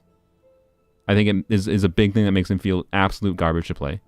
And then the other thing, and this is like weird, but Shao apparently was too good for them in beta, like because of the fact that dash canceling made him get a lot more damage out. And so they changed the entire cast of polearm units to not be able to dash cancel their plunges. And instead they have to normal attack cancel. And that feels bad. I think that feels bad to have to do compared to plunging with every other unit in the game. And they nerfed the entire archetype of polearm units plunges, which matters a lot in the context of a Shan Yun existing nowadays. So thanks for that, Shao. I'm glad they nerfed the entire archetype of polearms just because they were worried of Shao being 2% better. Not 2% better. He'd probably be like 5% better. Like, oh no, Shao's 5% better. Like, f you, Hoyo. Reverse that change. Let polearms freaking dash cancel. Ugh. Anyways. Those, I think, are design flaws. Because I think those are just negative things for all Shao players. Right? Anyone who's playing Shao. But they are merely just factors that makes him feel bad to play. I think he just feels bad to play in general. As partially those factors. But I think he's annoying to build. I think his burst lasts too long relative to the buffers that are compelling with him. I do not enjoy the gameplay of having to try to position him properly when he's knocking back enemies all the time. Like, I don't know. He feels perfectly fine with investment in his good teams. Like, he can perform well thanks to, particular buffers existing. Right? But I don't know. Like, I really wanted to get more appreciation for him on polearms only, but I've never been able to. I've never been able to find something that makes him meaningfully valuable on polearms only. So, yeah. And it's fine. It's fine. I think this character has flaws. Particularly for me. I think he feels awful to play. I think he feels way more awful to play than Mulan. But that's fine. Shao can be someone more enjoyable to you because you like the boy and you like his plunges and you like the sound effects and you like the whatevers. That's fine. I like the setups and I like having to think about how the enemies are moving with Mualani. That is a selling point to me. I think it's really engaging to have to, in every situation I play Mualani in, to have to think about how I'm timing my certain abilities. And like every new Abyss Chamber is going to subtly change the timing of when I activate her Sharky Bite. Like, yeah, at least I didn't pull Wander, that's true. If you want to talk about characters that are flawed, oh boy. But you know what? I kind of love Eula. Why? Because she's a perfect flawed. She's so flawed that she's awesome. Like, she's such a horrible mess that it's kind of engaging to play her and experience the mess anew every single time I play her. That's my opinion on Eula. Can you show it? I don't know how to like show it specifically other than here I'll put her back on DDS though. Is this Abyss even? Can I use her in this Abyss? This Abyss has really awful requirements, right? Yeah, I want to know if I can use it as Abyss and not in an Escoffier team, right?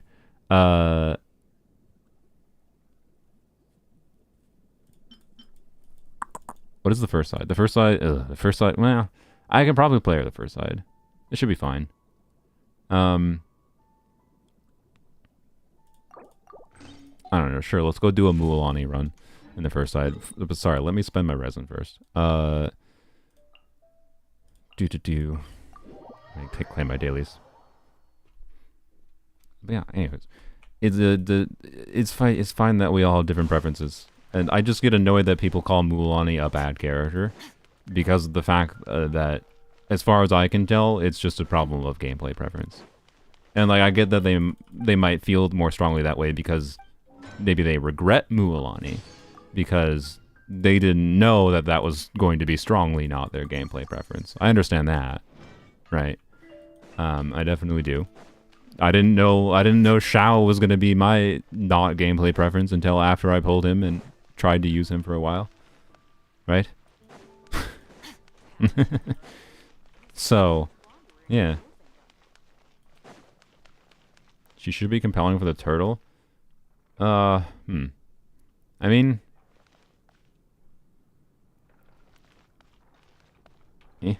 I don't know. I don't know. I don't want to think about it. Don't make me think about the turtle. I don't want. No, don't do it. I don't want to think about the turtle. Don't make me think about the turtle. I don't want to think about that.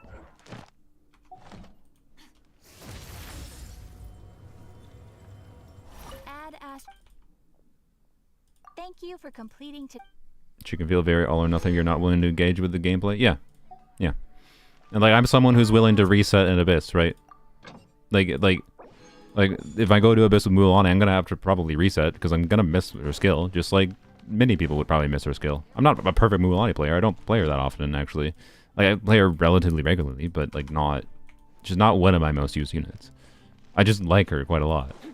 I don't know. Who's the turtle? This is the turtle. That's not the turtle. This is the turtle. And he's a butthole. No, I'm joking. This turtle is wonderful. That's Snappy the Snapping Turtle. And that snapping turtle never has done anything wrong in its life. It's just living its life. The turtle, though, we don't talk about the turtle. We don't talk about the turtle. The turtle has done crimes. Anyways, if you miss her skill, you're proving our point. Psycho Jack, if I clear Abyss without missing a single skill, I'm banning you. Alright? Let's put your existence on the line in my chat. Because you are being a little bit of a bad faith butthole right now, in my opinion. I don't feel like trying to break that down. But let's put it on the line, okay? But you're probably not getting banned because I'm probably going to miss. I'm probably going to miss. But it does not prove our point. And I like how you're saying our point because this is where our bad faith argument bullshit comes in. The very fact that you're using our point as phrasing there implies to you that you have aligned your views in this particular split division of group of Mualani bad, and then you view anyone else who says opinions about Mualani that isn't just Mualani bad as the other, and therefore now you are engaging with bad faith arguments. No, I'm not gonna ban him anyway. How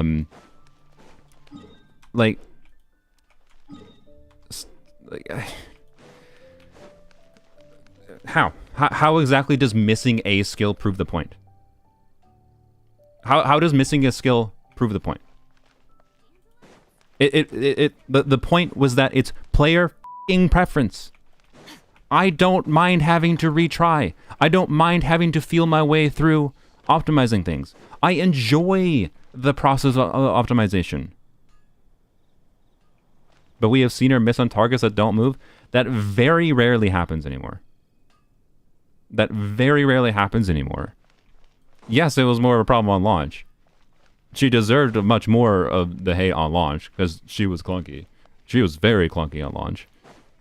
I still think it wasn't that bad on launch. But they fixed most of those problems, actually. Of enemies like standing still, whatever. There is there's still problems, to be clear.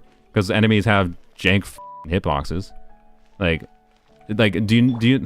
Does everyone call Shenhe a garbage ass clunky character because of the fact that Shenhe against a Ruin Guard? Here, can we go demonstrate this? So the cryo. Do you want to know the worst thing? Do you want to know the actual 100% worst thing about using the cryo Lanyan team in the collab video was? It was in third chamber. Shenhe's skill constantly when you use her skill against, and this will probably take a second to try to do because it's inconsistent. Shenhe's skill, because these Ruin Guards, right? These big Ruin Guards will constantly turn to face you. And if you press her skill against them, when like right in the middle, it will not hit. And this character is very energy hungry. And like the energy economy of her teams is important. It's a reset if you frickin' miss a skill most of the time on her. Let's see if I gotta let him stand.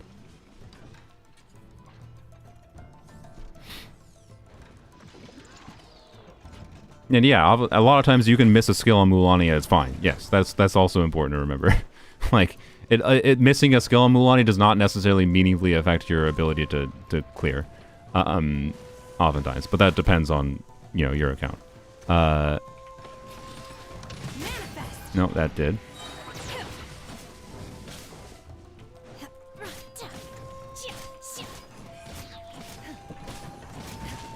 Okay, I'm gonna try to do it after he... Oops, shoot, I didn't mean to stun him. Try to do it after he turns to me. Oh, god dang it. Okay, I like all the games trying to make it not happen. Maybe it only had... Okay, to be clear, the enemy behavior might be a little bit different in Abyss. That might be causing part of the problem. No, I did it to the side. So the strategy I had to use for my clear was to be clear.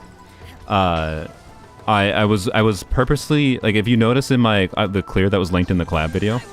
I purposely would move to the side. He's now stunned and... Oh, you freaking buttholes.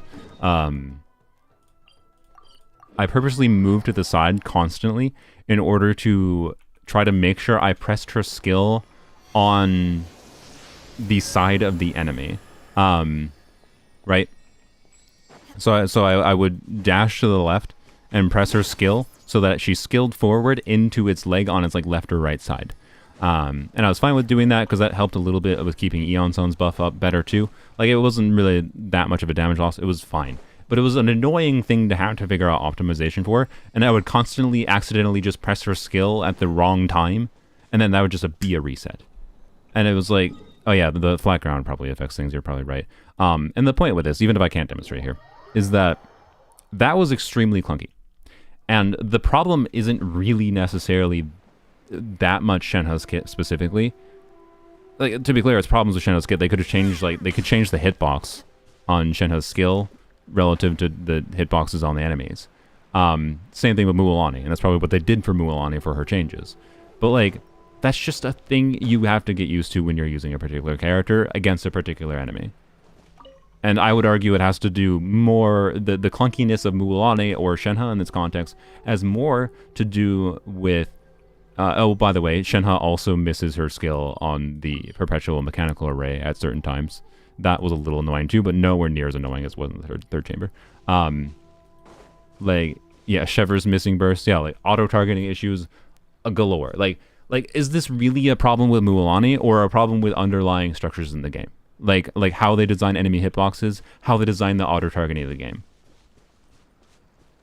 Like, that's I think what we need to ask. Can I? Unleash. Okay, so that didn't trigger. That actually worked right there. It didn't trigger the skill because you can hit this when it this is not like the other ruin guards where you can't do damage or hit them when they are waking up. Do this. But I was able to position it right in the middle there. Yeah, see? No skill, nothing. Right? And in particular, because it turns to face you, if you're just like playing automatically without thinking about that, you just don't generate energy. Let's see if can I do it 3 times in a row?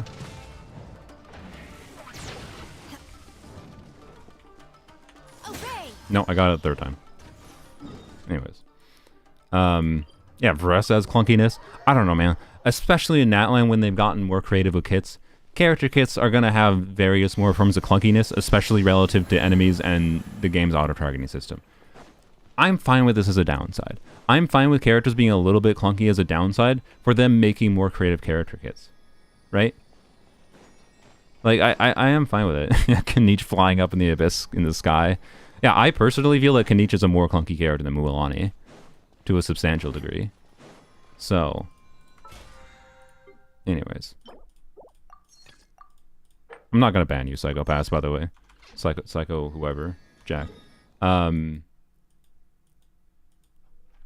Flap. I was just annoyed by you.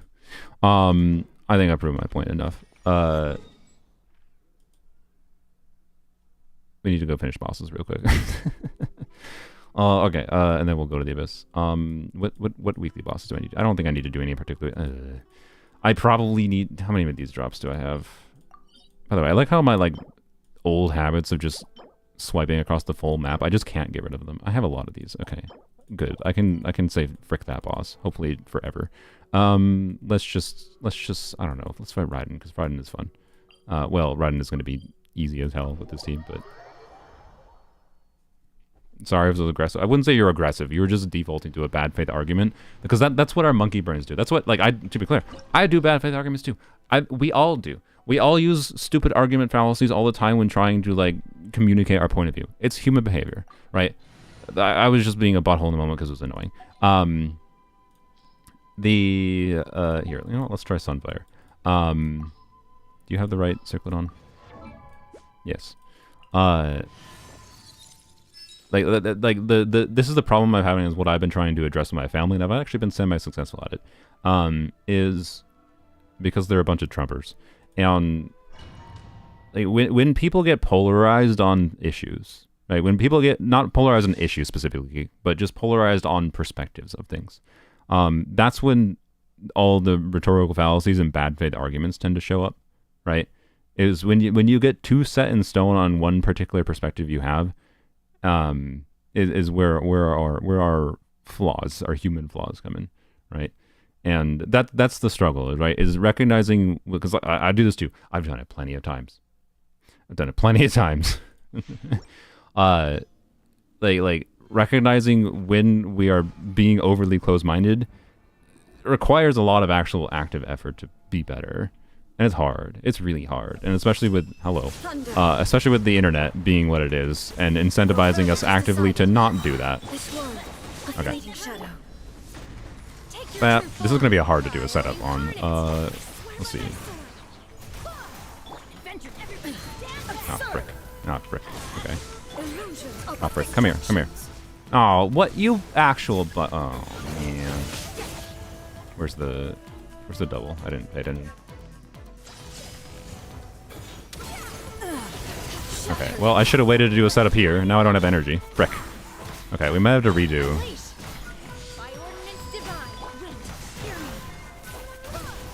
Frick you. Oh my god, seriously. No, let's redo. I think we can do this. I think we can do like a setup properly. It's just really annoying. I do not recommend Sunfire Skirk, I think, for this boss. To be clear, I don't think I recommend Sunfire Skirk for Overworld in general. It just like I think one of the enjoyable things about Skirk is how just I really like brain dead teams, honestly, for Overworld in general.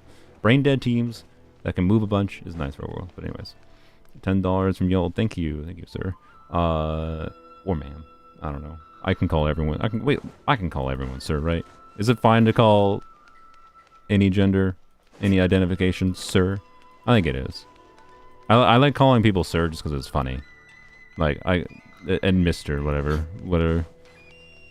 You are, sir? Okay, well, regardless of your choice, you are. Anyway, sorry. They put their faith in something when an objective fact or opposing belief with credit, it shakes their reality and they default to being defensive. Yep, and we all do that. It's not just they. Like, I think there's even something to learn in the way that you phrase that, Yeld, because we can be a little bit too, like, putting ourselves on a pedestal too much, right? By even using terminology like that, where we say they. We're otherizing people when we say that, right? That's why I was trying to say, like, it's not just them, it's us.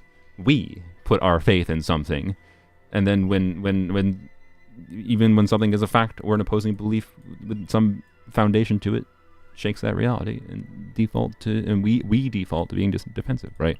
There's a reason I use we a lot. It's inclusive terminology, and the reason is to try to not polarize. Not that I'm always successful in that, but you know.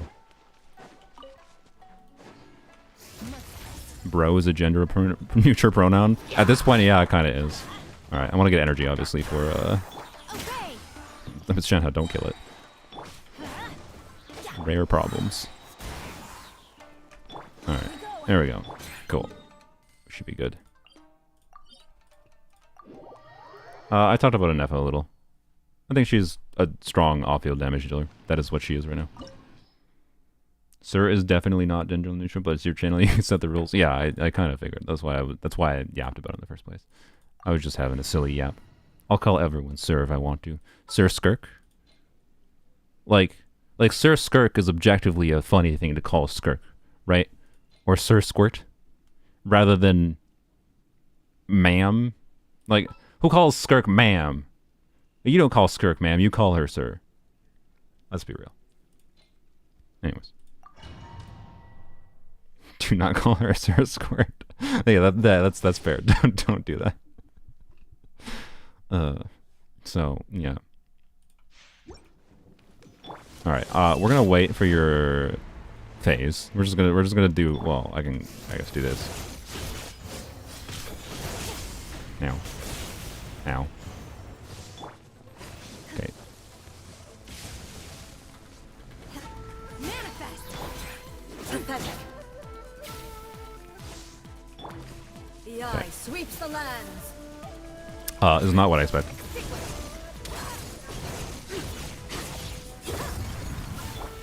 How long do you stay on board? Is this gonna work? Ah, crap. It's not gonna work, is it? Oh, it might. No. Oh, you came back. Oh, thank you. No. It didn't work. Okay. Ow. Just watch. Unleash. Let's light it up. I thought she almost always did the clone phase, but it's been a while since I fought her. Oh, come on. I need my... Stop it! Oh my god. I just wanted my flame of energy. No! Okay, whatever. It's fine. It's been forever since I fought this phase. Why not have fun with it? You ran away from me. Stop running away! Okay, get Sunfire going. Wreck this shield. We can brute for this shield.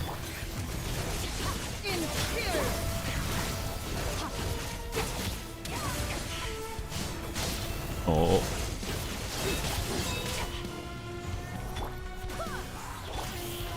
No, you suck me. Witness the final calamity.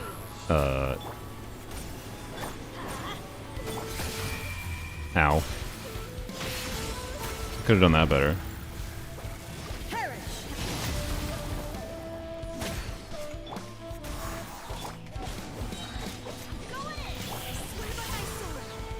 Stop teleporting! Eternity is in my hand. Manifest. Excuse me, shield's gone. Lady. You are breaking rules of the agreement. Whatever. It's been a while since I jumped rope. Yeah, avoided the damage. Let's go. Transfiguration.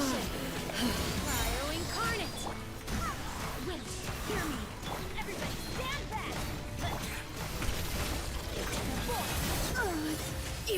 There we go.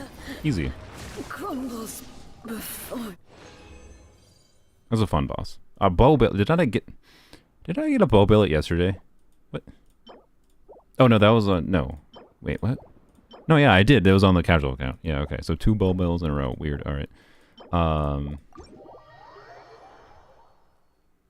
Any reason for Sunfire Skirk beside it being funny? I like how people have this problem. Like, is there any reason to play DPS Lanyan other than I want to? Is there like no, DPS Lanyan is not the best damage team in the game, but I like how it plays. I like how DPS Lanyan is a quick swap team with enjoyable front-loaded damage potential that, you know, jumps around on the screen. It's got a satisfying sequences of inputs and satisfying decision-making to me of doing certain actions at different times depending on what the enemy is doing. Some people would call it clunky. So why do I play this team? Because I enjoy it in a similar way. Like, yes, it's clunky, and I don't think it's like a good overworld or just like farming experience team, because too often you get annoyed by like circle impact or just too much energy required to do the setups properly. But like I find it mechanically fun and satisfying to pull off, and it works far better than I thought it would. And yeah, I don't know. Like, to be clear, the main thing we learned from the Sunfire Skirk stream was probably I don't recommend Sunfire Skirk. One, I think you need C2 Gene. Is there particular crystals I need? That is a good question. I think I need cryo crystals. Is there a boss that guarantees dropping hydro crystals or cryo crystals? Wait, do I need cryo crystals? I don't remember what I need. I don't know. Let's just fight Child. Why not? Why? Because I think it's funny to fight Child with Skirk. But yeah. So, anyways, Sunfire Skirk because it works. That's why. Because it's fun. I don't know. Like this works far better than I think people are giving it credit for. But I will say it's harder to the lower investment you go, the harder it is to recommend. But I demonstrated, you know, what I could with like a lower investment version with like a Diona C6 last time, right? But I did realize on the casual account that the keeping shield uptime for Eshu, if you want to do Eshu Sunfire Skirk, is a little tricksy. So, like, I think my end conclusion is that I think it's harder to recommend Sunfire Skirk if you, one, don't have a 5-star weapon for her. Like, it doesn't. I don't think it has to be a signature. I just think having like a generic stat stick 5-star weapon, Missplitter, whatever, obviously too, is very desirable. And like Finale works fine, but I think Finale wouldn't have worked in anywhere near as well if this Abyss didn't have a buff going for her, right? I did a run went through Abyss with Finale before and it was fine. But other than that, obviously having her kit maxed out is nice too. And having her signature artifacts mattered more. Like the conjunction of not having her burst, not having her skill crowned, relying on Calamity of Eshu for like passive uptime, and having gladiators rather than galleries on her on the casual account, and not having C2 Gene makes like the conjunction of those four things makes like Sunfire Skirk not work. So I think C2 Gene is the starting point, and then you have flexibility for your second cryo, and then also you also on my casual account I don't have Aquila on Bennett. I have Alley Flash, which is not that much worse. That's actually not that big a problem. More noticeable is not having C5 Bennett, I think. So yeah, and having to rely on Eshu makes it a little awkward. I think I'm going to try to get Sitlali, not just for Sunfire Skirk. I think I'm going to try to get Sitlali for Arlecchino in particular on my casual account when she reruns. Probably. We'll see. I don't know. Depends on how motivated I am to farm and what else is going on at the time. And if I get her for the casual account and I manage to get like theoretically I could choose C1 Gene. I think Dia makes the most sense on the casual account actually, because just Dia is useful in some situations. But like it'd be a C0 Dia, and like not incredibly so. So I might choose Gene. I have a C0 Gene on the casual account and I just have to lose 150-50. So like theoretically I could start doing Sunfire Skirk on the casual account, and at that point, like with Gene C2 and Sitlali on the casual account, I'm pretty sure Sunfire Skirk is better than my Freeze team on that account, because I don't have Freenet Escoffier, right? So, yeah. Anyways, let's murder a child. Unleash.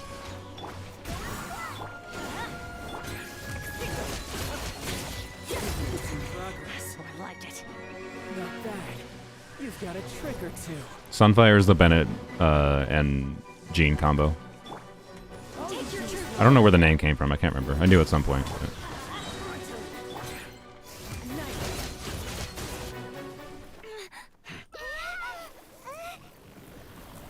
It's from League of Legends. Oh, ew. Oh, ew. Ew. Transfiguration.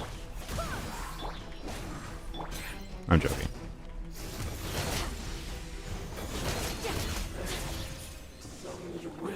Speaking of polarization, you know one thing that I am polarized about? Hating League of Legends. You mentioned League, and immediately you polarized me. A polearm billet? What in the heck is this day? Getting all the billets. Alright, when the game's giving me billets, and what I would actually want is like gold crystals. Anyways, but yeah, I'm just being silly when it comes to League. I don't actually know anything about the game other than it has its reputation. Arcane? Yeah, no, Arcane is great. Yeah. Arcane, 10 out of 10. League of Legends, the game, I mean, what Arcane successfully did is make me care about Arcane and not at all about League of Legends. Like, if Arcane was meant to be a marketing attempt for the game, it failed completely. Like, very initially, I was like, maybe I should pick up League. Maybe it's kind of interesting. And then they're like, no, the game is, like, too little about all this lore.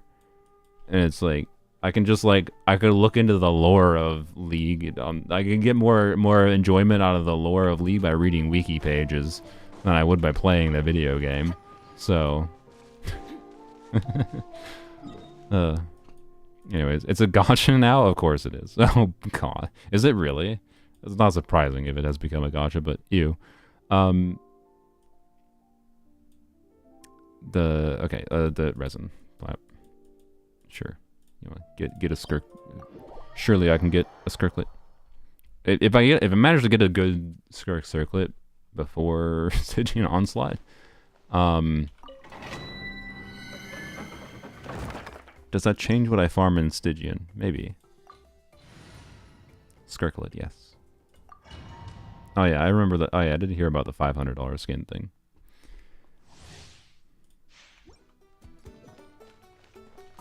Okay, this is probably gonna be a little awkward.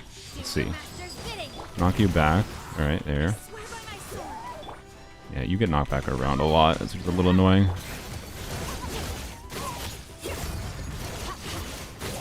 Nice. Okay. I think it's very possible if I don't line this up properly with this thing, it might get into a shield phase, whereas obviously a freeze team would trivialize it. So, like I said, I think for farming, this is not a good farming team. You don't want to have annoying clunky setups when you're just trying to like farm your. Shh. Don't scare it. Don't scare it. This needs attack percent.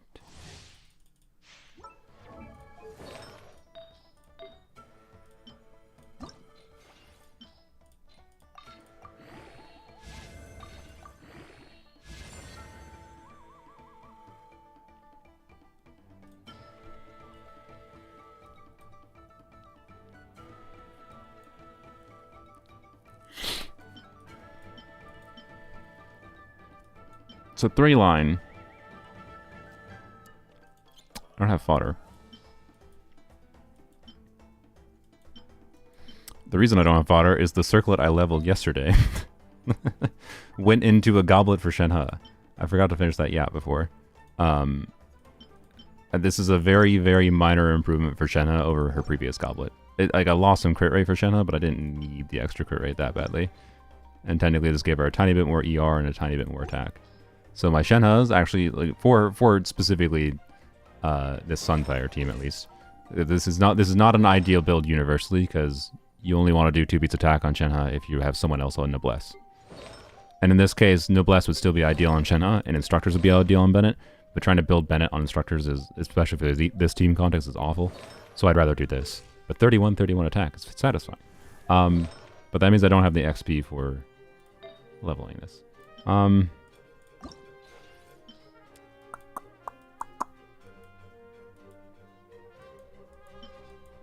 I can find something. Honestly, I might get rid of this. Do I have... like... let me check. As long as I have a healing bonus circlet on Noblesse still... yeah, I do. It has ER. Like... I use an off-piece healing bonus circlet on Bennett. And, like... it says 1 ER roll and a whack ton of attack. What does this do for me? Like, what context is this relevant? Is there a reason I kept this? Attack scaling healer on... what attack scaling healers exist? Jean? Charlotte, I guess? Yeah. But... I don't think it has enough ER for Charlotte. And Jean I use on BB. I don't think there's a context where I use Jean and not on BB. Cloud Retainer, maybe. That's probably why I kept it. You're probably right. She is probably why I kept it, but quite frankly, especially now that I have C2 Cloud Retainer, I just don't care about changing her build at all. At all.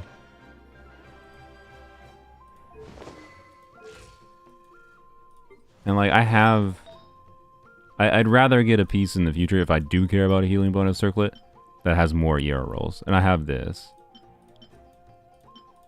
Like, I think it's fine if it goes away. It's not, like, useless or anything, but I don't think it's a that important piece to keep. Alright. So, it's a good artifact. Like, I think it's worth considering not throwing that away for sure. But...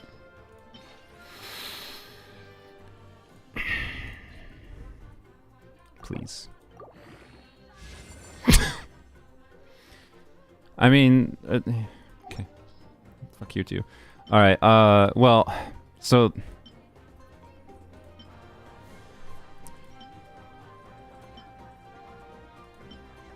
it's not bad. This actually technically is probably an upgrade for this team.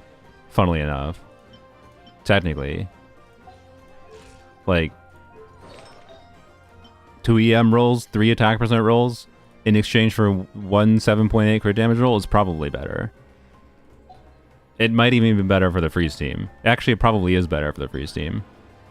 The problem I have with this is now I'm caught in this dichotomy of like, do I re-roll the 3-liner or do I re-roll the 4-liner?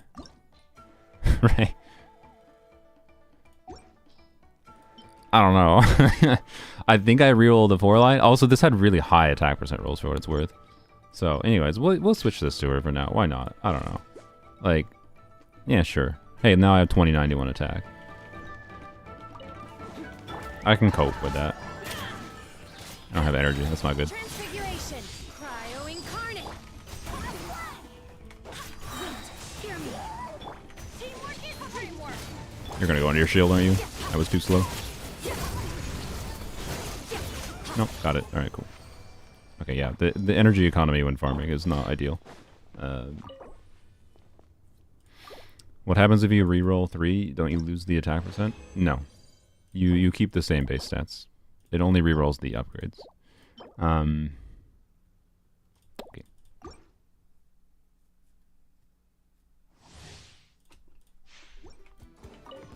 It has EM too. Like, it's kind of an ideal circlet for me because of how much I like Sunfire Skirt, right? Obviously, it's a weird circumstance.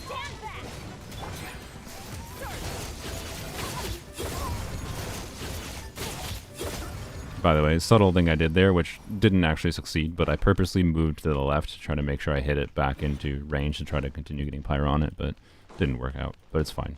If I hadn't done that, it still actually might have been maybe struggled to clear it, but it's fine without it doing whatever.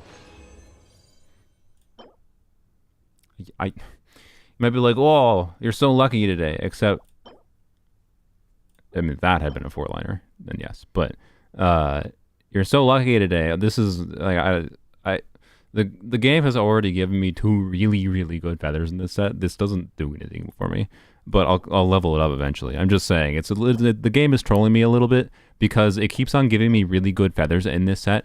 And here, let me show you what my Veresa flower looks like. Like, look at my Veresa flower. Like, it's got good baseline stats, but like low, like you understand, right? And like the game has given me somehow 2 equivalent, like these are the only 2 artifacts that have 14 crit rate and 14 crit damage on my account on feathers. And like in the span of like 2 weeks, the game gave me 2 identical pieces, but one with ER. Like what? Why? Stop.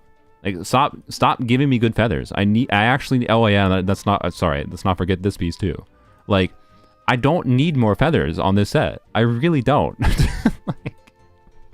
like, it's like the one artifact I can get like no utility out of in this domain now is these. I don't need any of these. So, whatever, it's fine. You know, it could be a really cracked off piece still. I'm just not leveling up anytime soon. Oh my god. Okay, it's going to a shield phase. Oh, it's doomed. Doomed. Where are you? The Gene camera work is the most annoying part about using Gene.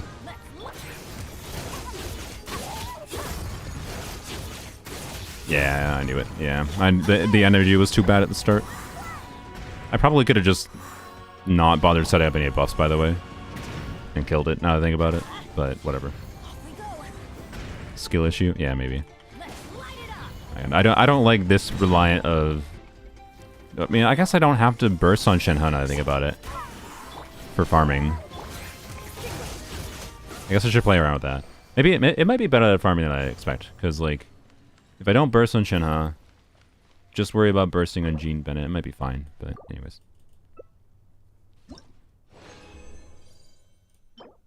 What?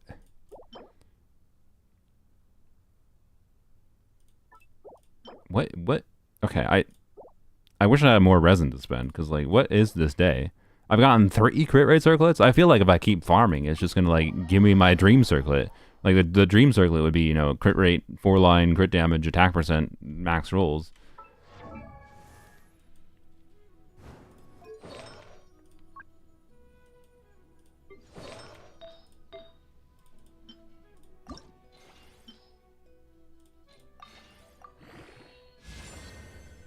I mean, I'll keep it, but, you know, I don't need to do that right now. ER would have been fantastic, though. Okay. That's fine. Take a fortune slip at the slime. At the slime? At the slime? Sure. You know what? Sure. But yeah, I think I'll keep her on this build for now, right? She like her crit damage, remember, is inflated by me having her signature weapon, so like losing a crit damage roll in exchange for getting that attack percent, I think, is a net gain. It just makes the why like re-rolling circlets is so weird. It's gonna feel so bad to re-roll this circlet, but I think what I do is I try to re-roll this goblet. Because I think rerolling the goblet makes more sense first, because it's a 4-liner, like, perfect piece at a baseline stats other than mineral crit rate, right? Reroll the goblet until I get no bad rolls in the goblet. Doesn't have to all be crit. And then I think probably reroll this until it gets... Because again, monkey brain, my monkey brain want to be at 200 crit damage as a starting point. My monkey brain wants that. Does it actually matter? No. Right. But my monkey... Oh, she still has the buff. But it's what my monkey brain wants. So, anyways. Onslaught comes out in 2 days. Yes, it is more EM for melt. And like that's what makes me comfortable re-rolling this, to be clear. As a 3-line piece. Is like, 1, circlets are going to be RNG even if they are super RNG if they are 4 lines. Because, you know, even if I select attack percent crit damage... It could roll 4 times into attack percent and none into crit damage, right? But the fact that it has an additional line here, EM, that is relevant to me in my case, as dumb as it is, and only 1 bad line, significantly increases the chance that this re-rolls in a way that's like positive. For me, my preference would still be just like, I would want, again, this is like, if I get 3 high crit damage rolls and 1 attack percent roll, that's probably the ideal. Or all crit damage rolls, but that's quite unlikely, obviously. So I don't know. Anyways, what happens, by the way, if another monkey brain thing is I would like to stay at a baseline. She still has the attack buff going. Can the buff expire? How long does it take to expire? During this time, 12 seconds. Okay. I would, oh, hi, Cloud Retainer Accasha review. Sure. I would like to be over 2k attack. One downside of... Not that. One downside of this circlet was that I fell below 2k attack. Does that actually matter? No, not really, necessarily. I mean, to be clear, more attack, good. But, you know, the point being... Monkey brain, like, over 2k attack.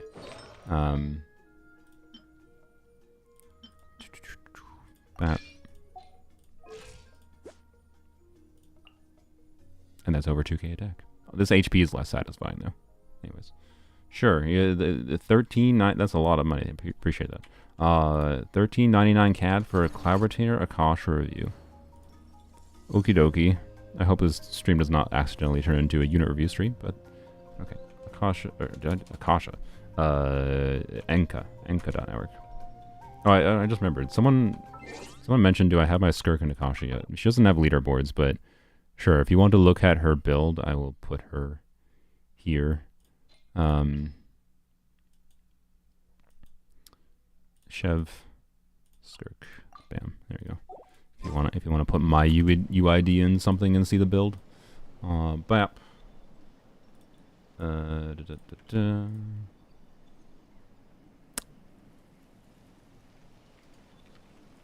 Did I copy it wrong? 611-472-689.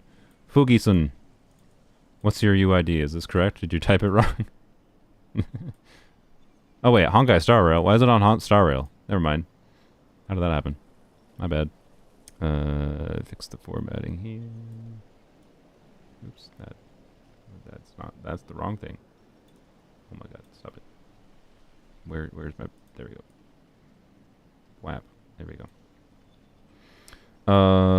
Shunyun. There's no Shunyun here.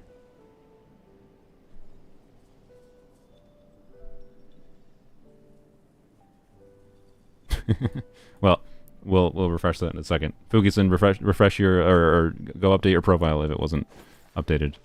Alright, I guess it might be on Accasha, that's true.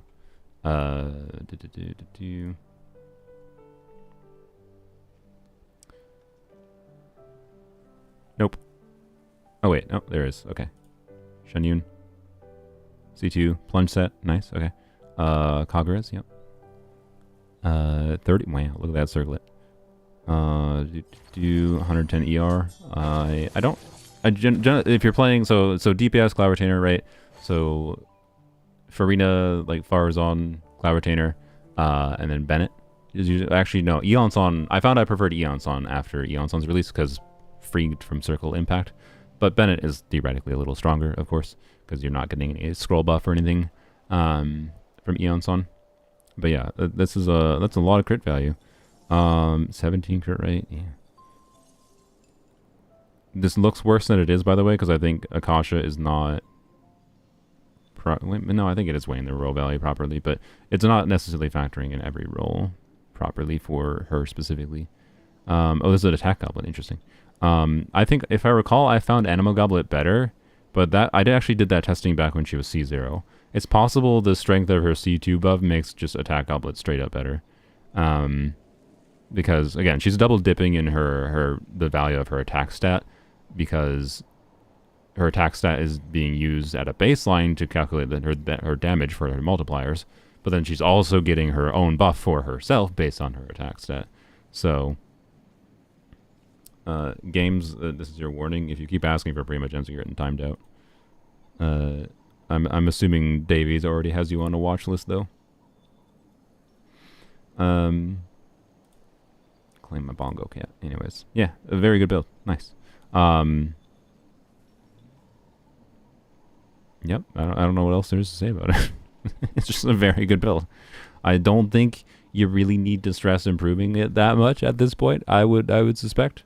Obviously, if you want, I mean, I was gonna say like you're arguably lacking in attack percent substats because you have 0 attack substats, and that's like not necessarily ideal. But you're also running an attack goblet, and it's like with an attack buffer, the crit stats are gonna matter more than anything. So, yeah, why isn't he already begging? He's usually insta-ban on any stream. I mean, that's fair. I don't know. I'll leave it up to Davey. Yes. He does mean thanks for the donation. Did I not say thanks? Oh. Yes. Yeah. Sorry. My brain dumps sometimes. Thank you for the donation. You got a very nice Cloud Retainer. If you wanted to improve her at this point, I think you can relatively safely say you can stop caring about the artifact quality, and you're definitely at the point where you want to crown her, I'd say. To get more damage value out of her, you'll notice that more than artifact improvements. Other than that, in my testing, and this is not me saying you have to, like, I do not think this is going to change. One of the funny things I didn't really notice, like C2 Cloud Retainer made her get way bigger numbers, but like, I don't know. Anyway, so the point being, this is not necessarily going to actually change your experience using this character to a meaningful degree.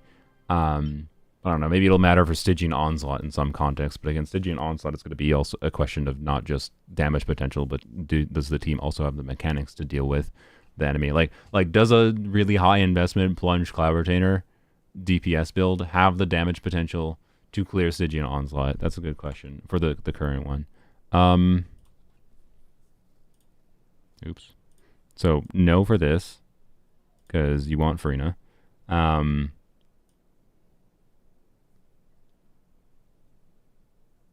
This one's a weird one, because like I'm not sure how well Farah is on Cloud Retainer, Eon-san or Bennett. Eon-san would be a little bit better.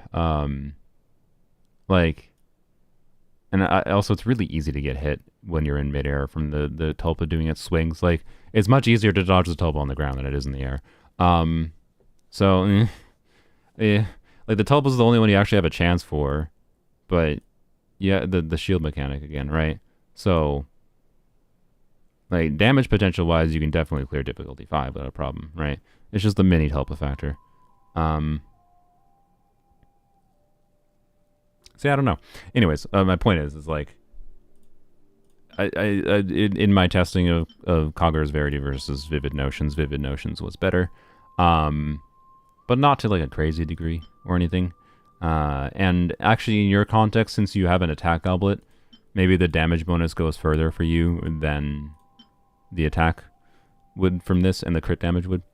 I think it just depends on your build a little bit. This would probably push you a little bit more towards an animal build, animal damage bonus build. I think it's also possible that this weapon, so the 28% crit damage is up permanently.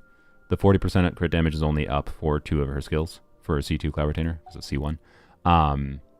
But the crit damage, the crit value from that plus the attack percent, or it's probably, sorry, plus the max base attack weapon, might make an attack circlet worth considering too. Right? So that's something I haven't thought about and haven't tested, but anyways, there's weird min-maxy potential, and I think this is her best DPS weapon at this point, if you really care for the future. I don't think it's worth getting too focused on, but if like you're going to continue in the future considering pulling like say Shan Yun C6, because obviously Shan Yun C6 would be an improvement for DPS Shan Yun, although Shan Yun C3, C4, and C5 aren't that much of an improvement. I mean, they're minor improvements, but you know, they're only relevant for DPS on you. This I think would be smarter to go for as a priority versus like caring about 4 more constellations on her, right? So yeah. Anyways, but yeah, not saying you need to do that at all. I'm just saying I did see an increase over Kagura's with the build I had. Go check if before you actually decide whenever that reruns. Go check and see if that's actually worthwhile for you for the resource cost by doing some numbers run with a damage calculator. Just, you don't have to do like Genshin Optimize or anything. Just do like this website, the GI damage calculator.web.app. This is linked in the description, where you can select a particular character, put in your artifact stats, make sure you configure the enemy situation properly with like a correct level target, resistances, whatever. And you can use that. That's what I like that kind of tool for, is checking that kind of difference all the time. Yeah. Anyways, yeah, I don't know if it's actually worth it, because it might not change it might change what you see for big numbers from her, but it probably won't change the actual experience. Oh yeah, we said we're gonna do an Abyss clear. Can we do Plunge Shunya at the same time? I wonder. I said I was gonna do Mualani second side, right? Or no, Mualani first side, not second side. Shunyun probably won't work second side. Well, maybe we can just skip chamber 3. I mean, it's not gonna work very well in the. I don't know. Let's see. I don't technically have to. I don't technically have to clear, since we're just. I said I was going to do a Mualani clear, right? Do I want to change her build? Should I just leave her on scroll? You know, I'm kind of curious, actually. I'm kind of curious how my Mualani build will perform in a vape team, because this is a hybrid build, right? Where like it should perform fine for vape, but it's not going to be as good as the Obsidian build, obviously. I don't know, I'm down to try it. We can try. So we can do...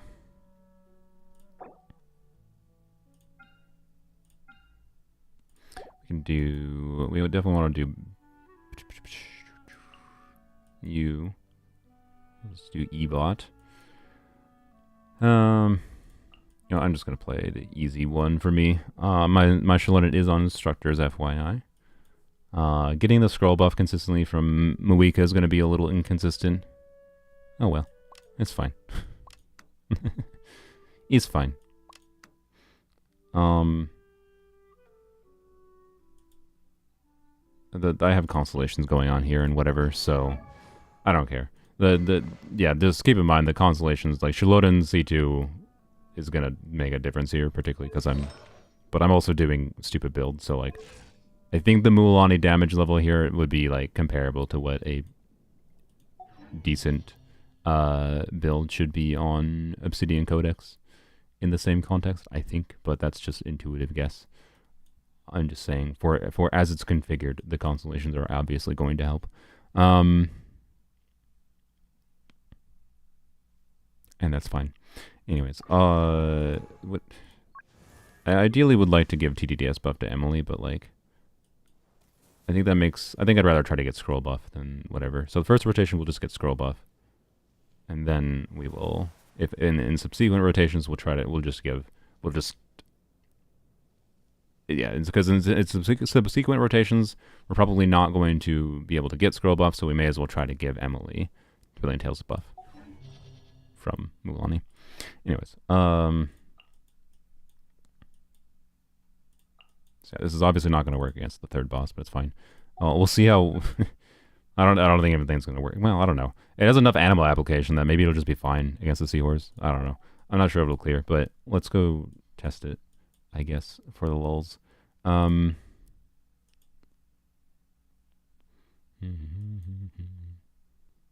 struggling to find. I should use Bennett, I guess. Or I am using Bennett, so I guess it'll be fine for clearing the shields. Duh. I forgot. I'm stupid. Oh yeah, I could use Jean here. I could do Sunfire. I could do Jean here instead of Farazan to try to clear the shield better. Oh, that'd be funny. Again, Chamber 3 is not going to work, but that's fine. I think I'll just stick with just Bennett alone, but it's funny that I could do that. Farazan is not on Tenacity. Farazan ideally would be on Tenacity. It's fine. She'll still be giving damage bonus.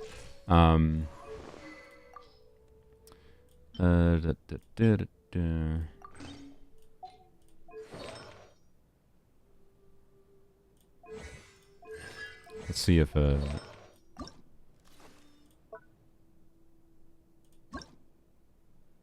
this will work.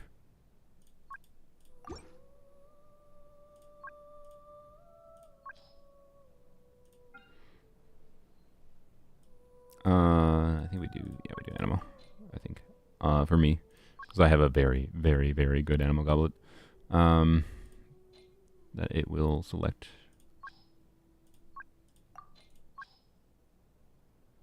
Probably crit rate. And crit rate, crit damage, and I'll throw an attack percent there. We'll see if that mucks it up though. Nope, it did not. Cool. And crit ratio is not a very good crit ratio. My build on this set is more cope than I expected.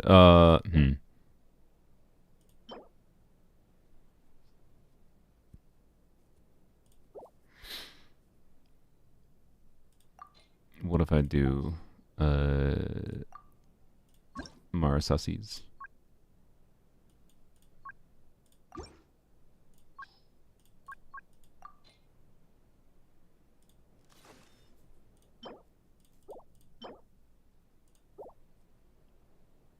I think I should just use the Marasasi build.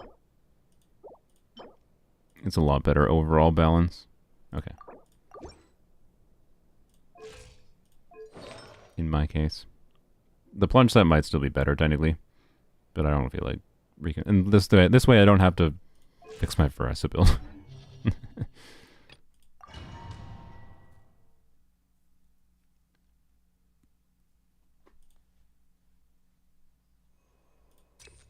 My Emily video will be coming out when Emily Benner is here. Not necessarily the day of. Maybe it'll be the day of. I don't know. Or it might be the day of or the weekend before, or it'll be the weekend after the banner's out. My Emily is running 140 ER though, but has signature weapon. Also doesn't really need to. This is not a context where I think it's super important for Emily to burst consistently. So, you know. Rise with the sun. This will brighten up the place. Why I'm dashing all over the place.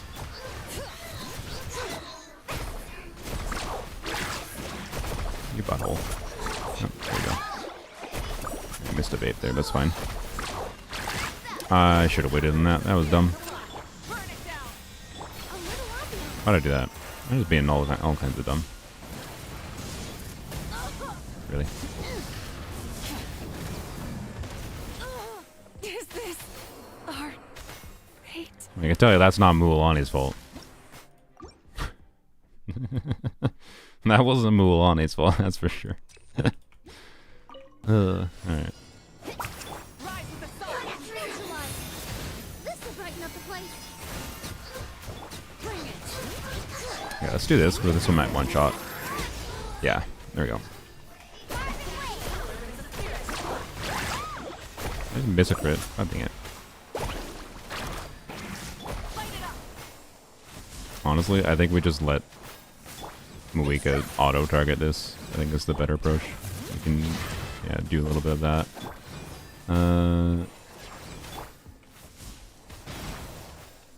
It's so much slower than...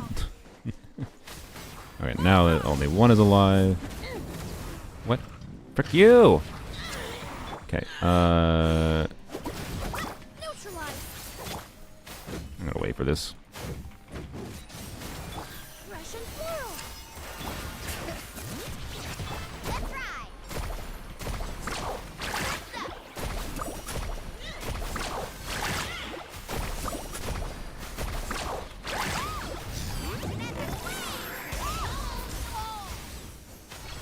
Did it dash backwards and hit the wall? Of course it did.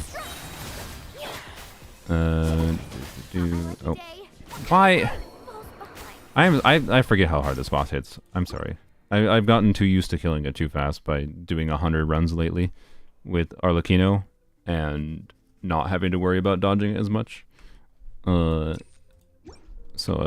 I need to think about living more.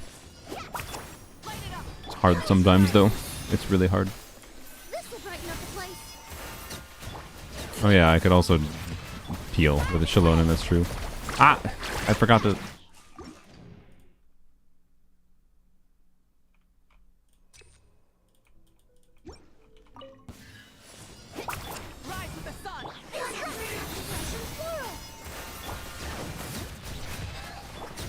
Don't target the little bugs. How did you live? Did you not have burning on you? Oh.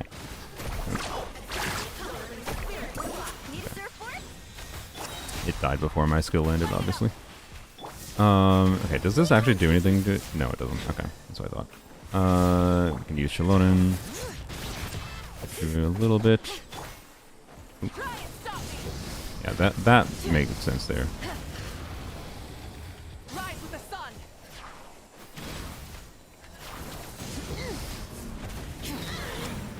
Okay, do this, and I'm gonna do this. I should have waited to do that. Oh well. Low instructor buff uptime here. Do this.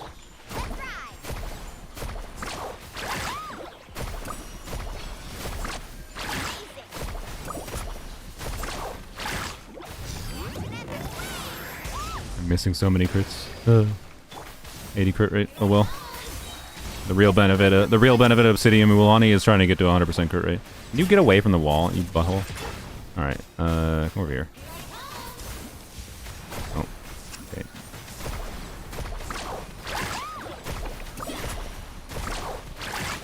Okay, we got it. I almost died again.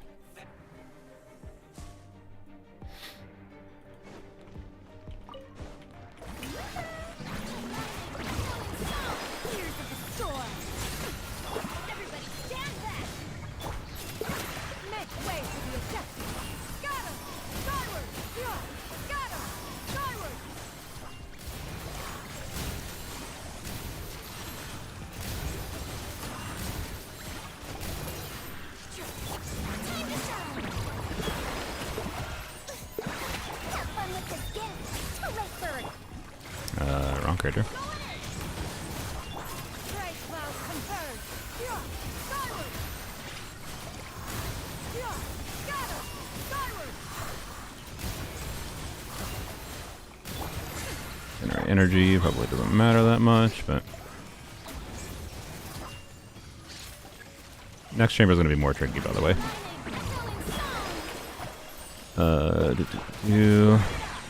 I don't know why I did that first. Whatever. Probably not the big a deal.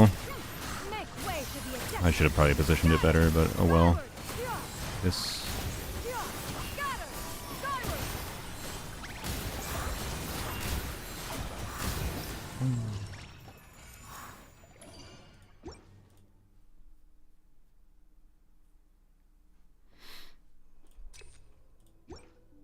Also, Mulan is doing meaningfully less. Oh, duh! I totally forgot. I didn't even have to think about scroll on Moika at all because I have scroll on Mulan right now because I didn't want to change the build.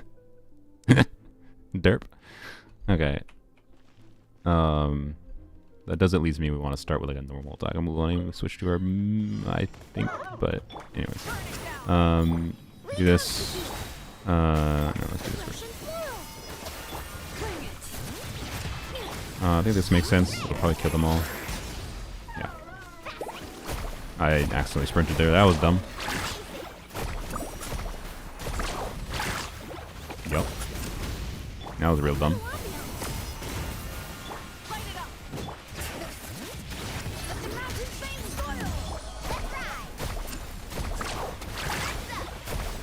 Okay, you hit those, right?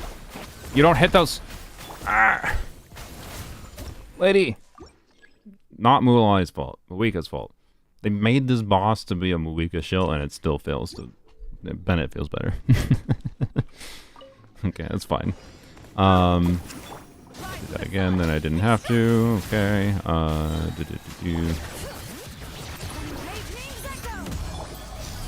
They're not all in the same spot, are they? Nope. How did you not die?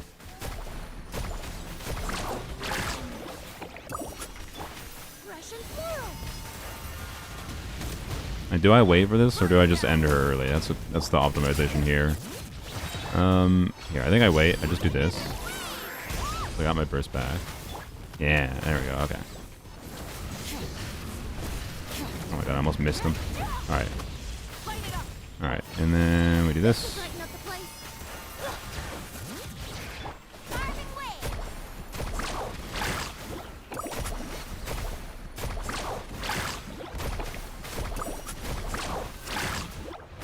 Alright, don't. This.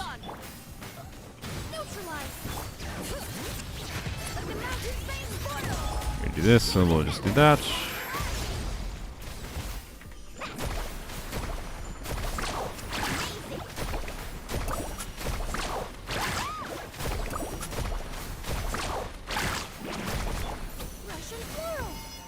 I gotta get the. Oh boy.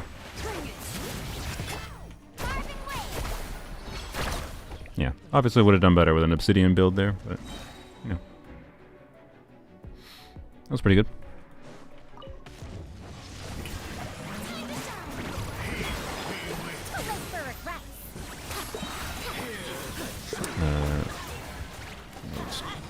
Flat.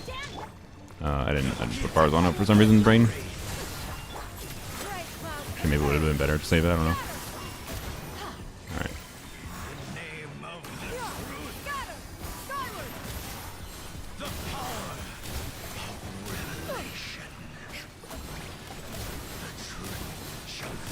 Okay, this is actually just, yeah, this is just better at a baseline than I thought it was going to be. I think we still are clearing this too slow, though. There's probably an optimization path to clearing with this team, but I'm not going to worry about it.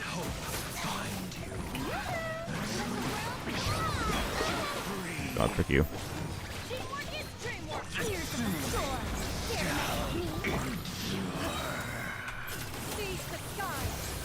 Worst thing about the seahorse is just that it takes 10 seconds of time after the Lecter already took so much. Like,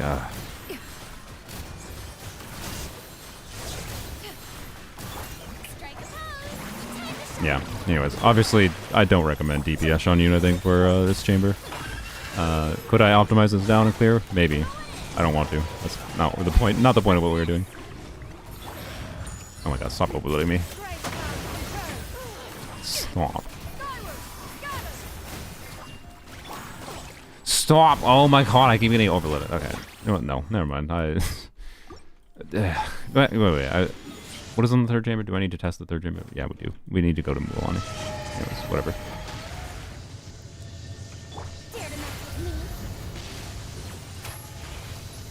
We are testing Mulan more than anything, and I was just wanted to show the one DPS Shunyun player what my Shunyun performed like on Veresa weapon, so they can compare it to theirs.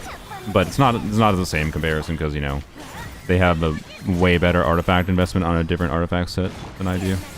I get particles for you. There we go. Don't do it. You butt wet. Oh my god. Frick a seahorse.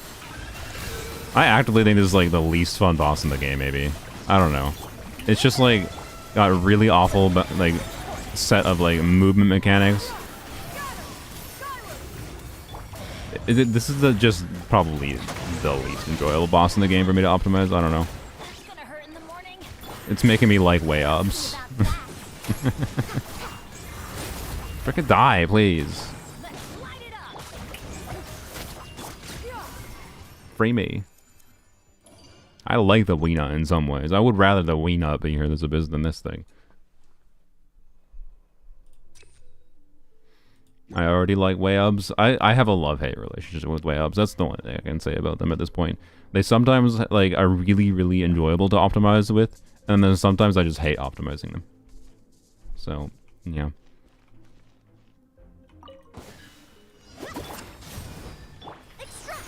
This team will be a little weird because of the shield. Okay. What? Ooh, okay. So, this is an example of you should be smart with grouping. So what we do here is we can get Emily going. Right here. The one did not want to come here, but that's fine. I didn't Shalonin, whatever. Alright, so I hit all of them at once. We can do this better. This is probably the most annoying wave of enemies for Mulan, though, to be clear. Because these roly-polies are assholes. that's what I would describe them as.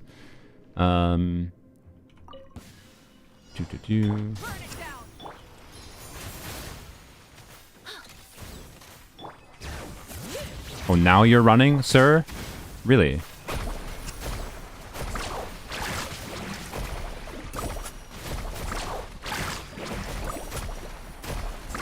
Don't like being on the wall here, but oh well. And by the way, obviously Moika bursting is probably the main thing you should do in this team context. Ooh. What? How? What? Where? Why are you over here? Whatever. Obviously Moika bursting is what you should do in that context to help you clear, because you can set up Shalonin buff, do a Moika burst on a Vaporize, right? Like, it'll be fine. Okay.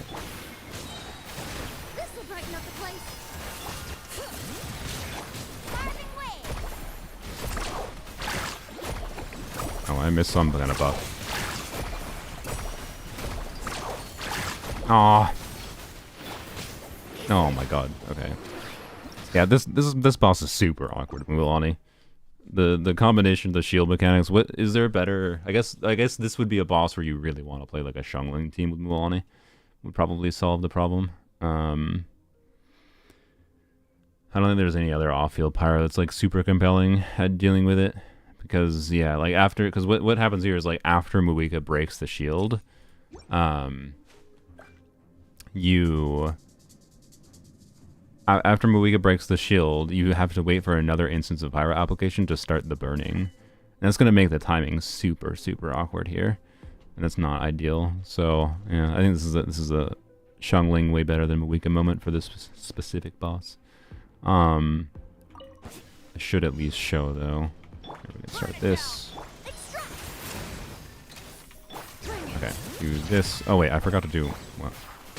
I said we should at least show what Moika Vape Burst looks like with a level 1 Moika Burst.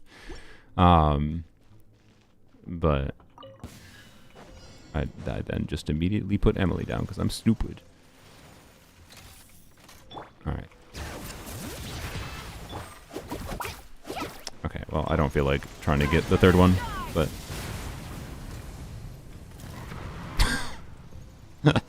Hey, is Moika a garbage character because her burst missed there? Clearly that's a problem with Moika's kit, right?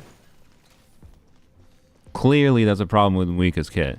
Garbage ass character. Why even bother bursting on her? I find it somewhat comical. Every time I choose to consider bursting on Moika, I miss. Or something else happens. Like she misses a crit. I just like that's the point of the story, right? It's like it's down to player preference. I understand why you might not like Mulan, but there's a difference between she's like, oh, she's just universally bad. Anyways, that was really funny. Yeah, these enemies suck. I agree. Need a surfboard. I hate that they seem to specifically program these to make it like I haven't seen a single time. Let's see. I haven't seen a single time where all three of them did the little whirly twirly move immediately. And like, cause if they all did this consistently, where they did the spinny move to come to you as fast as possible immediately, that would be better. Now none of them are doing it. What the frick? Yeah, see, it's only 2 out of 3 every single time. Like, I'm not gonna lie, I think they did that intentionally. But that's an extreme dick move. If they did. Maybe they didn't, I don't know. I see, it's only ever 2. That sucks.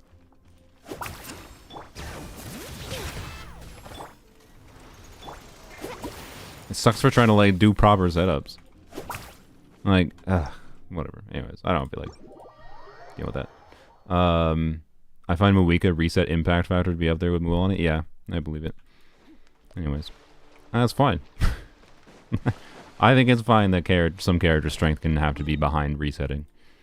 But yeah, Mulan is not as strong as Moika. Like, I think her gameplay is a particular flavor for particular players. And it's a good thing that characters exist that have reasons for you not to like them, because then you can skip them and save your Prima Gems and not feel pressured just because they're strong or whatever. That's what I like. That's a big part of what I don't like about Mulan. A lot of people probably... Or Mulan.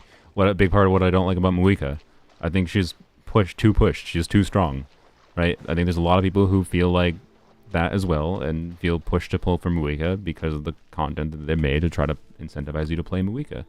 And I do not like that. So, you know. My Squark build. This is the Squark build currently. This is not ideal for a vaporized team, in case it's not obvious, but that's fine. Things to improve. I'm kind of working on min-maxing here. I'll probably continue farming these artifacts for a little bit. Anyways.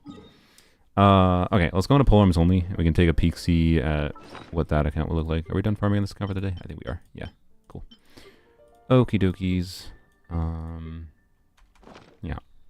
Oh, I keep on forgetting. I need to...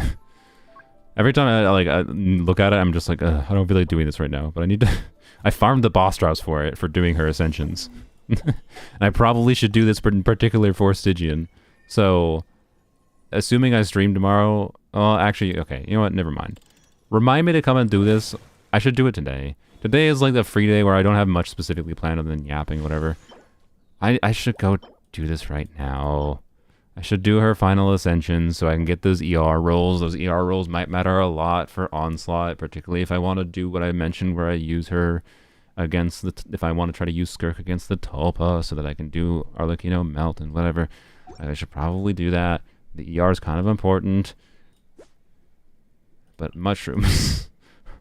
These mushrooms are annoying. How many of these can I craft? Barely any. Oh my god, I'm almost out of freaking Whopper Flower Crab. I have enough. Yeah, I'll have enough, but like barely. Jesus. Alright, yeah, so just need to get those. Yeah, I gotta build Layla now too, that's true. That's true. I should plan on that a little bit. Oh, cryo crystals though. Ugh. I'll work on it. I'll work on it. I'll work on it. It's gonna take some time though. Alright, let's go to polearms only quick. Yeah, I have Escoffier. The idea, though, to be clear, was using... Again, I probably can just use Farina. I don't think I need Mona, but I do think it's worth testing Mona. Like, I would like... I'm pretty sure at least difficulty 5, which is the meaningful one for people to realistically try to clear. Like, I think Skirk, Mona, Escoffier, and... Skirk, Mona, Escoffier. Who am I forgetting? Was it Frina? Anyways, well, maybe it was Frina still. I don't know. I thought there was a non-Frina team I suggested, but anyway, whatever. We'll see what happens. I want Mona. Point being, I just want Mona to have her full ascension so that I can have the best ER experience I can have. That's all.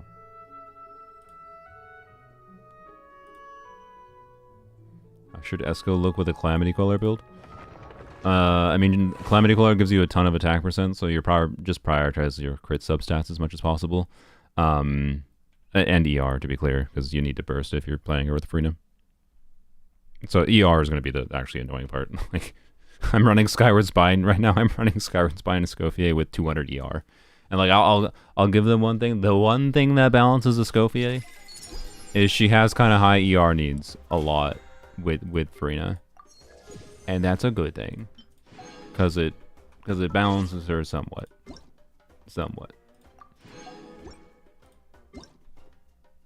Yes, I have Mona C4. Build I showed before would not. I would change her build to the crit damage circlet. Don't worry. I would change her build to the crit damage circlet for the Mona C4.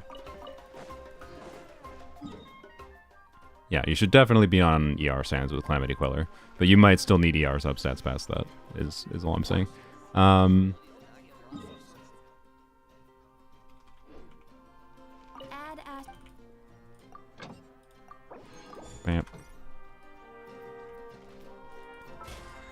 But yeah, on my main account, Escoffier's damage itself feels relatively balanced because I haven't leveled 90 Escoffier. She's still level 8 talents. And she's on a Skyward Spine and 200 ER build now. So, like, my Escoffier build on my main account feels pretty balanced right now for her damage. Oh, hi. So, yeah. Anyways, we have 190 stuffs. I think I don't really want to do this, but I have to go farm a thing. We have to go farm a certain boss that I don't really enjoy having to fight. Or do I? I can convert all. Oh, I looked at my friggin' drops, by the way, yesterday. Because it was Sunday. So I looked at what I had for Inefa drops, because obviously I'm going to try to get Inefa on my polearm account. Duh. She do be a polearm unit, and we get polearms. Look how many of these I had, just from events over the last year. Like, I have enough to double crown her, basically, already. I'll need to farm a couple more times, and particularly if I want to level up her normal attacks a little bit, which you might say, why level up her normal attacks? Well, I don't know. I have Candace Infusion at least. I'll level it to 6 at least, but you know, I'm probably not going to triple crown. Probably, maybe. I don't know. We'll see. The point being, like, I think it's kind of funny that because you haven't leveled many units and they haven't released polearm units that use these talent materials, that Inefa release is like, hey, I can just use these materials for something finally. Do I have the... No, it's EI that converts things, isn't it? Yeah, darn. It would be funny. I probably wouldn't have to farm any at all if I could convert the things. Because, like, look how many of these I have I could try to convert over, but oh well. Anywho's. What was I looking at in here? I don't know. How many crystals do I have? A lot. I wish I could sell these crystals to my polearm or my main account. Oh boy, are we probably gonna have to grind on this account again, by the way. Oh Mahoyo, you troll company. Thank you for. Yeah, how is polearms only for Stygian Onslaught? Okay, so first of all, should be fine to use an Escoffier team, obviously. Like this team clears 100%. Well, I shouldn't say 100%. I'm like 95% sure this team clear. I'm not gonna care about difficulty 6. I don't think difficulty 6 is happening. Because, well,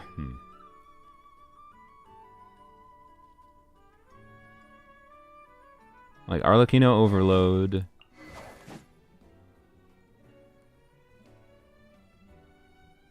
Post Inefa, difficulty 6 might be able to happen, okay?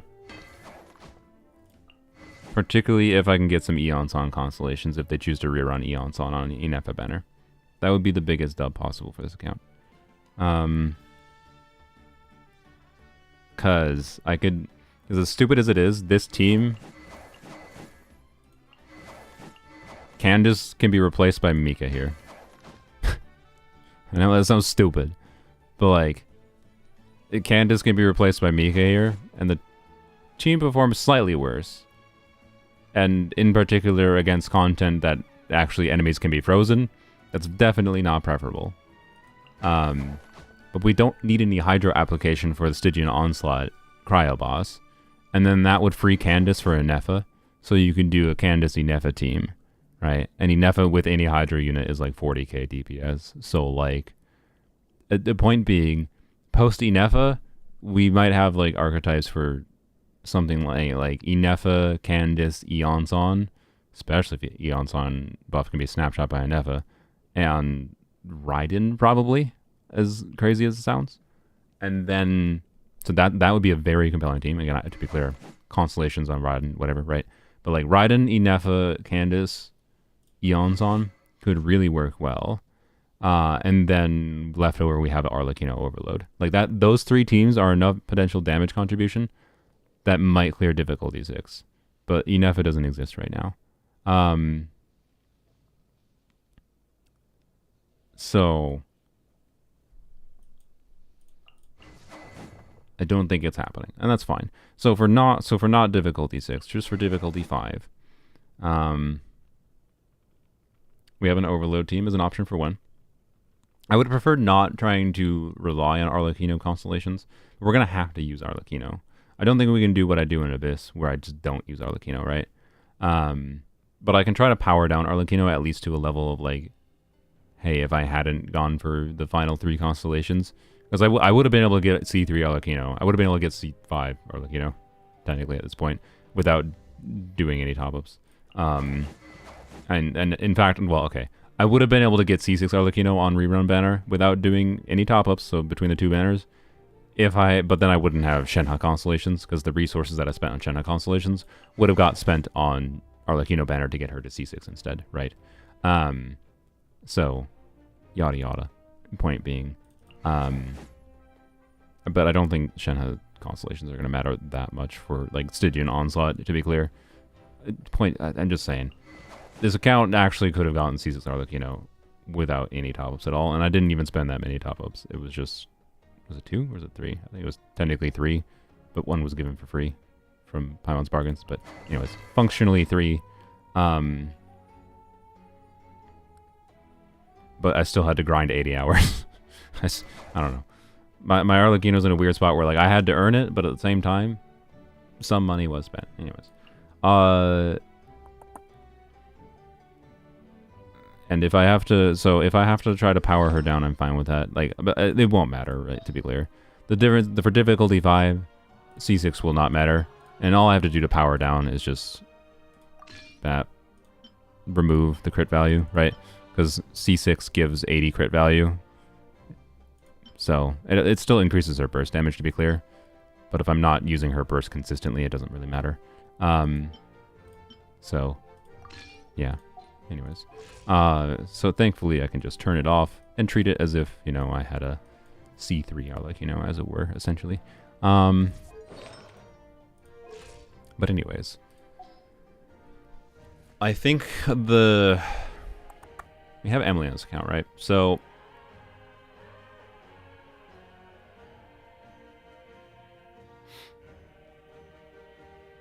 like, I think technically the best option for us is to have Arlecchino paired with, so we do Shenhe Escoffier, Candice, Rosaria for the Cryo boss. And then we do Arlecchino. This is going to sound stupid, but I think this makes sense. Arlecchino Mika with Eon-san.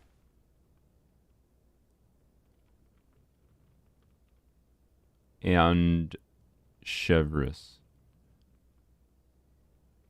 You might be like, what? Chevreuse, when you pair with Eons on, we can get overloads. We'll get the 40% attack buff from Chevreuse. And Chevreuse C6 will still give a buff, right? And then the conjunction of Mika being able to deal with one Tulpa. One. Mika's one instance of cryo application. One Tulpa killed by Mika. And then we can go use Chevreuse bursts. We'll apply a whole bunch of pyro. And then Eon-san, hopefully EQ, and then maybe the last little bit of like application needed from Arlecchino to deal with the Tulpa. I'm pretty sure Arlecchino, Mika, Eon-san, Chevreuse, even with the power down Arlecchino, can handle Tulpa without a problem. Like, I don't think I have to do a full overload team. And then the thinking for, of course, the dragon toilet, the butt toll, is we can do Emily, Xiangling. Will absolutely, like, Emily Xiangling combo is gonna shred the pyro to get that thing knocked down as fast as possible, and that's going to be one of the strategies to deal with this that thing in Stygian Onslaught, is to min-max the value of trying to get between its phases as fast as possible, because it takes damage when it goes between its phases, right? So getting through that as fast as possible in the 120 seconds. Like, if you can start getting through it immediately and have that happen twice, like, because in Abyss, when the Dragon Toilet was in Abyss with a 90-second clear time requirement-ish, you generally speaking couldn't do like a second cycle of the enemy like getting back up after you got it down. You kind of wanted to have it killed right around when like it got down or shortly after. Like you didn't have too much extra time to do like multiple cycles, but I think you will technically have a little bit of extra time to do that in Stygian Onslaught.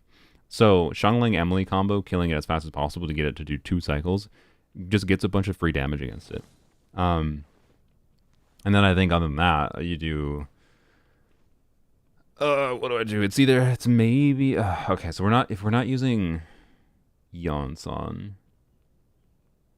that might be the main hanging point, is do I try to use Eon-san? Because Eon-san in that team could be very good, right? I could do Eon-san, Raiden, Emily, Xiangling, right? Just Eon-san alone plus Raiden Constellations. Xiangling, Eon-san snapshot buff to Xiangling should be pretty good in its down phase.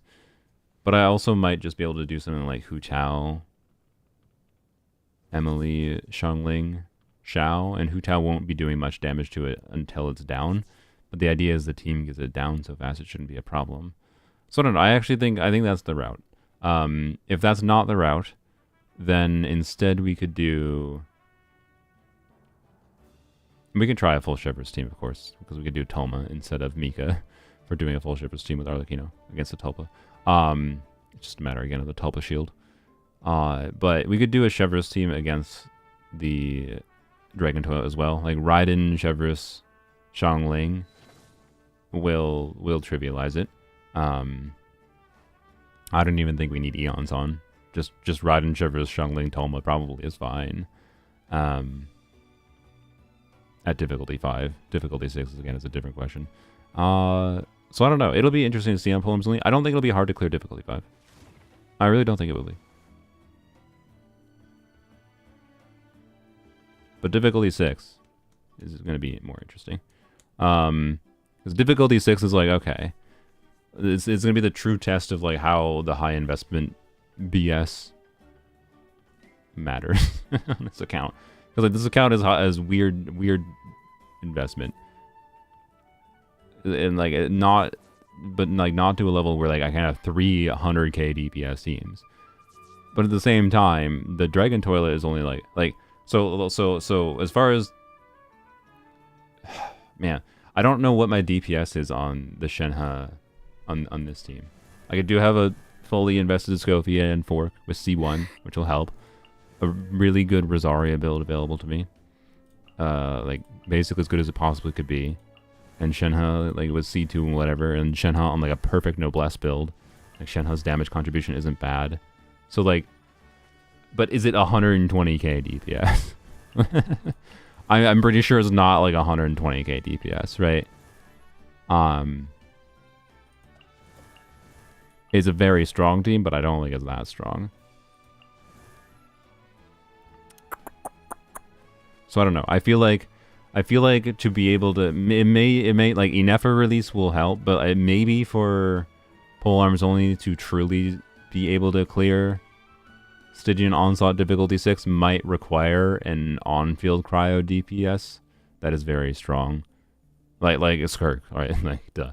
Like if Skirk was a polearm unit in place of Rosaria, I think that could clear, right? Wasn't Ayaka 100k? I can't imagine. Ayaka's 100k at C0. Like Ayaka 100k is Escoffier C0 without her signature weapon. Shenhe C0. Whatever. This is a Escoffier C1 with signature weapon with a hyper min-max Shenhe build too, and a very good Escoffier build. Like higher standards than like the 100k. Like if I had Ayaka on this account with the same quality, like here, let me show you this disgusting Blizzard Strayer build for a second. Here, I'll take this back because this is what I'd probably do in Stygian. Like, so subtract a little bit, so pretend Ayaka was a polearm unit, I guess. Well, I guess just pretend Ayaka's a polearm unit, right? Like, add her crit damage ascension. This would be a over 100. Actually, wait, sorry, she has the wrong.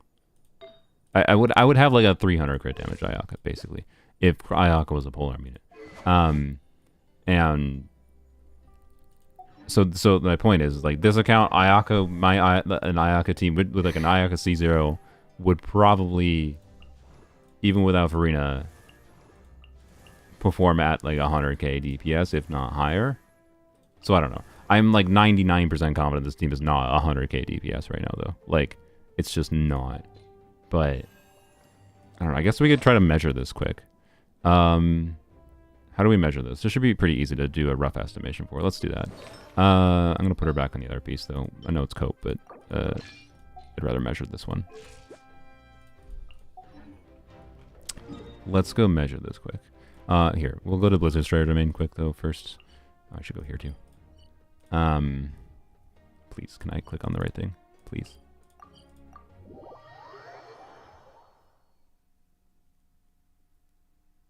Isn't Ayaka crit rate ascension? Is she really? That is the dumbest possible decision they could have made. Why did they make her a crit rate ascension? That sucks. Why would they do that? This realm. What? Why? Like, she was like the character that was made to have a freaking 40% crit rate for free set. And they made her for freeze. And like freeze gets 15% crit rate for free at a baseline. She isn't? Okay. Yeah, okay, good. If they actually did that okay, yeah. So anyways. If Ayaka was a polearm unit, I'd have a very, very strong Ayaka. And I'm like, with my Constellation investment on Escoffier with her signature weapon, even with Candace instead of Farina, I think it would get close to 100k DPS. But, like, we're talking close. And 100k is not clearing Stygian Onslaught difficulty 6, right? So, you know. It isn't chill. I wasn't angry. I wasn't angry. I was just confused. I would have been very confused that Ayaka was crit rate ascension.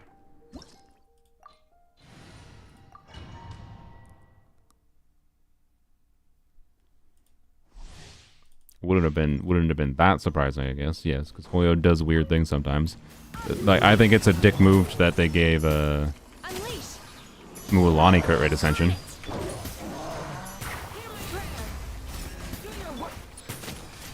But it's much worse if a unit that's intended to be used in freeze has crit rate ascension.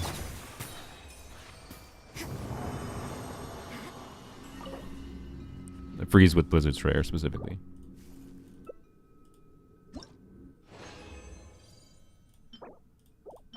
Wow. I'm only farming this because Arlecchino took her timepiece, so I want a less cope timepiece now for her. Because my Arlecchino's best build now includes this. After I rerolled this piece. So now she's using an off-piece timepiece. She was using an onset before, so yarp. Rip.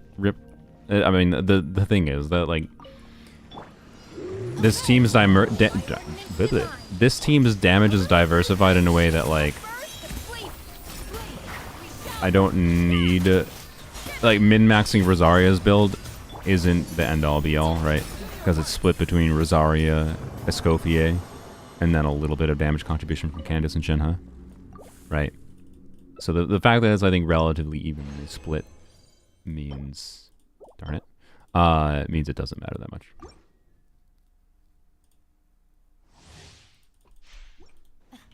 Yeah, there's all kinds of ascensions for 4 stars. That doesn't make sense. Mahoyo always screws over 4 stars. You know, I'll make a prediction. Node Cry will give us our first 4-star that ascends with crit.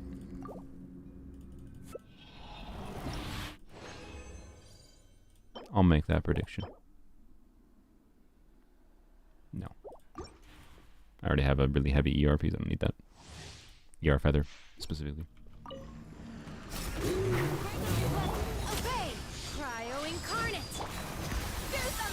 Hello, I just got here. Hello. We're gonna do a test quick, actually, for Stygian Onslaught on polearms only. But if you want the main Stygian Onslaught yap, want to see how I plan things out, it's the first, like, hour and a half of the video. That's why there's a pinned comment. What? Okay. Weird. Is there a reality? This is... I mean, there is. There is a reality where that is an upgrade for her. But I already have a really good goblet on Emily. Like...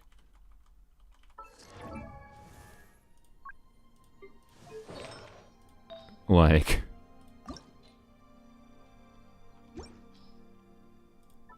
don't really think it's possible. But max roll 4-liner? Maybe.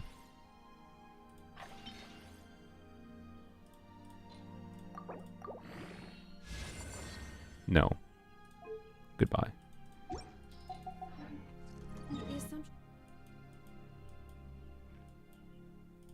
Okay, so what we're gonna do is we're gonna use the its movement mechanics are gonna work. I got wait, do I have bronze luck?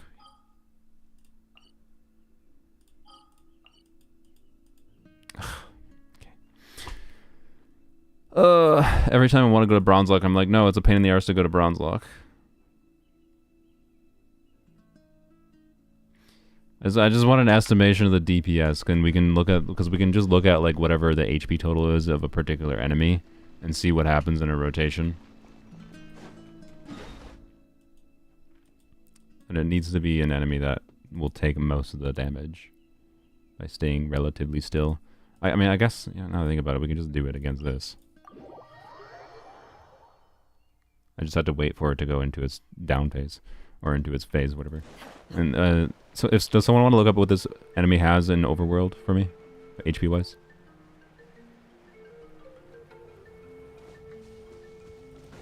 Make sure it's the world level 9, level 103 one. I'll look it up myself after if you don't, but it's fine. I just figure someone can do that while I'm doing this. And wait. I don't have a here. I gotta make sure I have a timer set. I guess. Actually, no, I don't need to have a timer set, because I'm just going to do one rotation. I'm going to do one rotation. Derp.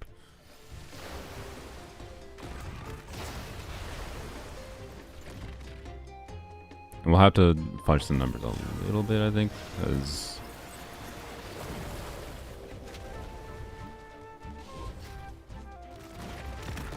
Okay. Do your master's bidding. Unleash. Attack the frostbite. At first, you can't run. Never. Manifest.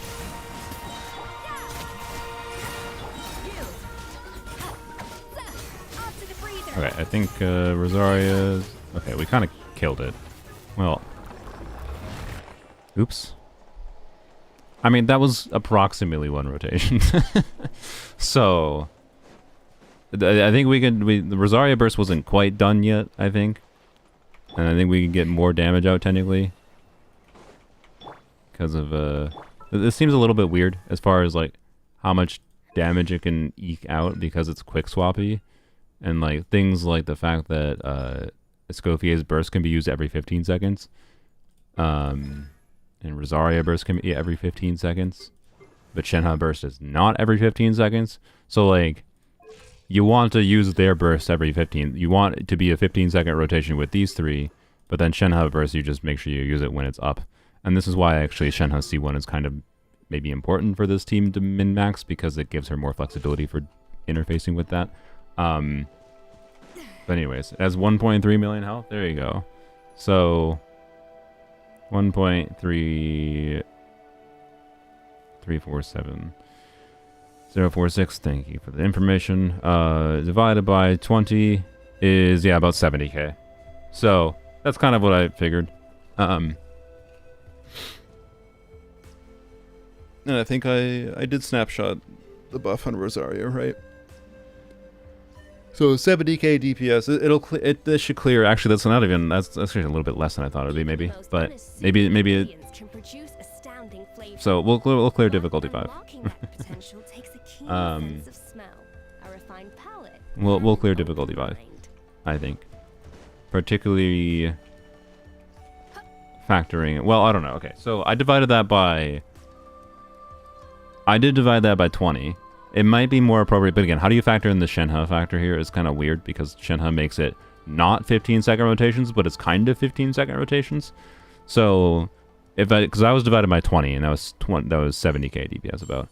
But if I divide that by, and again, like this enemy has the stall mechanics anyway, so there's going to be inherent time loss, right? But divide by 15, and that's 90k DPS, right?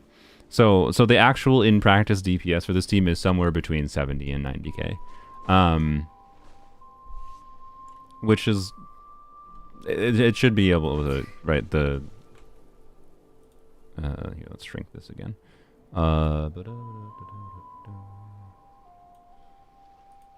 Actual DPS to clear this. This is the most annoying one, DPS check wise, of course. But this team can pretty much immediately start doing damage. Well, I don't know. Energy. I don't know. It's gonna be weird. It can immediately start doing damage, but it's also gonna be a little annoying, because Fav. Or we're gonna be relying on Favs. But I have ideal builds for it. I might have to put Rosaria on this piece though, the 20 ER piece, to optimize things. We'll see.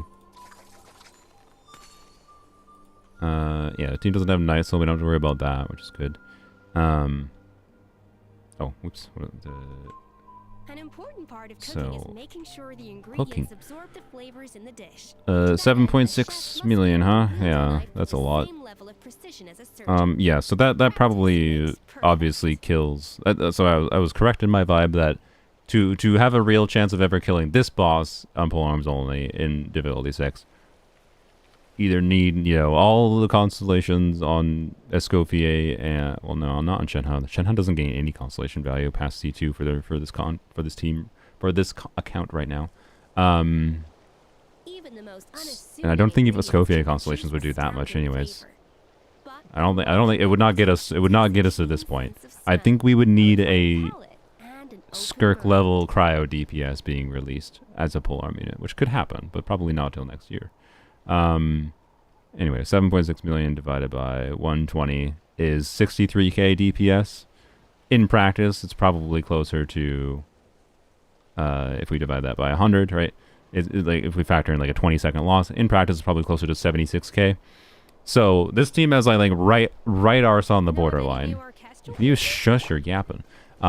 This team has right on the borderline of, I'd say, enough damage. Like, it has more damage than like the 70k that I initially said. I'm fairly confident of that because of the 15-second situation.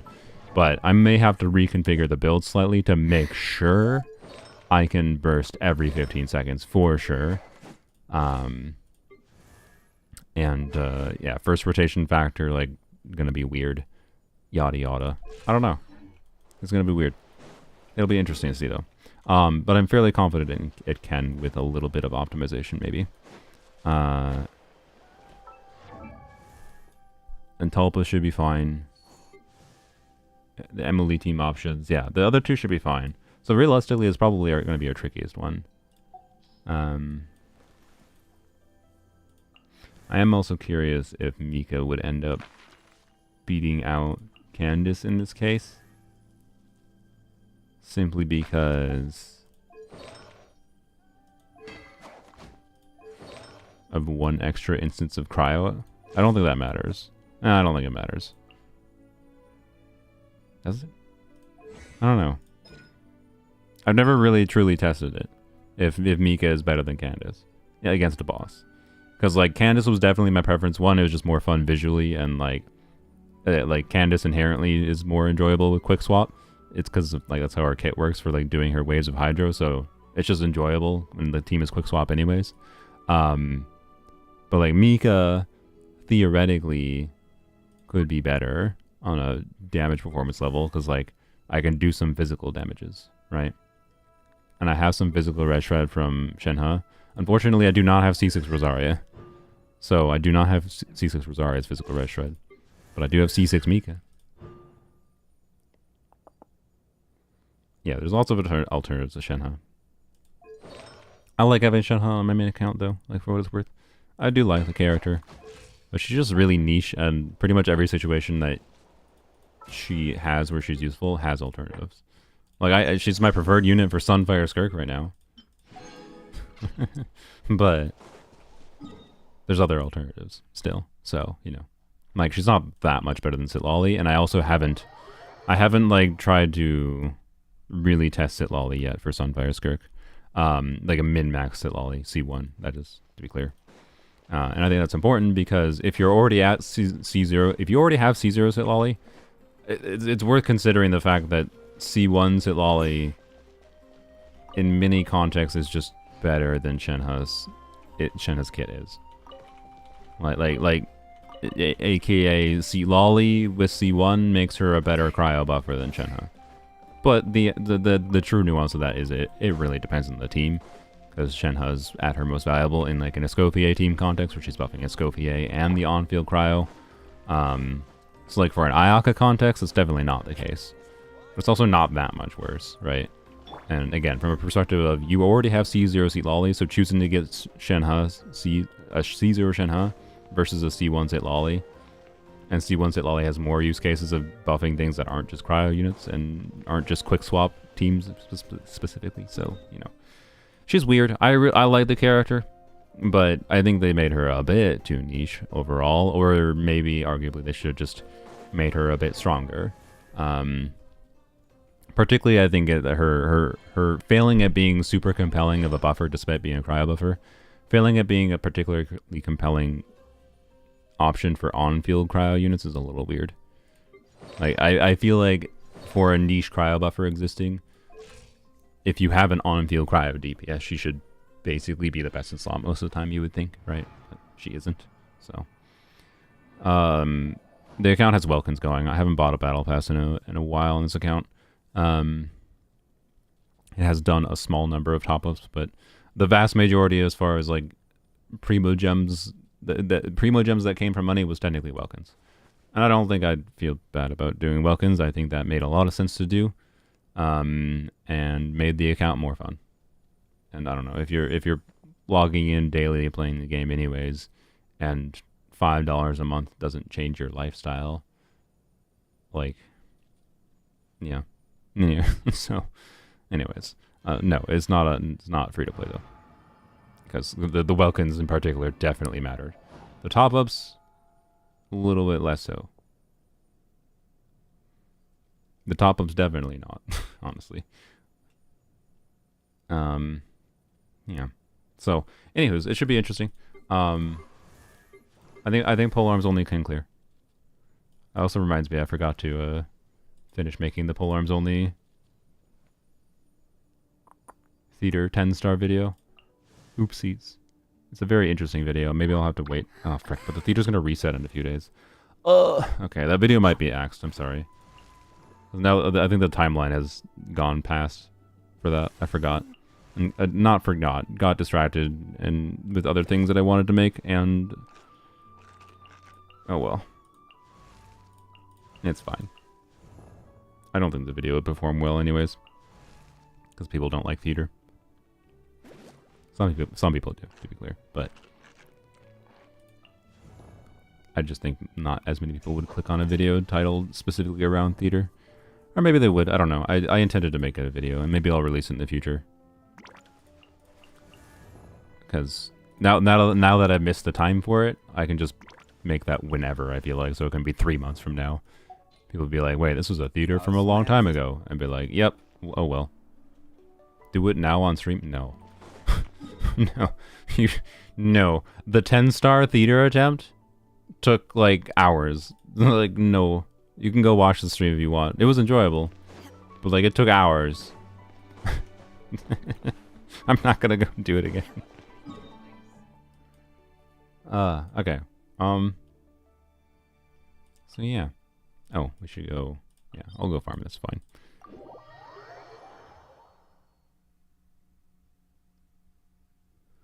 Argument for Shenhe used to be at C6, but with how high Skirk's motion values, I don't even think the best choice for Skirk. She's the best choice for Skirk at C6. Yeah, especially because, like, if you're seriously considering, like, if you're asking yourself right now if you're considering C6 Shenhe, why would you go for C6 Shenhe over going for Skirk constellations first, right? So, like, C6 Shenhe is only a question of you already went for C6 Skirk. Like, alright, let's see how painful this is.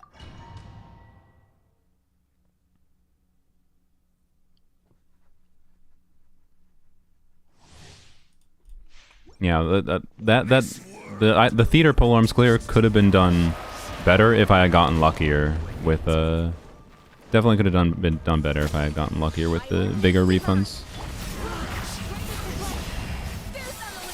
Goose on the loose. Ow. Don't run away. Please.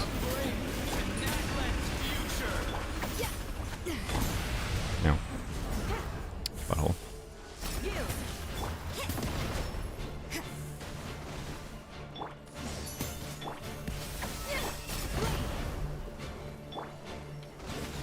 Ah, that didn't go far enough. Whoops. Okay. What? Baloney.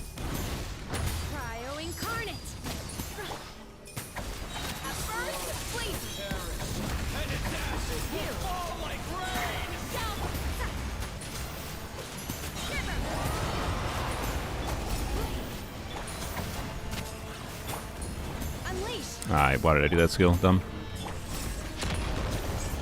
I thought that was gonna hit me. And now boss is in full-on stall for 5 hours mode.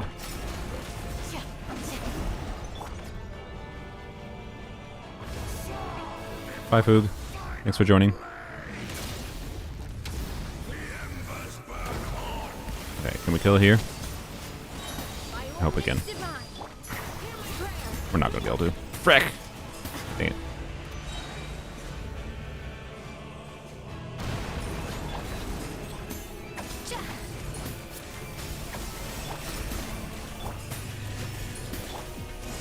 I really hate when Mihoyo does these mechanics. I don't care that this is just a farming boss. I really hate when Mihoyo does these mechanics with like this kind of thing. This mechanic would be potentially deal withable with some context, with more context, I will say. Outside of just Natlan units, if like you could generate energy on them, but you can't.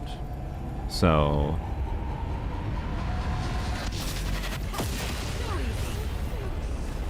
only reason Candace can't tank that is because of the freaking follow-up damage.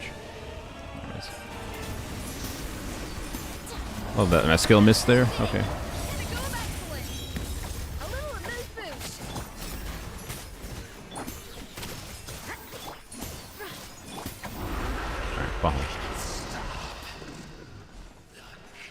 Alright, give me suns so I can be freed. Yo, 2 suns. Thank you, game. I appreciate that. Good, good. That gives me 7. Got to burst to avoid the dot. I know. I could have. But I didn't really need to. Because I could just use an egg. Like, what is the difference between bursting and using an egg there? Nothing. Because either way, I don't have my burst up on Candace. And it's not the end-all be-all to have the burst up there. Right? So.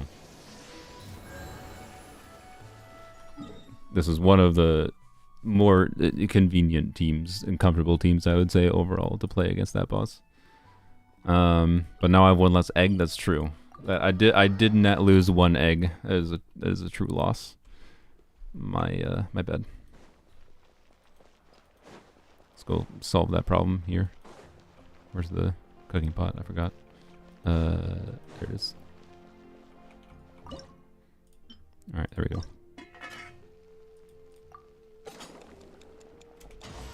Perfect. Got an egg. Just gotta make sure I didn't run out.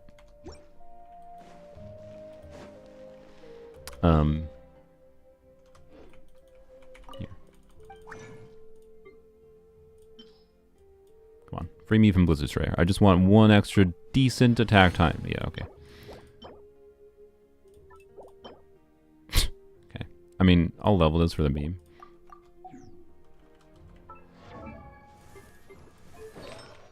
The feather probably doesn't matter, by the way. At all. Like, how does that roll better than this piece? It's possible, I guess. It is possible.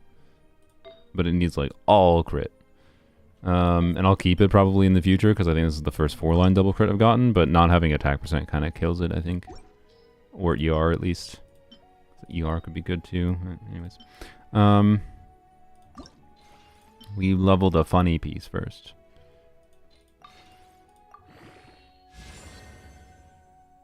I'll do 1 more to see if it rolls entirely into ER. No, okay. Boring.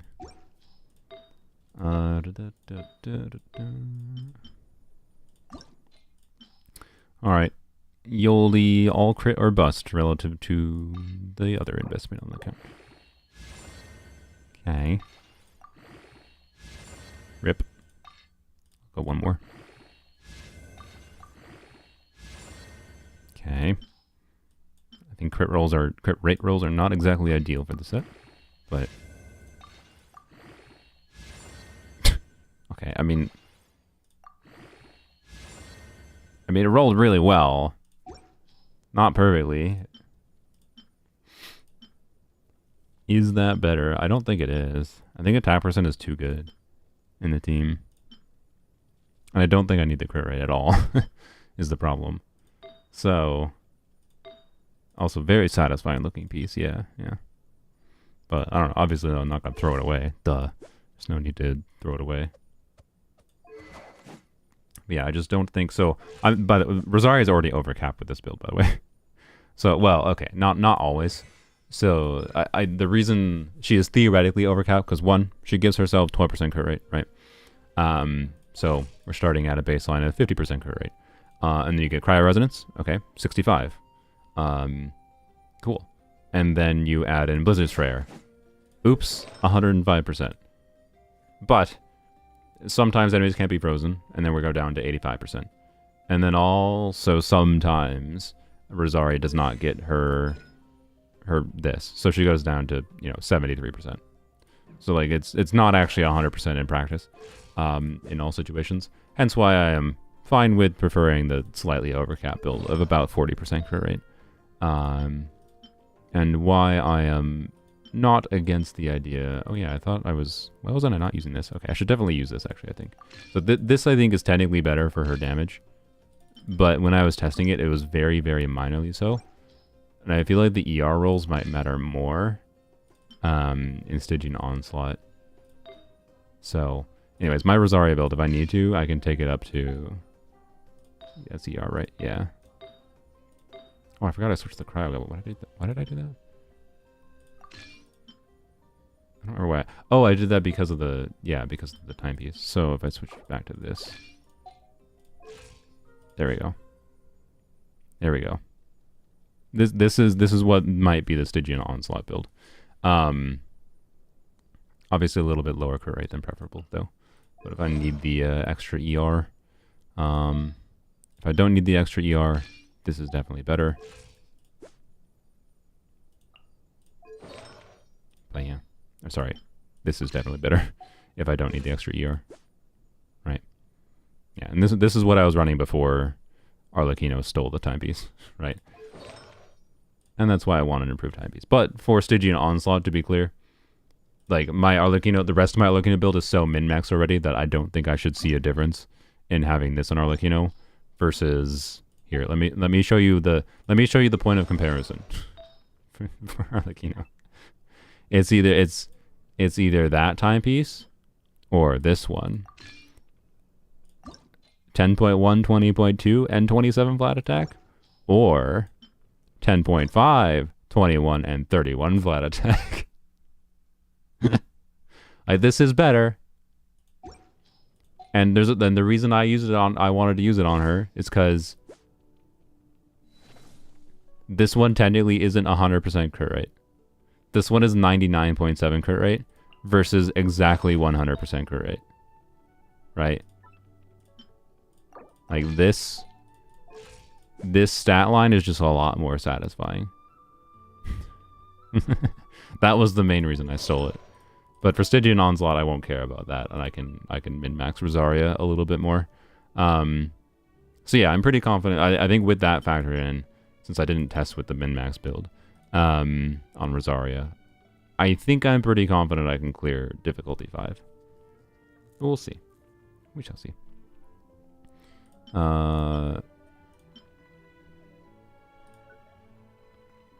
And for now, we will... You know what, I'm gonna actually... Here. Just so I don't have to think about it. I'll just keep Arlecchino on that for now. It won't matter.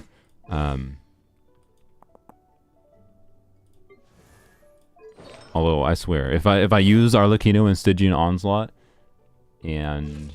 she doesn't kill the well, it won't matter. Not if I'm actually abusing C6 anyways. Never mind. But if she fails to land a burst crit or something on Tulpa and like misses like she misses like 500,000 damage because a burst fails to crit with 0.3% crit rate missing, I will have some words. And the words will be wow. That's all. Alright, so you can have that timepiece back for now. So this is probably the build I'll go with in Stygian Onslaught. Unless we need the ER, which honestly, I think I will just default to putting the extra energy on first. I feel like I might need it. Feel like we might need it. Honestly, I'll put her on this build. I'd rather test the high energy build first to see if it matters. And if it doesn't matter, then we can go down from there. I think Rosaria can backstab this boss, right? That's actually an important factor. Because this build, because it can't be frozen, right? So we're only getting... It's basically just a really, really good two-piece build, right? Because obviously, if there's a two-piece artifact set that give 20% crit rate, that'd be very strong. And that's basically what this is. So, against a boss. So this is...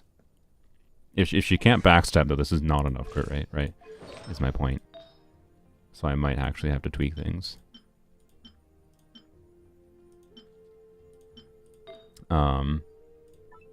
Such as using this goblet. right? Which is more ER again. But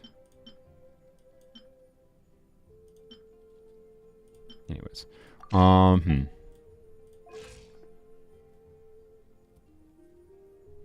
Is Rosaria good in co-op? I think she can be. She has high uptime on her abilities, but it would depend on the team context exactly.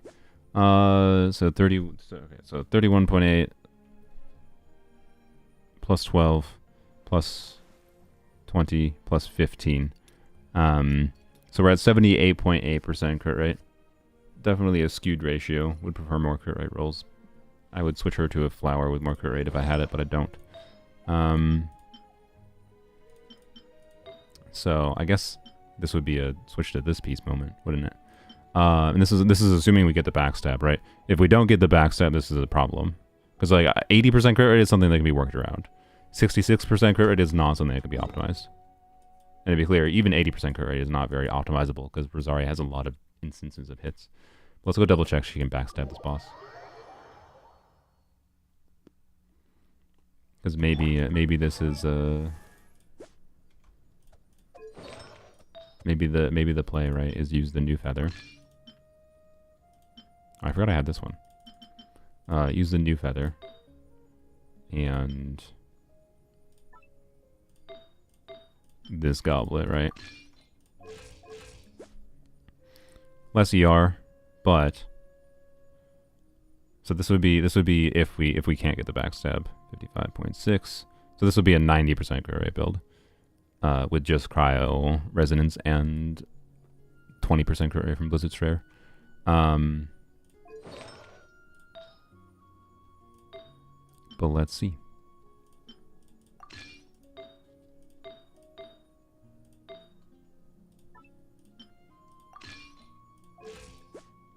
All right.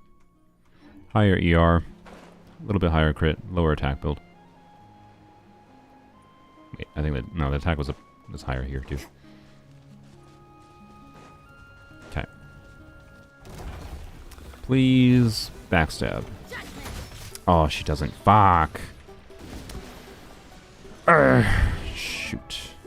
Shoot.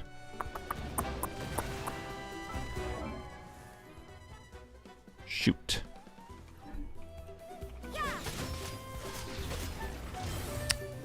We'll wait until it goes into its mode just in case. Just in case she can backstab when it's in a special phase, because maybe the hitbox works differently.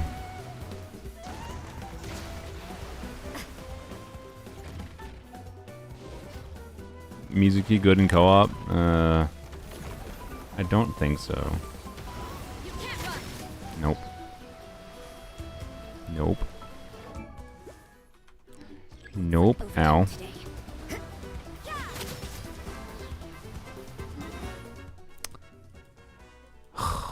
Okay. Well, maybe that flower will be useful, or maybe the feather will be useful. It would have been much preferable if it's a flower, though, because I would have lost less. Because the problem is my feather slot is the one that has this 23 ER piece, right? So if I end up feeling like the ER is relevant, I would like to be able to use it. So it would have been much, much better to get this in a flower, because I don't even have any relevant double crit flowers right now. I have good flowers, but they're not double crit ones.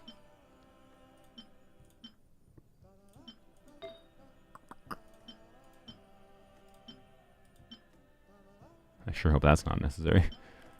Oh well. Oh well, I think that means...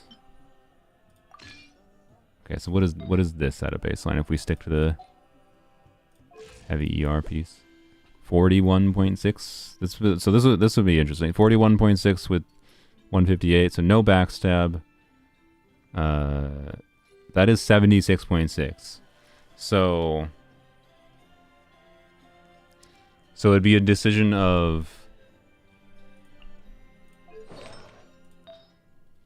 do I bias towards this for more crit rate? Because this would be 90% crit rate, but a lot less ER. And that might be a meaningful difference maker to how fast we can start doing damage right away. Like the more ER build with more inconsistent crits might be a lot better, right? For Stygian. And it has an extra attack percent roll. So I don't know. I think I'll put her on the high ER piece for now. And we'll see, like, what the experience is. And if it seems like we're... well, I'll try to pay attention to if we're getting inconsistent crits. And if we are, then we switch, right? So, I don't know. This is... Hey, it might be an impactful piece that we just got there at the very least. Which is something. It is something. Sure would be nice if the game could give me a flower, though, to give me more options, because that's really what's restricting, I think, the build options more than anything. Or an on-site cryo goblet, duh, but, you know, don't think that's inherently our problem. It's a good thing, though, that I have the option to do something like this piece. I could also do this. Is that going to be better? No, I don't think it is. I think the ER here is going to be better than the crit damage here. We're already pretty... Like, one thing to keep in mind as far as the crit damage stats, the Scofier C1 is making us pretty inflated on crit damage, so this is a 300 crit damage build, right? Functionally. We should really be biasing towards as much crit rate as possible. The only reason we aren't is, again, because of the ER factor. Like, this might be relevant. So, yeah. If I did have a Cryo Goblet on set, I would actually consider maybe running an ER timepiece, because I think something really good, but we don't have to worry about that. Okay. You can get a backstab on the boss if you run around it and hit it in the back, really. That counts.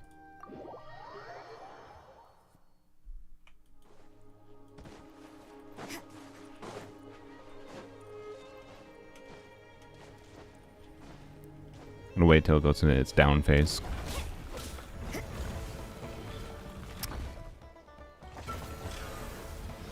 The idea would be... You're gonna have to do that while the water is rotating. You'll do your setup into Rosaria, Scofier, Candice. Switch to Rosaria.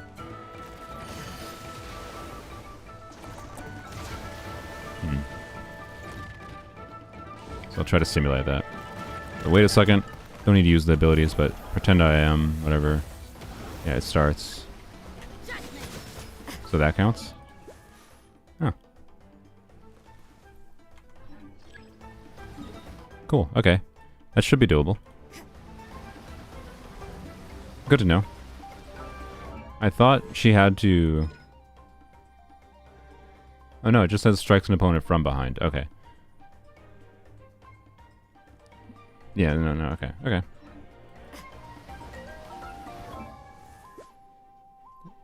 Yeah, I was... Ooh, ow, okay. That's good. That's important to know. Okay, Still, to be clear, I think I should maybe start with trying this build. Because this build, with the 12% crit rate, is a 88.6% crit rate build. Right? So I think that's fine. I think can just stick with this still. But that does give us more flexibility, which is good. We could more consider switching to... It also probably means this is not relevant. But it means we could more consider tweaking the build around as need be. If our ER needs are met, right, could consider switching back to this goblet with way more attack percent. Or this piece with attack percent, right?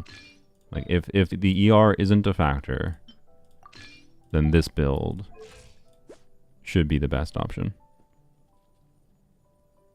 But that is, to be clear, this is an 80% crit rate build, so it's still a bit bad and might make it worse in practice still, regardless.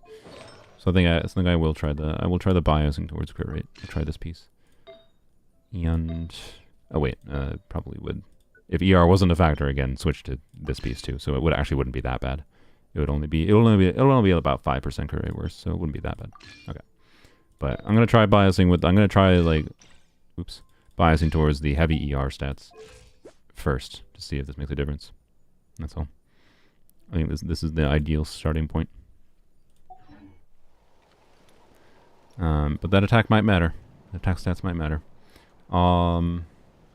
Another min-maxy thing that you could do for this team is that I might have to consider is 4-piece emblem on on Candice, and then 2-piece on Shenhe, right? Because I think I have a 2-piece build. Actually, let's see what it does if I tell it to do that.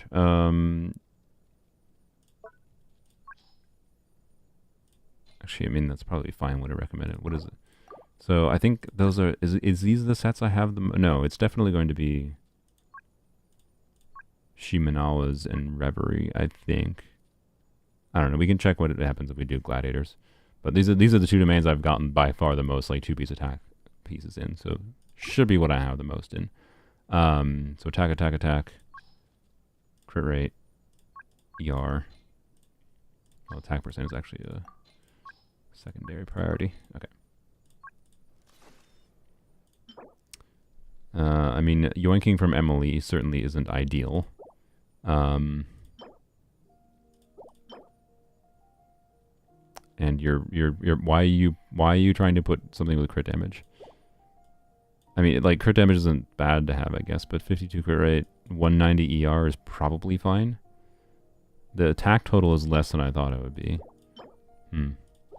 Okay, I think it's a little bit over biasing towards here.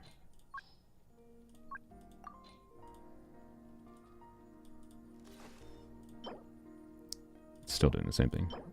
It changed the feather. Okay. Oh, it changed the timepiece too. Stop with the crit damage. I didn't tell you to prioritize. I didn't put crit damage in here. Stop it. Why are you recommending this? Maybe it's the only option. It might be the only option. I don't know. Okay, maybe my 2-piece Shimenawa options are ass. Let's try Gladiator.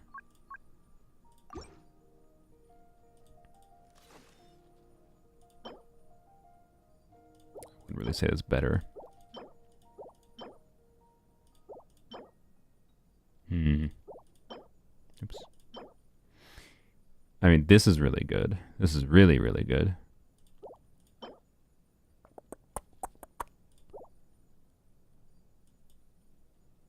$32.77 with 45 crit rate, 100 crit damage. The ER might be a bit sus. Let's go take a peek at my gladiators.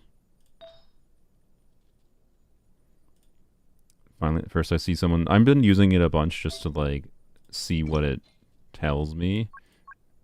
9.7 11. Okay. Like I could actually potentially deprioritize for a min-max 2-piece build. I can maybe actually deprioritize crit rate as a priority stat. Let's see what happens when we do that.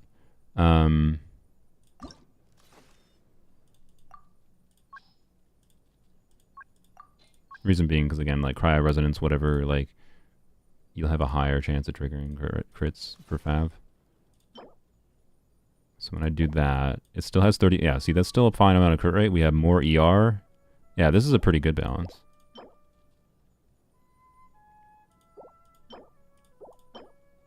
Yeah, that's a good option.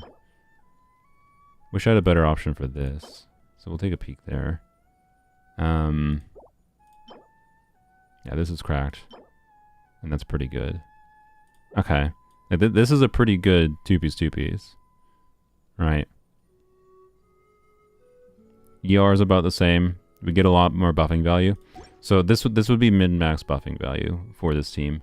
Like that additional 300 attack, because we'd still have Noblesse, right? The idea would be put Noblesse on Candace. So an additional 300 flat buff for Escoffier and Rosaria could be a meaningful DPS improvement. Yeah, Jafufu's trailer is pretty good. Is Jafufu tomorrow? Let me check. Just open up Zenless on my phone.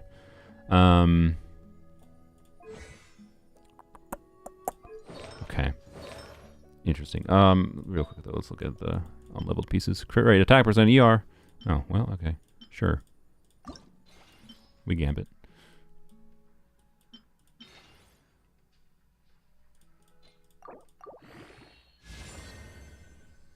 I kind of would prefer attack percent, but good. I mean, sure. I like if this was my Whatever. It's good to have. I was leveling it for those pieces, but I kind of would have preferred an attack percent roll. Which, right now? Oh my god, a max. Okay, this is a ridiculous piece. Alright. Jesus. Okay. That probably just changed what this system recommended. Yeah, it understands the assignment. Jesus. Alright. To be clear, that is actually less buffing value. So, this is only better if I actually needed the ER, which I probably don't, right? Or the crit rate. But the crit rate, like, it's better on a generalist experience level. But a little bit weird is my point. Okay, so let's look at her other options for the other pieces, because those are really, really good. So that is what she would use for the feather and flower.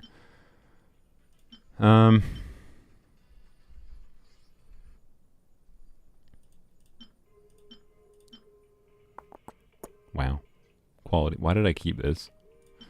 Can I... why did I keep this? How long has this been locked for? Oh, you know what I probably locked this for? I probably locked this as a Shenhe piece because like it had flat attack and whatever. I just forgot about it. But what's funny is, should I keep this to reroll? Because like, again, min-maxing 2-piece Shenhe. The ideal would be ER and attack, flat attack. The other ideal piece was this piece, right? But this doesn't have flat attack. So like, if I'm truly min-maxing Shenhe, rerolling this would make sense. So I'm gonna keep it for now, but not gonna do anything with it right now. Crit rate, flat attack. I mean, if I don't need the ER, this could actually be compelling, so I'm gonna relock that. Because I might not need the ER, especially with how that flower rolled. Okay, I need to. You know, I don't need to use these bottles. Let's use fodder that I have. Yeah, like that. I could keep that under Goblet to reroll it, but, you know. Oh, I mean... come on, I want the flat stats.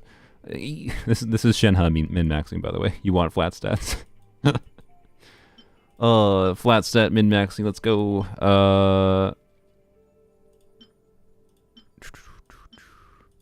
Shoot. This is so close. Imagine that had a flat stat. Flat attack. I mean, should still probably check this, because... could let me use a good off piece, like this piece, actually. Yeah, because that's kind of cope. Okay. So how about... yeah, sure. Like, we lose one flat stat there. We gain here. I don't know. The 2-piece build isn't that much better, but it is definitely better. I don't think I need a level. Well, let's level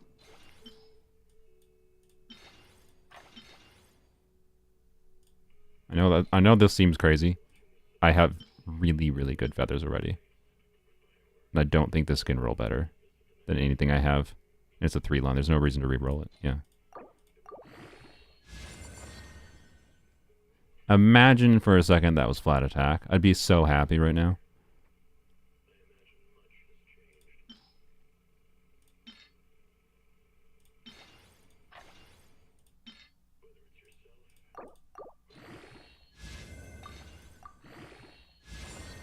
Okay. Huh. Yeah, it's so close, but also kind of so far. Is that relevant? Okay, well, let's see. Let's see. Does it understand the assignment properly here? Let me give it some credit by telling it to prioritize flat attack.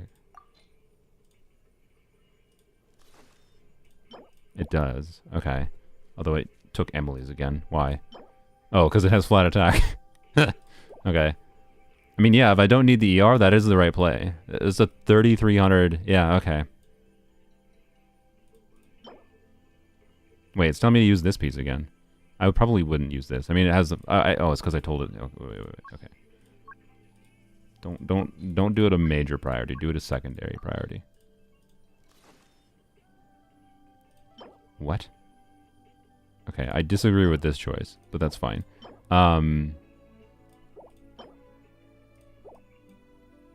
Okay, no, I like the previous one better.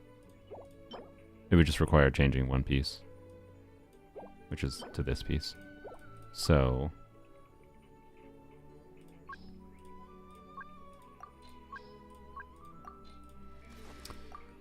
Yeah, I think this would be the route, but I don't think that is the. I don't think I want to yoink this piece. What is our crit rate at? I kind of would want the crit rate.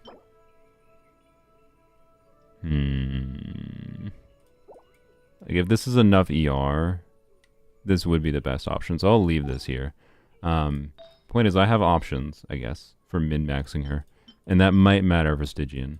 And then for Candace, I just give her, yeah, give her an ER timepiece. Give her... Not that. Yeah, give her whatever. Just give her ER stats. I mean, that's sad, but give her that. I should be able to make Candace work without a problem on Noblesse. Yeah, that'll work fine. That's basically just equivalent to recurrent piece. Yeah. Would love to have an HP time piece on her, I guess, but I don't think I have an HP double crit piece. Oh, I do. Okay. Well, yeah. Maybe we could try it. I don't know if she'd had enough ER. Well, no. We would definitely do ER timepiece in this mode because we need to bias towards ER for the start. That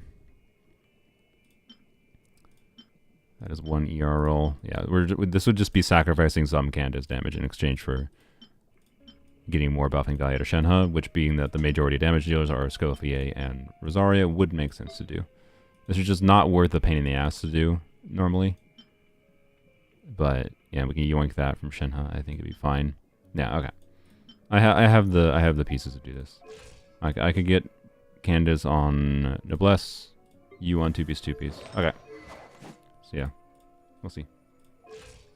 Could I donate to your other thing for account advice? I forgot the name of the platform. Oh, Ko-Fi? Yeah, go ahead. And Ko-Fi would be good for that too, because we can just DM in Ko-Fi.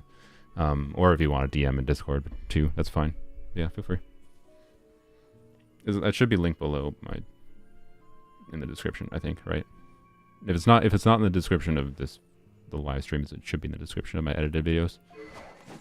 We can do that. I mean, yes, you can. Yeah, the Ko-Fi lets you attach the message, so I mean, there's someone who donated a lot of money to me, specifically asking I forgot I was gonna log in Zenless and check Jifufu date. There's someone who donated a lot. I hope it's not on Wednesday. Please Jifufu banner, don't be on Wednesday. I hope it's tomorrow. They donated, I think, like $100.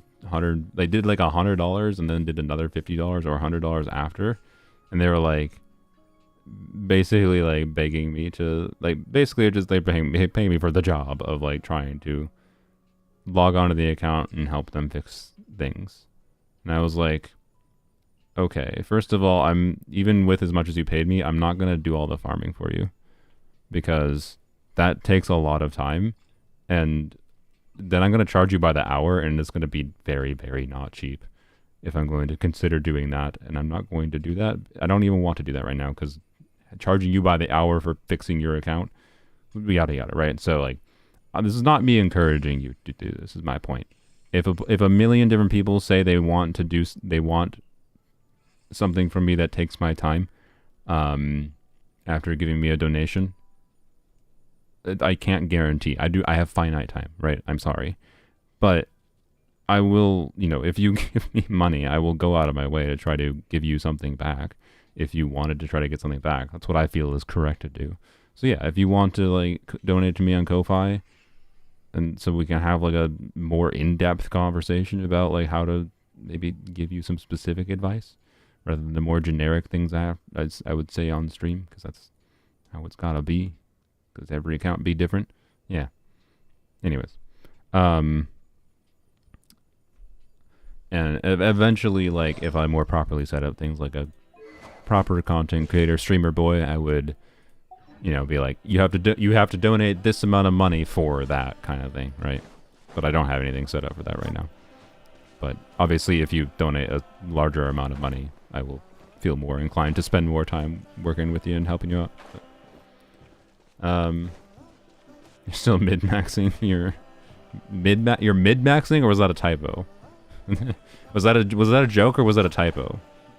Or did you actually think the words I use always was mid-maxing? Because min-maxing is the word. But if you are mid-maxing, that's kind of funny. It's like, I'm aiming for the perfectly average Arlecchino. I want... What is the perfectly average Arlecchino? By Accasha. That would be a funny idea. Can I haven't even thought of this before. Hey, your typo gave me another idea. Can I beat Genshin with average builds? Mid-maxing. So let's look at Arlecchino. So this should be pretty easy to do as well, cause wait, is this easy to do? Here, just go to leaderboard. Go to sure melt. It doesn't matter. Go to melt combo. There are 730. Okay, wait. Average. So okay, average is it depends on how you do averages, right? Want to see mine and Accasha? I mean, sure, if you want. Pulled for Skirk weapon and got it and Jade Spear. Nice, that's pretty good. That's a very good combo. I was gonna say like go to. Oh, this is only damage value. Oh, okay.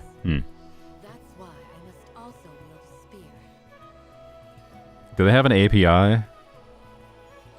Because what would be best? What would be best is there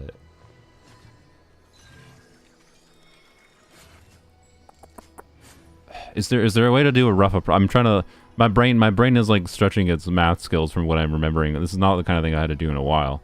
If Tars was here, maybe I'll ask him to help me check how if there's a way to do this easily. Average about 30%, you think? Yeah, because like if we go to the last page, here is the worst Arlecchino build. Like, you know, there's a bunch of people who have Arlecchino submitted with level 1 Arlecchino with no artifacts. The accidental Arlecchinos. Oh no. Level 90 Arlecchino, triple crown.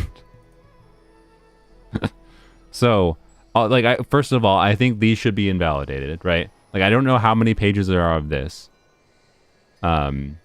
This is minimum damage value on her. So, like, oh, okay, there's not even that many pages of that. But there's a lot still. Because there's, like, yeah, low AR players. These are the same thing, technically.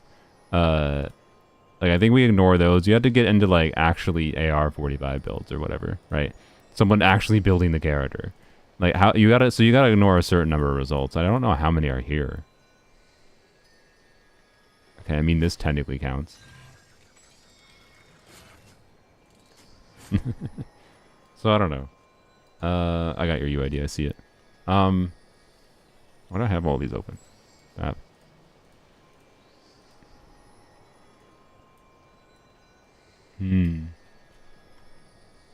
Worst Arlecchino build, still better than yours. Yep. How do I... Profiles. There we go. App. Oh, that is a mid-maxing. No, sorry. That is mid-maxing. Joking. Nice. I wonder in your case if it is... I mean, that's pretty... I mean, it is C6, so you do actually have relevance of ER, and you have to evaluate a little bit differently. And you have an onset goblet that's pretty good. This is your best off piece? That's really unfortunate if this is your best off piece. Yeah, this is a pretty low quality gladiator feather. The goblet is upheld by the fact that it's an onset, but it's also brought down by the fact that this is your best off piece, right? Like for an EM piece for Melt Arlecchino, you're really gonna want double crit with attack percent, right? So like you're not getting as much value from your onset goblet here because of the fact that the timepiece because the value of an on-site goblet is the value of it combined with the quality of the time piece. You might be better served in your case by doing an attack time piece. I would double check that. Like you're and you can use Accasha here just as like a simple calculator to do that work for you, right? So just put her on an attack time piece and see if her melt leaderboard ranking increases with an attack time piece. And especially you should factor, because like one notable thing that's important to remember, I'd say, for the melt leaderboard on Accasha, I think this is a terrible team choice that they made for the melt leaderboard for Accasha. In particular, it really annoys me that they don't have instructors on Shilonen here. Right? They're calculating this with no artifacts on Shilonen. And you might say, oh, well, that's because they didn't want to assume that Petra buff is always up. And that's fine. I actually don't have a problem with that. That's probably what they are assuming, was that people use Petra. But I think you use instructors in this team with Shilonen. And that meaningfully changes the value of EM stats for how like this ranking happens. And yeah, if you do double cry with Rosaria, that changes things too. So if you're using instructors. Mid-maxers don't use instructors, that's true. Instructors is kind of mid-maxy. Mid-maxing does not use instructors. So anyways, I don't know what the mid average is. I might have to talk with Tars to see if because Tars is much better at like data analysis.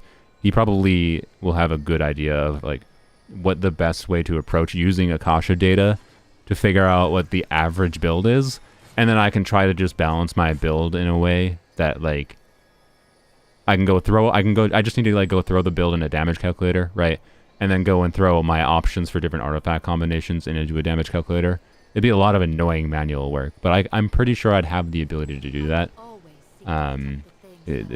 Get my build to have the same average damage as the average build. How fast does C6 Layla apply cryo? She doesn't apply a lot of cryo, but she has a lot of cryo hits. That's why. So I am not sure if Layla can keep up with the, if you're asking for this thing.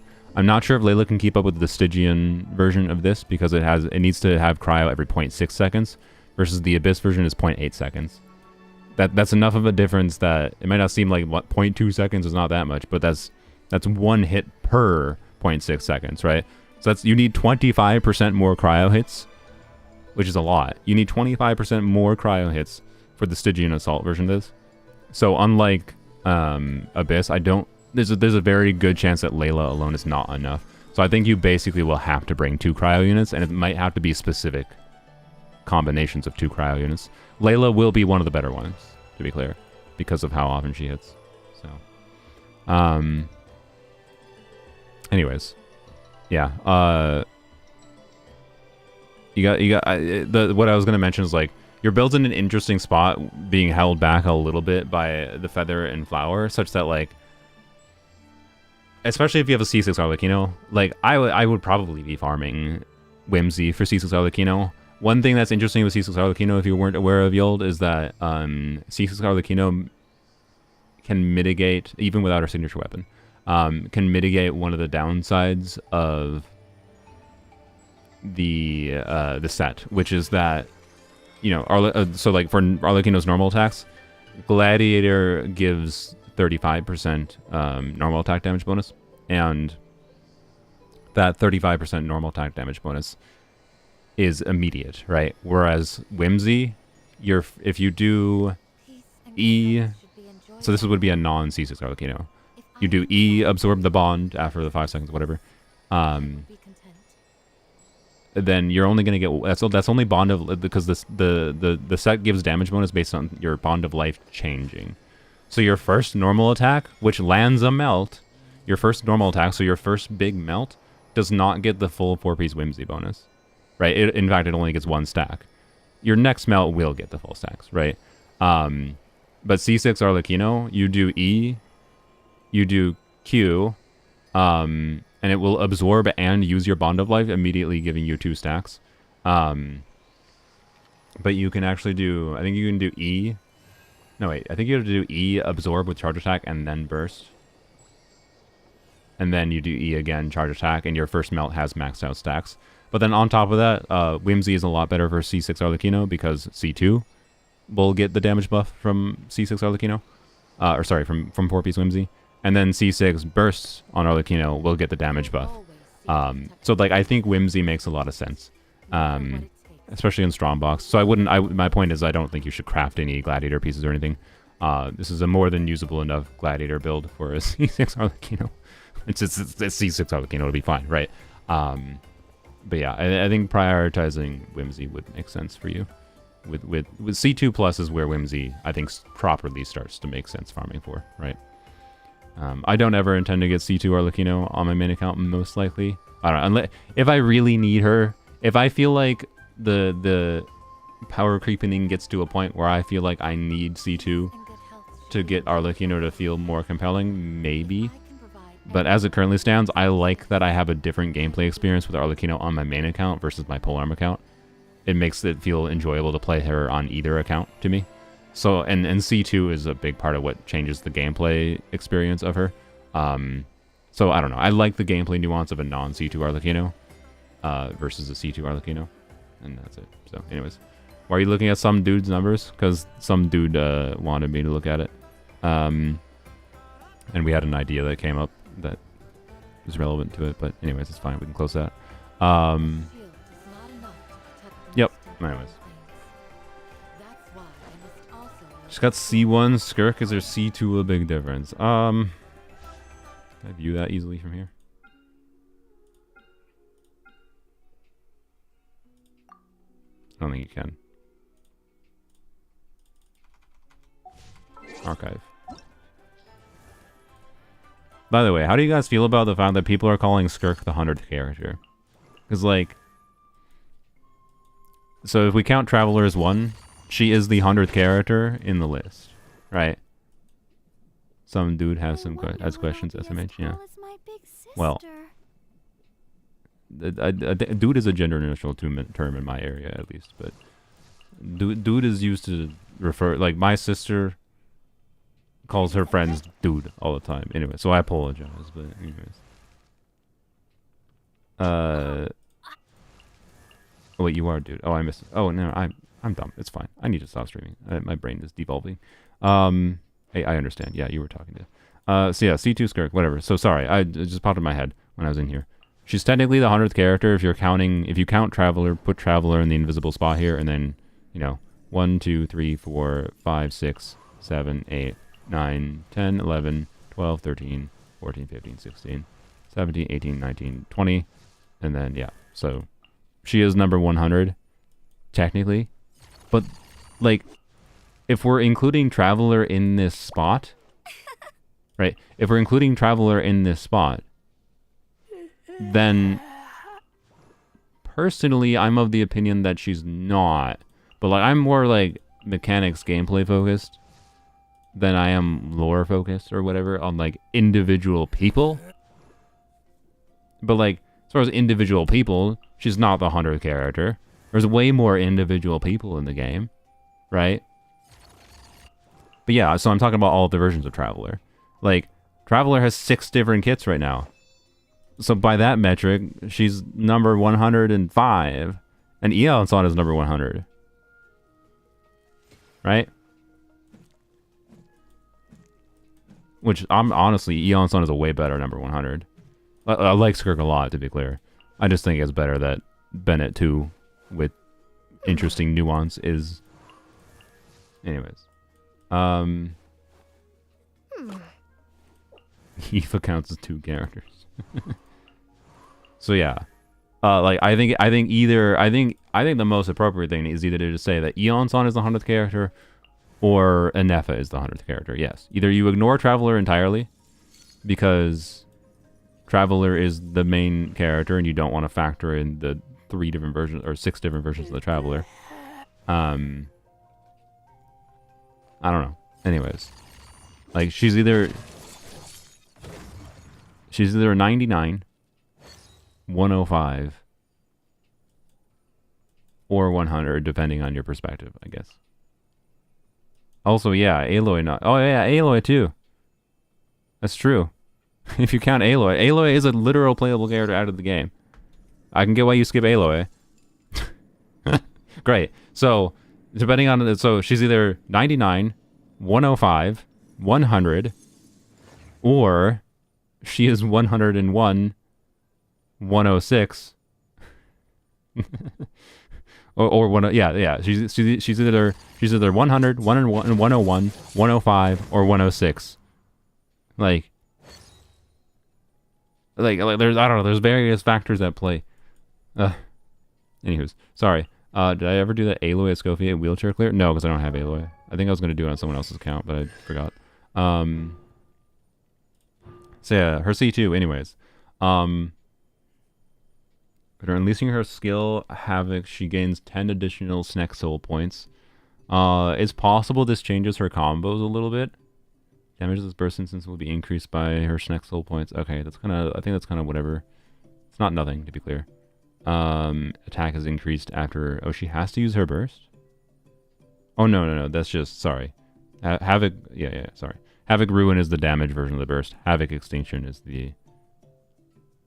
Okay, wait, does she not get the attack percent buff in her burst mode? In her burst DPS mode?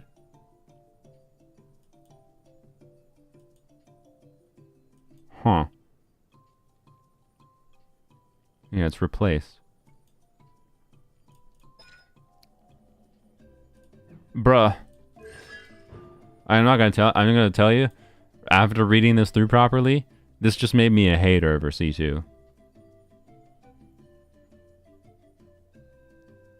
You don't get the 70% attack for her burst.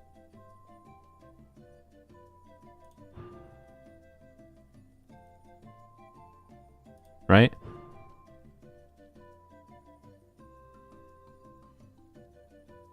Because this says you have to also this doesn't even work through her normal combo. To be clear, the 70% attack buff probably changes because normal. So like her optimal non-sweaty walk canceling combo, because walk canceling is awful for a lot of reasons. Her optimal combo C0 or C1 that shouldn't change. Well, actually C1 might change things too. Now I think about it, because C1 will make you want to absorb more Void Risk more often, so that's a little weird. Okay, so her C1 and C2 probably change her combo. Never mind. So I don't know how. Point being, I think you start with a Q probably immediately after her special, which I think is what Mihoyo intended at the baseline. But despite them intending that in her C0 kit, it's better to do E, 5 normal attacks, Q, 5 normal attacks, 3 normal attacks, charge attack to absorb Void Rifts, and then 5 normal attacks, 5 normal attacks. Normal attack spam. That is the default, like, easy, quite good combo that is meaningfully better than just brain offing. But, and that one is a little weird in that, like, I'm not sure whether or not this 70% attack from pressing her Q makes it better to press her Q before or not. It probably does, because front-loaded damage value is good enough. But the fact that you don't get the 70% attack for her burst is lame. Because it specifically says you need to do Havoc Extinction when she's in her skill state, and you only go in her skill state when you do the tap E, not the hold E.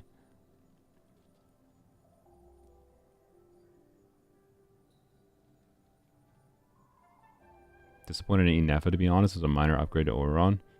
Yeah, I don't fundamentally disagree. Inefa is much more just of a unga bunga big off-field damage. She is Electrocharge Emily right now. That is what she is.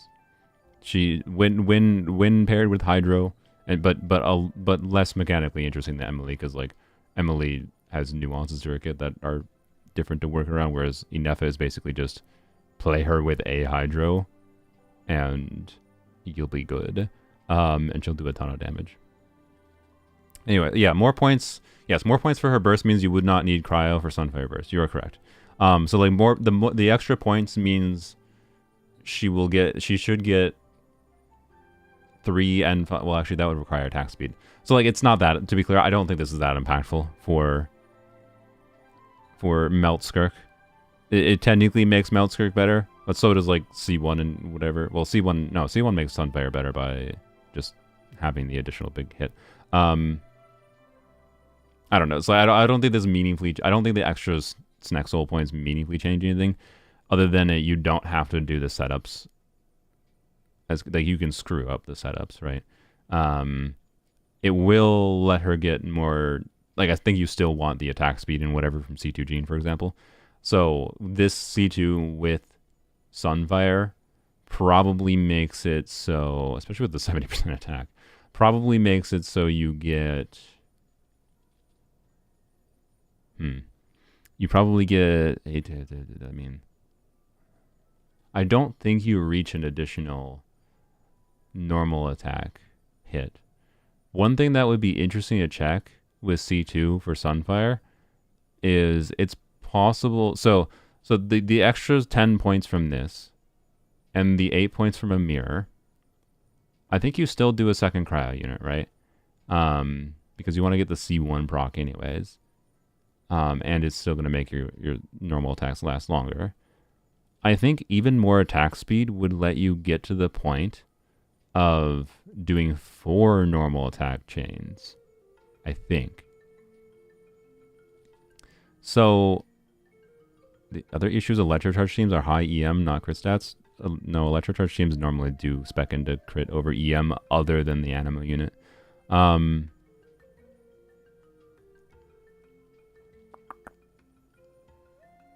When using her special burst, C2 Skirk gains a 70% attack bonus. Yeah, that's what I talk about. Yeah. Oh, I think you were replying to Foog, yeah. So, anyways, yeah, her cons don't make her burst better. Like, I mean, C1 does, because C1 makes it so that you get damage value from pressing your Q. So C1 definitely changes her burst value a little bit, because it's just more front-loaded damage value. And how much will depend on how many rifts are on the field.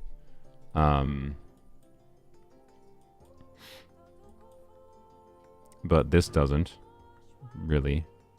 It just makes it technically easier to activate and makes it do slightly more damage, but not much. This is mostly an upgrade to her normal attack mode. But anyways, the thinking for Sunfire, to finish that thought, was Chongyun, again. Because Chongyun gives 8% attack speed, remember? So the extra Snexol points that you get from C2, plus Chongyun's 8% attack speed, is likely enough to reach a breakpoint where you could, I think, do 5 normal attack chains.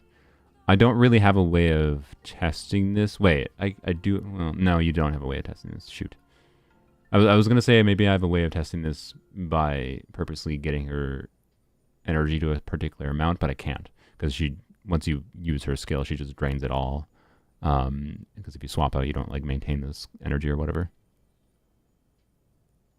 No, C2's not a massive buff for a burst. Unless it works differently than it says it works. It says the damage instance of burst is increased by up to 10 more Night Soul points, whatever. Like that's not nothing. It's relatively minor, I believe, because it's talking about this Serpent's Subtlety bonus. So you get... It's not a minor increase, to be clear. So what is that? Addition, if you're maxing it out, or not if you're maxing it out, just if you're not going to max it out past the first chamber. So you're going to get an additional 10. So it's an additional 10 times this. So it's an additional 200% scaling, which is not nothing, but additional 200% scaling is like less than what a talent level would do, I believe. So. And then this one says, within 12 seconds after unleashing the special elemental burst, Havoc Extinction, while in her 7th phase state. And this is her tap E state, right? If you go read her tap E, you can see tap. She gains Serpent Subtlety and switches to 7th phase flash mode. If you do her burst, so if you're doing her hold E and then bursting, you don't go into 7th phase flash mode. There's no way to trigger the attack buff for her burst mode. Yeah, it's a large increase for her normal attacks and a small increase for her burst mode. So, yeah. C3 is burst, so that like this C3 probably does more for her burst damage than C2.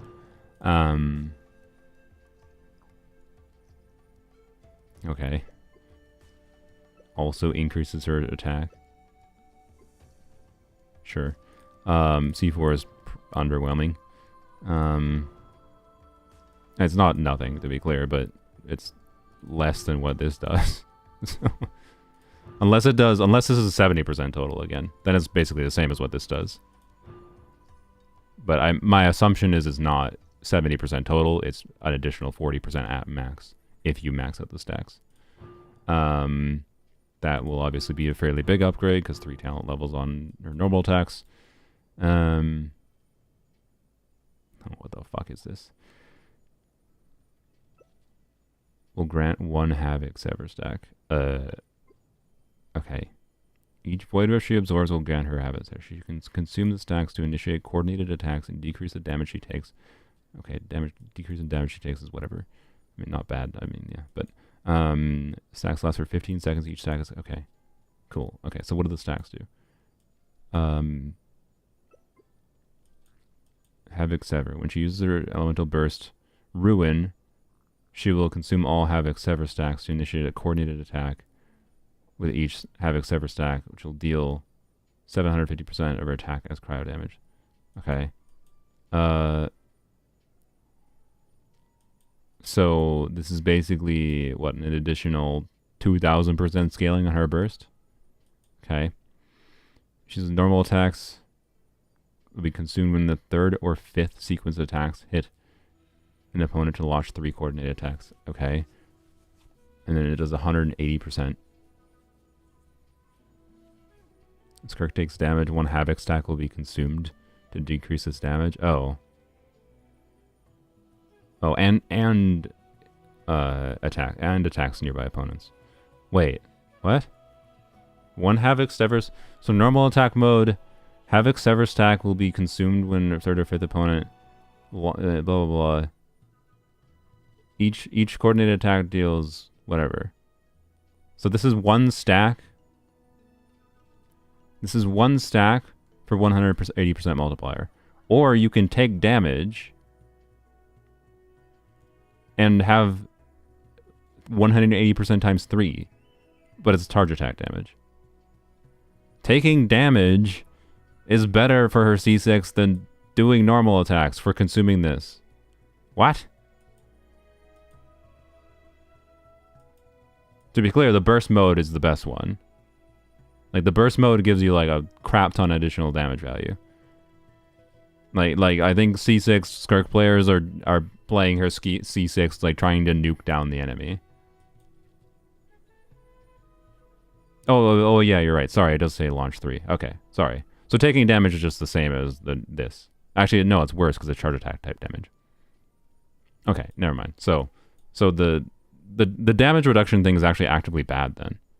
Unless you happen to, well, unless you're using Marshasay Hunter. If you're using Marshasay Hunters, then the taking damage is not actively bad. But if you are using her signature artifacts, it is.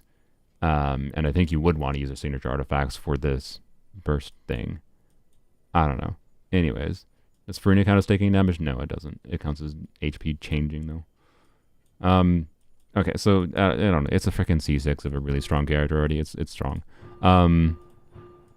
But what a freaking wall of text. This is a wall of text that basically just says, bursts do a lot more damage. But not, to be clear, this necessitates void rifts.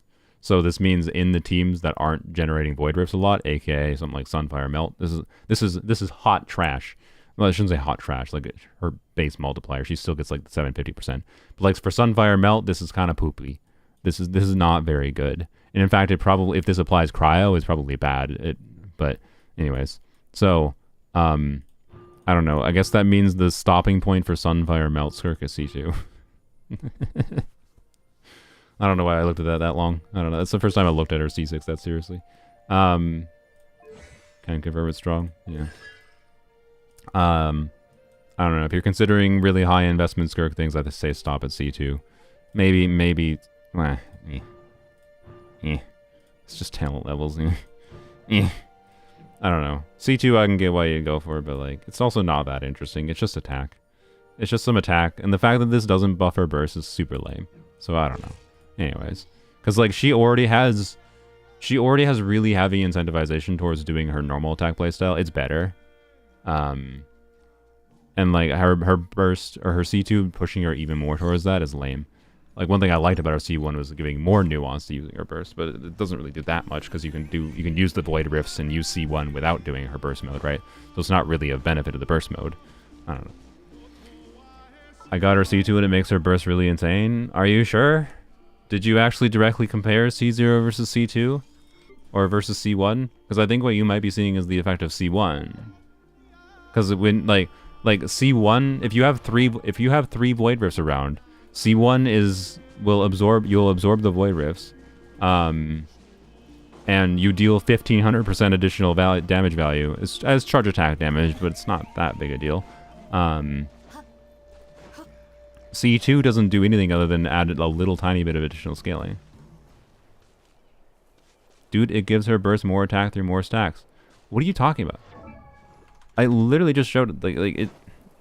It's a little bit of additional scaling damage.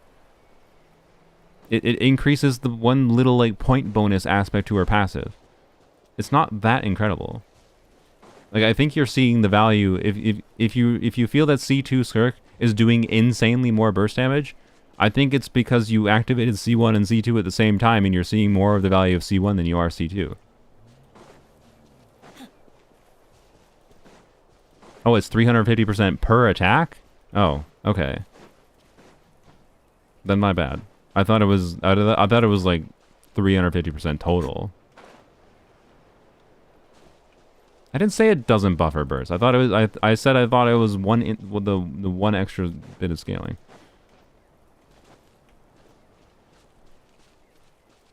Yeah, I know the 10 extra points counted as her burst. I thought it was on one attack instance though, not all the attack instances. That is where the misunderstanding came from. It's fine. It happens. Anyways, yeah, there you go. Then it does make her burst do a lot more damage. Okay, just in a weird way. So it gives her burst. What's weird is like, if it gives her that much additional scaling on her burst, and you don't get the attack percent for the burst mode, and I'm assuming you have signature weapon, I think attack circlet becomes better. I think this doesn't matter. This is min-max optimization for a really strong constellation. But attack mode might become better. Attack circlet might become better for her burst damage. I don't know. Anyways, what was I doing over here, by the way? I don't remember. Did I use my resin? I did. We've just been yapping for a long time. We only mid-max. C6 Gandis, good with Skirk. It's fine. She's not like super high synergy. Like, she gives some normal attack damage bonus, but like she doesn't need that much normal attack damage bonus. She's a fine lower investment option. I did a clear on my main account when I was doing the Skirk testing stream with, I believe, Candice. Who did I use? Because I know I did a 4-stars, only 4-star teammates clear with her. And I think it was Candice St. Joe? Rosaria, maybe? I don't remember exactly. Anyways. I really gotta vouch for MH for C1 havers. The 1500% nuke is really nice. You still get 1500% scaling on, like whatever. Yes, MH is better for her technically with C1, but like the in practice difference that C1 will make for MH is not really going to show up necessarily, I feel.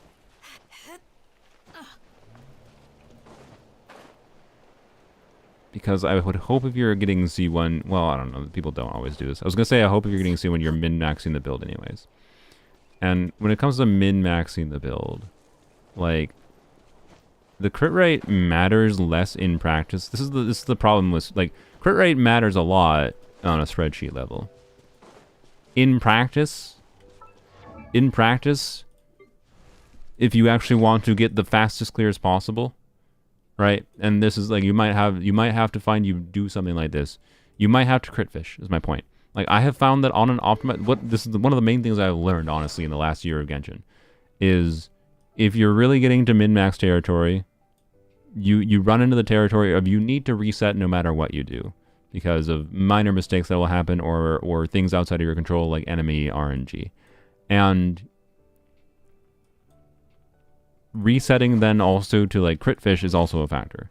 Like if I'm truly min-maxing C6 Arlecchino, technically I shouldn't run 100% crit rate. I should run something more skewed. Either more heavily favored towards attack percent or more heavily favored towards crit damage and less crit rate. Run something like 80% crit rate. I could do that. I could have meaningfully more crit damage as a simple example without trying to optimize things. Actually, well, no, this is the simplest example I can give you. BAP. There you go.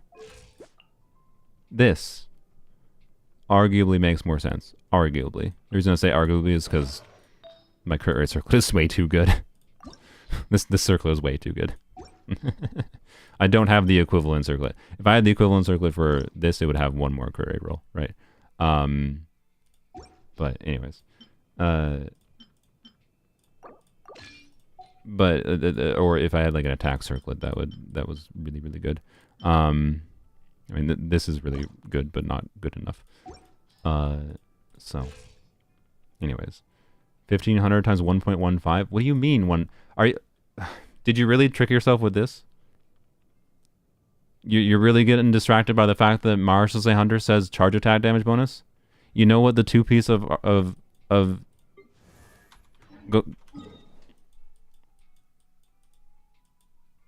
Okay, let's compare. Let's ignore the 4-piece.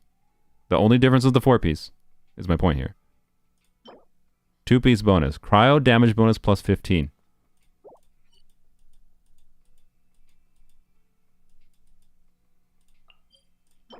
Normal and charge attack damage, 15. So for her C1, the 2-piece doesn't do anything. There's no difference between the 2-piece of this set for her C1. The only difference is the value of crit versus the value of 60% damage bonus. In the context of her teams that already have a bunch of access to damage bonus. That is the general issue. With why C1, it's not that it's charge attack damage and that the 2-piece makes a difference. It's not. This is exactly the same for her charge. Like, you get 15% cryo bonus for the charge attack C1 damage. This is the same for the C1 damage. Marshall says 2-piece is actually worse in context of the burst damage, right? Yada yada. It's the value of crit rate versus it's the 4-piece that's being compared, not the 2-piece. So like, and my point is like, if I'm going to put Marshall say when I activate my Skirk C1, right? In Stygian Onslaught, will I see the difference between Marshall say Hunter and my Skirk Signature Artifacts build? Quite frankly, when I get to the point, like right now, I talked earlier how I'm trying to min-max Skirk because I like her enough. I see value in min-maxing her, and what I would like to do for my min-max Skirk build is get her to 200 crit damage at a baseline before her just in her stat line, her base stat line before her weapon passive. So I mean, she'd be at 240 total. And what that would require is like me getting one more crit damage roll on my goblet that I'm re-rolling, which is very possible, and then getting I believe 2 or more crit damage rolls in a circlet. And I have these pieces already. I can re-roll them. Might take a while, but I should be able to re-roll my existing pieces now and get that to happen. And at that point, right, when I have a heavily invested enough build, even if I ignore the relevance of her 4-piece artifacts for her burst damage mode, and ignore the relevance of her 4-piece artifacts for freeing her from being chained to Farina, then what happens there is like my build is so heavily invested on her signature artifacts that I can tell you I would get better damage performance on her signature artifacts because, like, yeah, my build having say, and some of the freeze time I'd actually switch to the crit damage circlet now I think about it, but like having the extra crit rate shows up on a spreadsheet meaningfully on increasing her damage, but the difference in experience of having 100% crit rate versus having 85% crit rate for the actual experience killing the enemy doesn't necessarily matter, right? And in fact, it's a favor if you're willing to, if you don't notice any difference between that extra 15% crit rate, like from going from 85 to 100, then Galleries is better than MH in practice, right? The difference is you might have to like reset on rare occasion or something, but generally speaking, you probably wouldn't have to, because it's Skirk and she's overpowered, and we're talking her C1 especially. Like the difference between at C0 basically doesn't matter at all. The difference at C1 is exaggerated because of the fact that the 4-piece bonus of Mara Sasander does benefit her C1, whereas the 4-piece bonus of her signature artifacts does not. And I don't know. Like, I still think it's fine. I'm not planning on changing to MH. Unless like, okay. Maybe I will change to MH in Stygian Onslaught. I mentioned this before. I will maybe consider using MH on her in Stygian Onslaught if I feel like I need to for clearing difficulty 6. But I don't even think I'm going to have to. I really don't think I'm going to have to. Not because of the fact that I'm going to have a quite min-maxed signature artifact build that, again, in practice won't actually make much of a difference, or like for her C1 damage specifically, and will be better for other contexts of like her burst damage and freeing from Farina, yada yada. So, anyways, but it depends on your situation. I'm at 87, 186. Yeah, that's about what I'm at right now. With no, sorry, that's not what I'm at. I'm at higher than that with my crit damage circlet. I'm at 87 with factoring in like the crit rate from like cryo resonance and whatever. I think I'm at like 85-ish crit rate, I believe, with 230 crit damage in 4-piece galleries on my main account. If I use a crit rate circlet, then I actually go to, if I use a crit rate circlet, I go to like 90, 180. But that's for the non-free Steam context for me. So, anyways. But yeah, I don't know. I still do right now. I still do have better artifacts on MH on my main account for Skirk than I do other artifacts. So, or the galleries artifacts. So that factor means I might see a meaningful increase. So like I said, if I will probably see at C0, with Stygian Onslaught difficulty 6 being a thing, at C0 I will probably notice the damage increase from MH right now. But once I improve my galleries build, that like probably will go away. But anyways, once I improve my galleries build and activate C1, that is. Like, despite the fact that C1 exaggerates the difference between the sets on paper, in practice, because C1 is just adding a bunch of damage value in general, it's not actually going to matter. Like, because you're just giving her so much additional damage in general. Anyways. 87, 186 is pretty good, but it's low attack. Yeah. Wait, only 1.8k attack with Finale? That is very low. Yeah, that seems very low.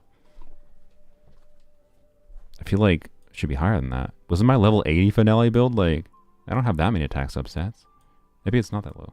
I don't know. I don't remember what my level 80 Finale was. Anyways, the sun is in my eyes now, by the way. Oh, I never checked. I have Zenless has been running on my phone for like 30 minutes. When's Jifufu? 1 day and 16 hours. You, Mihoyo. Well, I was gonna do a Zenless stream polling for the Jifufu, but I will probably do a Zenless stream. Frick, man. But like, okay, so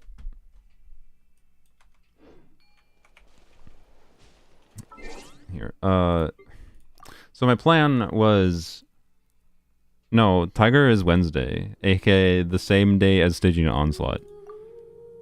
And like, I don't know, maybe I'll pull for, like, what I wanted to do was a polling stream and then playing around with Jifufu in different teams. But like, I apparently can't anymore. Because obviously Wednesday is going to be a Stygian Onslaught stream. They're adding new Endgame to Genshin. I made this freaking 6-hour Yap stream where most of the Yap was focused on Stygian Onslaught. Obviously I'm going to stream the actual day of. So, anyways, Ugh. Jafofo, how dare you? How dare you? I wanted to do polling and testing. So I wanted to do a dedicated Zenless stream, right? I usually use new characters that I'm polling for in Zenless as excuses to do dedicated Zenless streams rather than just featured at the end of a stream. So anyway, I gotta shut my blind. 1 second. I also need to stop streaming because like I actually have some things to do.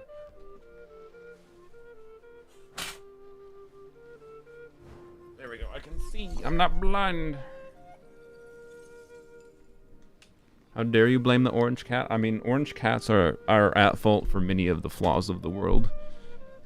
We'd forgive them because they wouldn't exist without us. Anyway, so orange cat problems are human problems. But anyways, oops. There you go.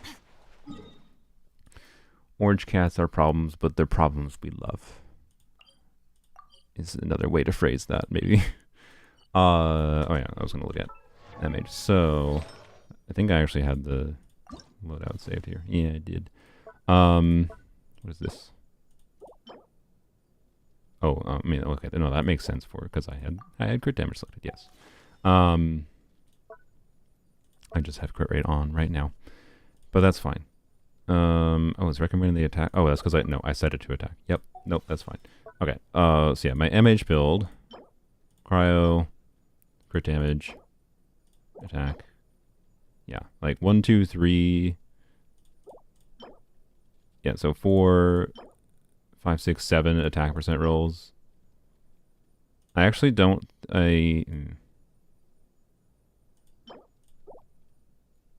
Here's equip this. I don't know if I agree with it choosing this. Although, what is my wait? What is the crit rate at with cryo resonance? Like, arguably, maybe it does make sense, right?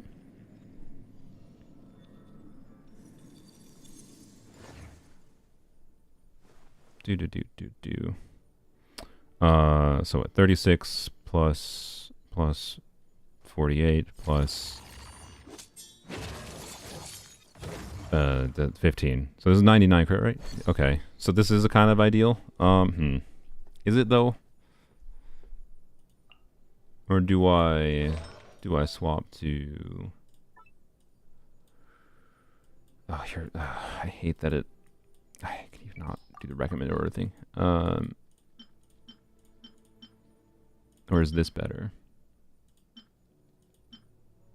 No, it's just 1 attack percent roll. Can't. No, it's definitely not better. Okay, never mind. The flower is kind of underwhelming, but oh well, it's not that big a deal. With how much attack percent substats I have in this build, like it is. This is definitely like a spreadsheet meaningfully better build than the other build, for sure. And in practice, in Stygian Onslaught, I think I will notice. Do I think I would notice this build difference in Abyss? No. We already had Abyss.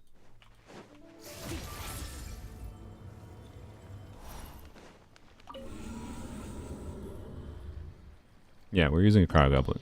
I have like, what is that? 30 like over almost 40% in attack substats.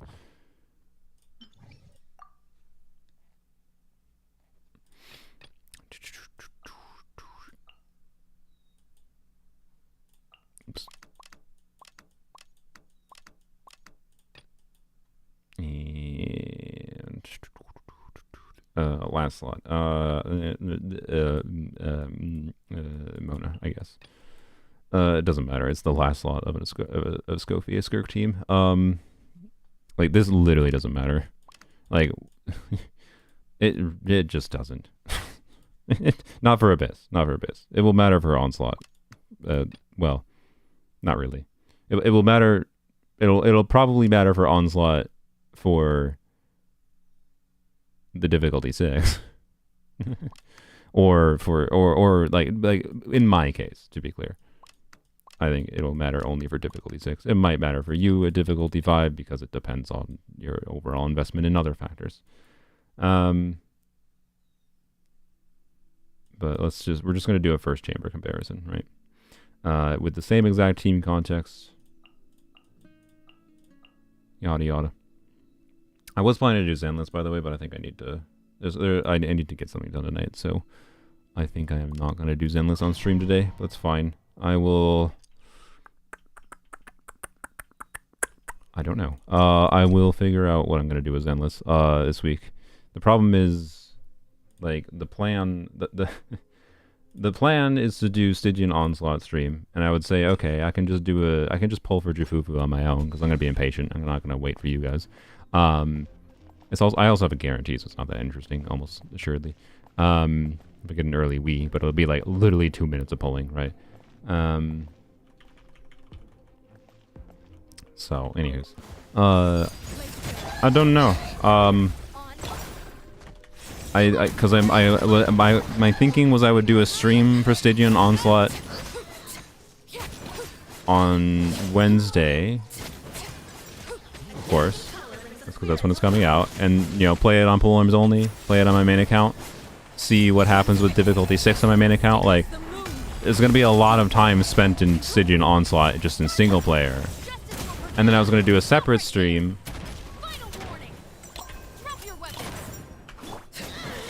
I was gonna do a separate stream for after, like the day after. So that means, like, how long am I gonna have to wait to do the Jufufu stream? 5 years? Like, I want to play Jufufu on stream. I want to do a Jufufu stream. But it might have to just be at the end of a stream, unfortunately. Because, like, there's too many things going on in Genshin right now. That's just terrible timing.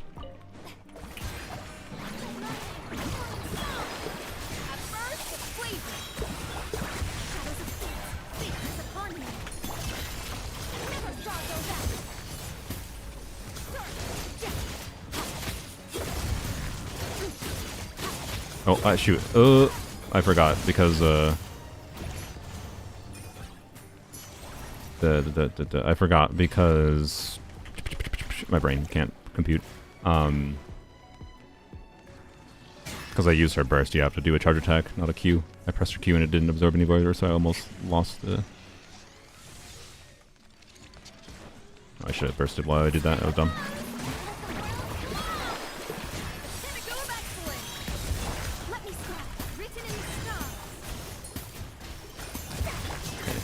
This is damage optimal here. There you go.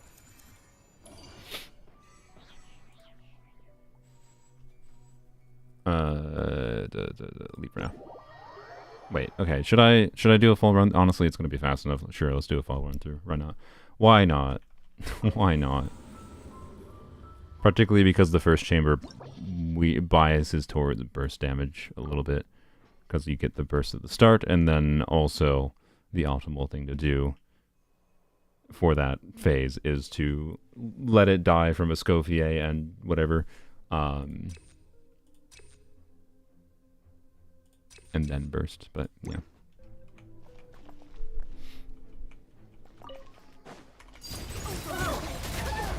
But to be clear, I think we're going to see, like, basically no difference in the actual experience in Abyss here. But we might actually, you might actually notice a difference in the more sustained fight of Stygian Onslaught, especially since it doesn't start with any energy. Right. If you don't start with any energy, that changes things. So, yeah. I don't know why I did that. That was dumb. I also didn't get buffs up properly there, or whatever. Bad gameplay on this side.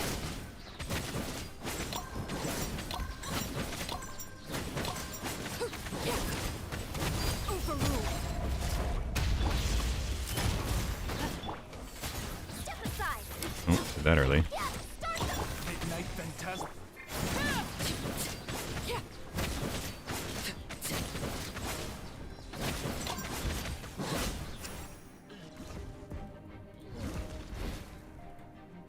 Layla's buff for Skirk does barely anything at C4. It's a really small flat buff. She's not useless, to be clear. Like, I think I like Layla. I like the idea of Layla more for Skirk right now. For like if I was doing the 4 slot of this team, considering between Dahlia or Layla. Dahlia is better on a damage level because attack speed does more. But unless you need the extra attack speed to reach a damage threshold to clear, I like Layla more because, in particular for the Abyss currently, and for Stygian Onslaught, against this Cryo Automaton boss, Layla's extra Cryo hits potentially matter, because if you just start with Escoffier on her own does not put the boss below the threshold to start doing damage to it with Skirk right away. So you actually have to like waste a bunch of Skirk's damage getting it down below the threshold if you do something like we're doing here, where we're doing double Hydro. Like, so in this context of this Automaton boss, I kind of like triple Cryo Skirk teams more than double Hydro ones. And that makes Dahlia a situationally, depending on the enemy, worse teammate, even if he's better on a spreadsheet level, right? So I actually like I like Layla for that reason more with her, but If you'd like to learn the proper etiquette, I'd be happy to teach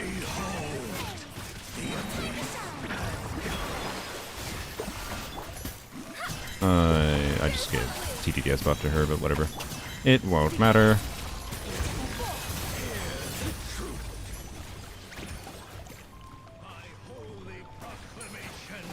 Oh, of course that was within range.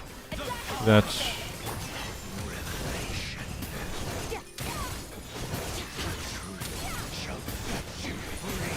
Oh, kill me. Ow.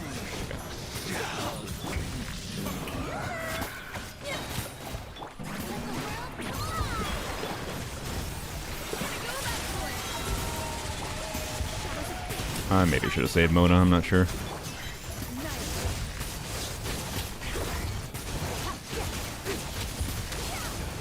Do that early. Whoops.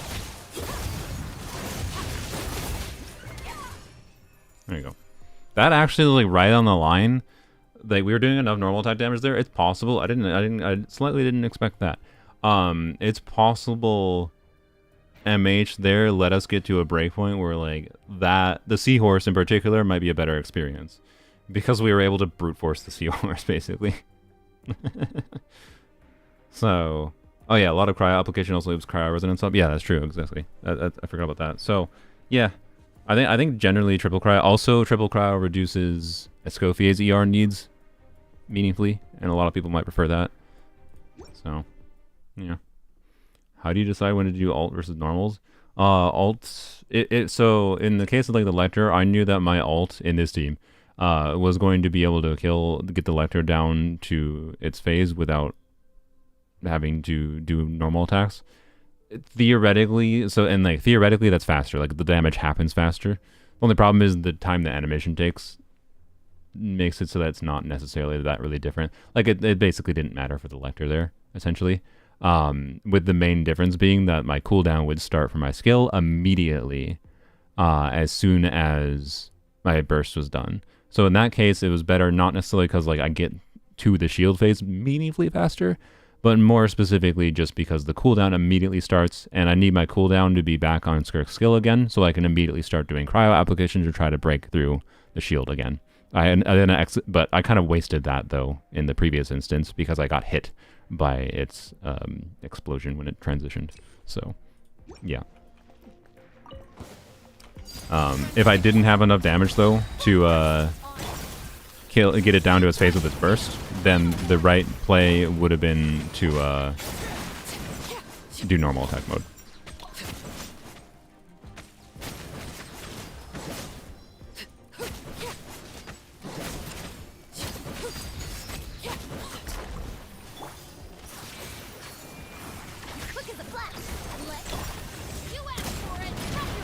I'm gonna wait for the butthole. Oops. Don't stop it.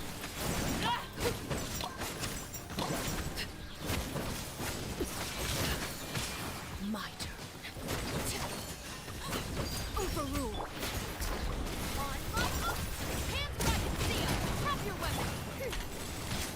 Ow. Ow. Man.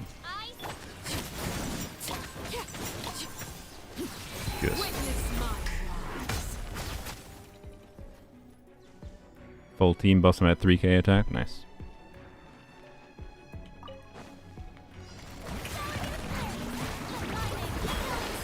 Okay, we're gonna see here what I was talking about with the not having a third cryo unit. See, it took until her final hit. Nope, that's not gonna do that. Dumb. Okay, that was not optimal gameplay at all. It's fine. And like, that's not really that problematic, to be clear. It's not like it's a difference maker. It's not even close to a difference maker in whether or not we're gonna clear. Right. So, did I mono ult even there at the end? I don't even remember if I did. I don't know if I had her burst back or if I just forgot to switch to her. Yeah. So obviously, yep, it is strong. But are we going to see? Actually, I forgot about Mona C4 being in context here too. What is my crit rate actually with my build? Whatever. With the we'll see. Fast equip. We'll just go ram. Is it talk? I think attack goblet is. I don't know. I think it's borderline. Attack goblet might be better. The only problem is I think I might be capped on crit rate, factoring in Mona C4 buff. Funnily enough, I forgot about Mona C4 buff for the MH build. That's probably why I had it in my head that the other artifact might have been better. But we're talking a 1 attack percent roll. I don't think I don't have any feather on MH that has like 30% crit damage or anything. So I missed out on 1 minimum attack percent roll that I should have maybe had there. So you can see similar baseline crit damage, total baseline crit damage, right? With cryo resonance and Mona buff, I will actually still be overcapped a little bit. But you know what? We'll use the attack circlet. I think it's actually slightly worse in my circumstance. But I'll use the slightly worse one compared to the cryo goblet and the MH build, because I also did a minorly worse option for the whatever. Like we're comparing different artifacts completely. We're changing enough different pieces that this is not a perfect comparison, because on a spreadsheet level you make the same baseline assumptions of overall substat quality, but in practice that's not actually what you have in any individual account. So we might see a difference here, maybe against the Seahorse is my suspicion, because we were more reliant on just trying to go to town with normal attacks. But otherwise I don't think we're going to notice anything meaningful. That's my suspicion. Scorpio.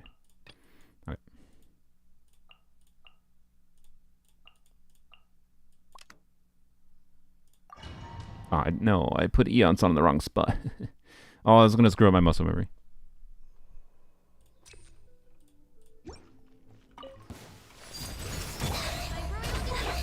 It literally just did. Yep. Didn't get official snapshot, but it shouldn't matter. I think. Not for this handy, at least.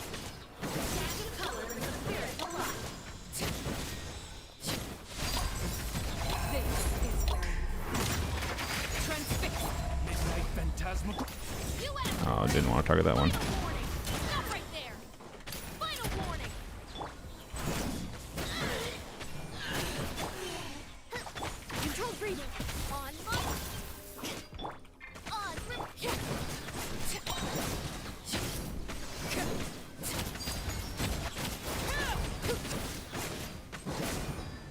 Wait. Yeah, that's fine. Consider your strength acknowledged.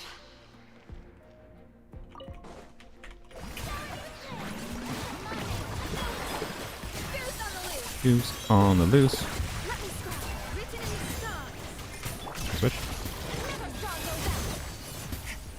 Hello?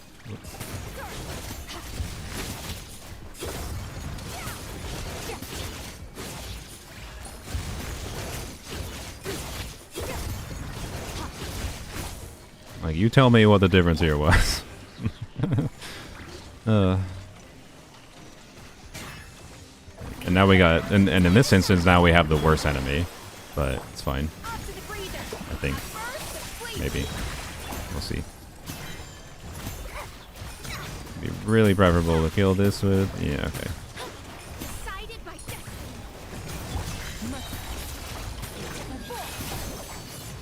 Wow. That was a very different experience.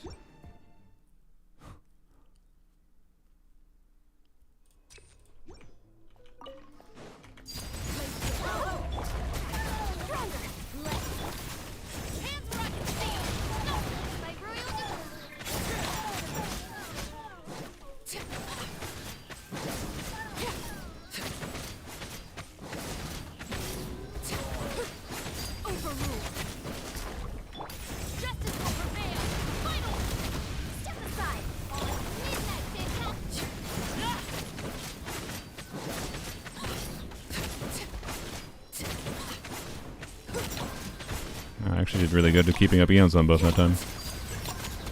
Usually I don't. Alright, why did I do that? Whatever. Why did I do that? Okay, I don't know. What am I just like sacrificed 5 seconds when I could have just attacked without looking and killed it.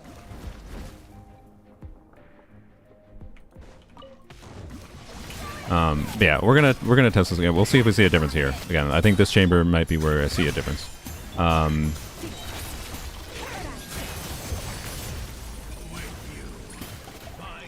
See now my skill. Oh, Farina, stop! My skill is back right as it's coming back, so that is the reason to basically do that. But it's not that big of an optimization.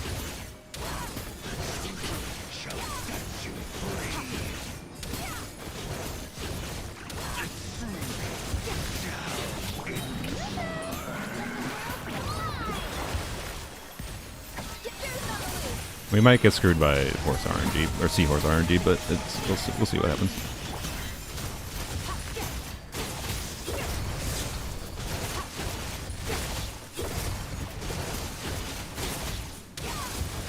No, it was the same. Okay, never mind.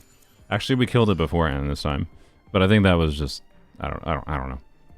It's like, well, actually, you know what? This my galleries. This might be what I mentioned in practice, where like my gallery set might just be better because my gallery set is high investment enough that in practice it just is better, right? And because we killed it before the shield this time, and last time we didn't. I expected that we might have noticed a difference there, and we just saw nothing. Essentially, like it was down to just other factors potentially than the actual difference in the build. So like, does this difference matter? And like, would I see a difference at C1? In Abyss, I strongly feel I would not see any difference even with C1. Because like it just isn't that important. In Stygian Onslaught might be a different story. We'll test this again with Stygian Onslaught. I'll test this again when I get C1 activated. Control breathing. Start them. Drop your weapons. Nano ray.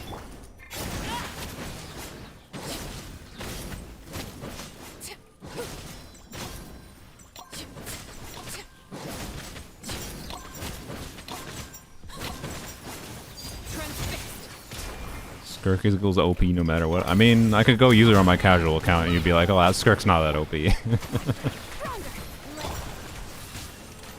Frickin' stop you.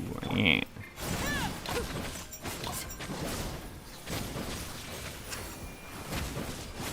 Go. Oh. I have in one instance. Ah.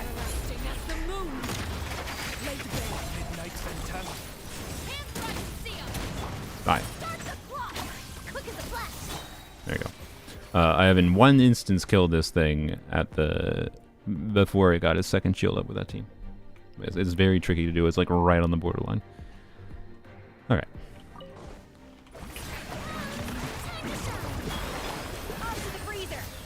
I probably should have waited for that, but I don't think it makes that much of a difference.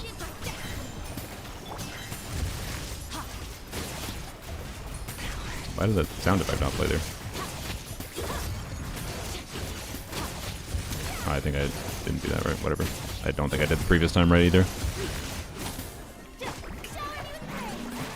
Okay, that was meaningfully better, was it not? Did I do something super wrong with MH?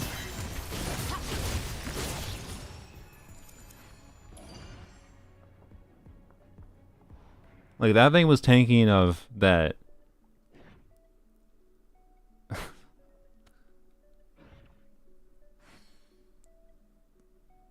I don't know. I'd have to test more directly. I think I was wrong in that I thought my galleries build would be worse than it was. I think that's what that was. Cause because that seemed better. I had minor gameplay problem in attacking. I screwed up the combo very slightly. I think I did normal attack 4 and then did a charge attack instead of normal attack 3, then charge attack. It wasn't that big of a difference. And I think I did something minorly wrong on the MH side either. But like, I don't. Anyways, I don't know. With C0 R1 Skirk, at least it seems to not matter that much. To be clear, I think if you have a non-crit weapon, if you have Eshu, which has less crit rate than her signature, not much less, it's actually pretty similar. And also it's very likely with your signature because it's a little bit lower crit rate weapon, you might bias towards MH because of that. Obviously, you have something like Jade Cutter. Jade Cutter is a good option for her, but you should almost assuredly use her signature artifacts if you have Jade Cutter. Haran would make you more want to compellingly choose to do her signature artifacts. If you have a big fat crit damage stat stick, that would probably push you towards MH a little bit. But it all depends on like your substat quality. Finale the Deep, I feel, pushes you towards MH as well. Yada yada. Depends. And it depends on if you care about like having a dedicated set for her. So yeah, I'll test this again when we get C1 activated and in Stygian Onslaught. So yeah. Tignari to be viable in new endgame content soon without Nahida. I mean, what level of the endgame content? Because difficulty 4, yes. Like the difficulty 4 is a similar DPS check to what Abyss usually is. And yeah, Tignari can be useful there.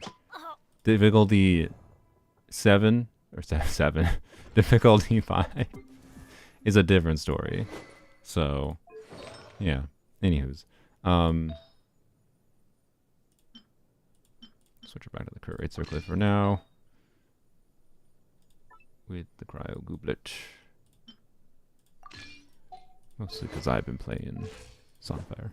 Also, actually, you know what, here I'm gonna do one more run. We're gonna run a grossly overcapped crit rate build with Mono C4. So I just lost 50% crit damage to swap into crit rate circlet, but the reason for that was because I was gonna go back to playing the Sunfire team, right? But like here, let's be overcapped by like 20% in crit rate, and see if this is a difference. Projected DPS threshold for difficulty 6, a lot, like 100 and optimistically 100 and like. It depends on the boss. The Dragon Toilet is going to be the easier one, but maybe still deceptively hard because of whatever, because of its stall factors. The Tulpa and the Cryo Automaton are less stall, but more tanky with their HP pool. So, like, we're looking at 150k, basically. 150k DPS. It's going to be very, very, very hard for people to clear with C0 characters. C0 characters with signature weapons, a little bit of a different story. But like for what it's worth, like for DPS thresholds, you're just like, wow, that's just impossible, because like Skirk's best team gets like optimistically 120k DPS, right?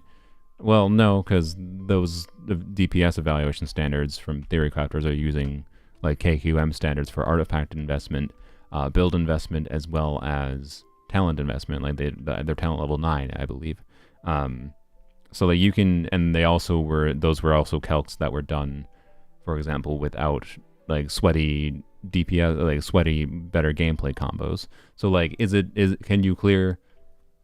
Can I clear Stygian Onslaught with my C0 Skirk without her signature weapon? Like we'll if I manage to clear, say, the Stygian Onslaught boss at difficulty 6 with the exact team we were just playing, but with her signature weapon, and if I remove her signature weapon from the equation and like put on Haran for her just to check a 5-star weapon in general, can we still clear? I suspect the answer is yes. In her like best team format at least, but Anyways.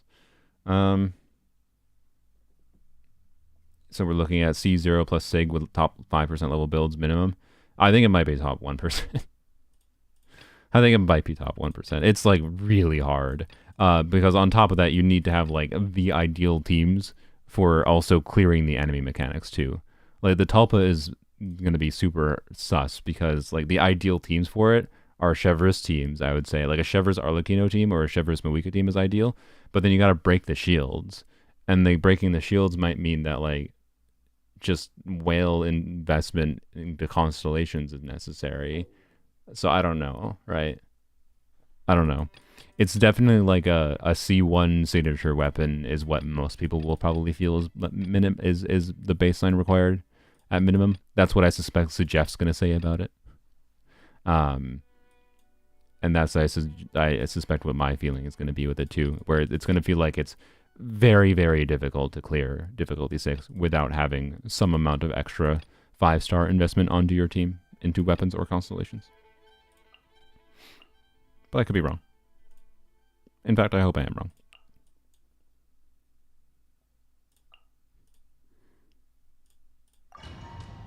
Recommend new players to get Skirk. Yeah. She feels really good at low investment, I think. Like, yeah. So, and also new players don't have to worry about her energy recharge. I think she's probably one of the best new player-friendly characters in the game. Because at a baseline, she is press E and do normal attacks. And enjoy the animations. And put a bunch of Hydros and Cryos with her in the team. Like a new player, what does a new player do? To force her into Hydro Cryo. I guess they might have to have at least one gacha 4-star they pull. Which is annoying, but the banner has full Hydros and Cryos on it, right?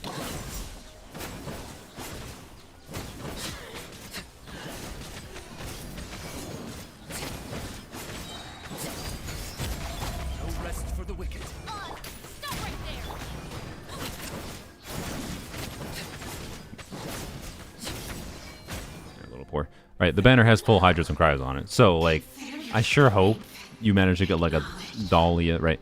Like, so a new player can get Wish on Skirk's banner, day 1 player. You can get Barbara after completing the Mondstadt Archon quest, which is going to be a more compelling choice than Diona, because Dahlia is on the banner anyways. A little bit awkward that, like, you're not going to have a second Cryo, but, like, it's a new player. It's not an endgame, what 4-star team do I recommend for Skirk to clear this current abyss? No, that's not new player. That's right. So, like, yeah, you got Dahlia, you get Candace. So you can do Dahlia, Candace, and Barbara. And you put Thrilling Tales of Dragon Slayer as a 3-star weapon that you're probably going to get in Wishing for Skirk as a new player. Like, and hopefully they look into guides and whatever, and the guides mention that Thrilling Tales of Dragon Slayer is important for, like, giving a buff to Skirk and whatever. Like, I think Skirk is one of the most compelling main DPSs to pull her as a new player. With this current banner factored in. Oh yeah, Kaya. Durr. Yeah, Durr. Yeah, use Kaya, honestly, instead, probably. Yeah, you probably use Kaya instead of Dahlia. Because a new player right now doesn't have Calamity of Eshu as a factor. Well, they might like the shield still, but, like, you have to burst on Dahlia, and a new player is not going to probably have the energy to burst on Dahlia consistently, so may as well just use Kaya. Yeah, may as well just do Kaya, Barbara, Skirk, Candace, in my opinion. Candace is not doing that much either, I guess. You could pick your poison, Candace, Sancho, whatever. Alright, this is the purposely...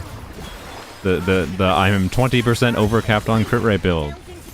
And have 50% less crit damage. Do we notice? I think the answer is no. By the way, I just noticed my Escoffier does exactly 20,000 damage. That's really satisfying. That's really satisfying. I have the perfect Escoffier build. Oops. Hop over here, sir. You didn't hop. Oh.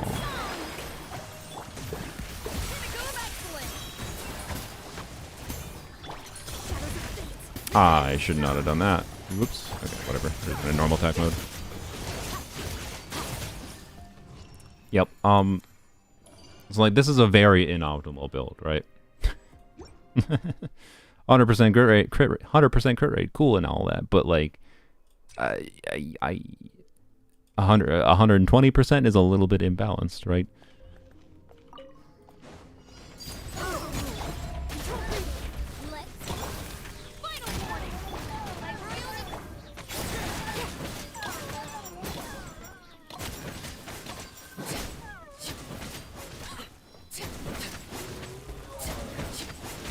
I missed like 4 crits on Arlecchino. I believe Arlecchino has 85% crit rate. That's some terrible, terrible crit luck. By the way, I've noticed that Eonson, for whatever reason, seems very good at when she's doing her EQ at not getting hit by that big attack, which is a very good thing, obviously.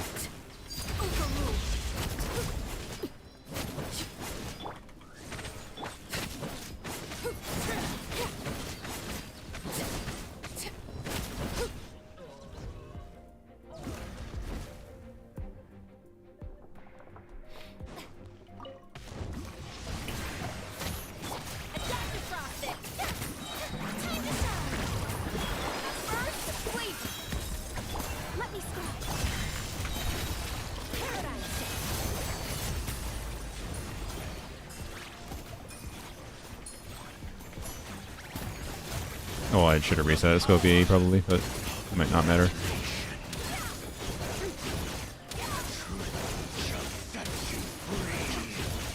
Nope, didn't matter. Okay, cool.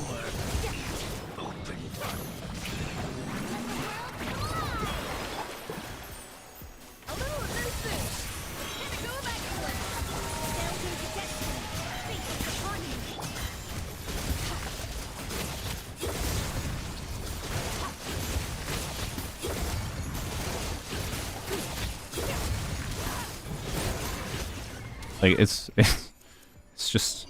exactly the same. Like, to be clear, I think I felt a little bit worse damage there. Like we were a little bit close to not killing it, but I don't know. I've removed 50% crit damage with no gain in stats.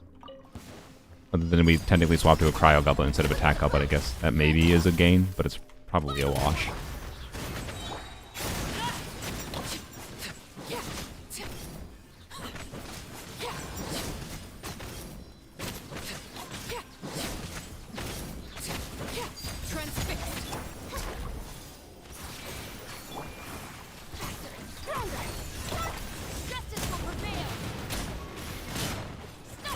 I'm just spending time doing that because of the animo damage coming in.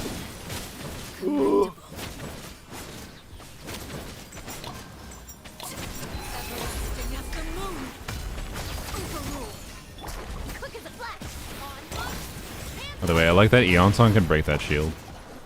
If you didn't notice. So like if you need your Bennett on the second side for whatever reason, but have Eonson level up, I don't know. You can actually use Eonson E normal attack Q to break that. Yes, that is our looking at C1. So, you know, damage numbers. If C1 is the only thing you're changing there, take like 20% off the damage numbers ish. It's not even a whimsy build though, for what it's worth.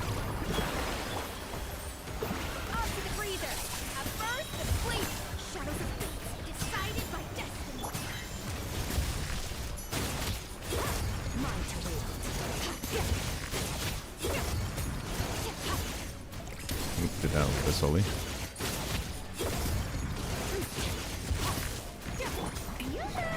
I missed a N5 there, I think. My bad.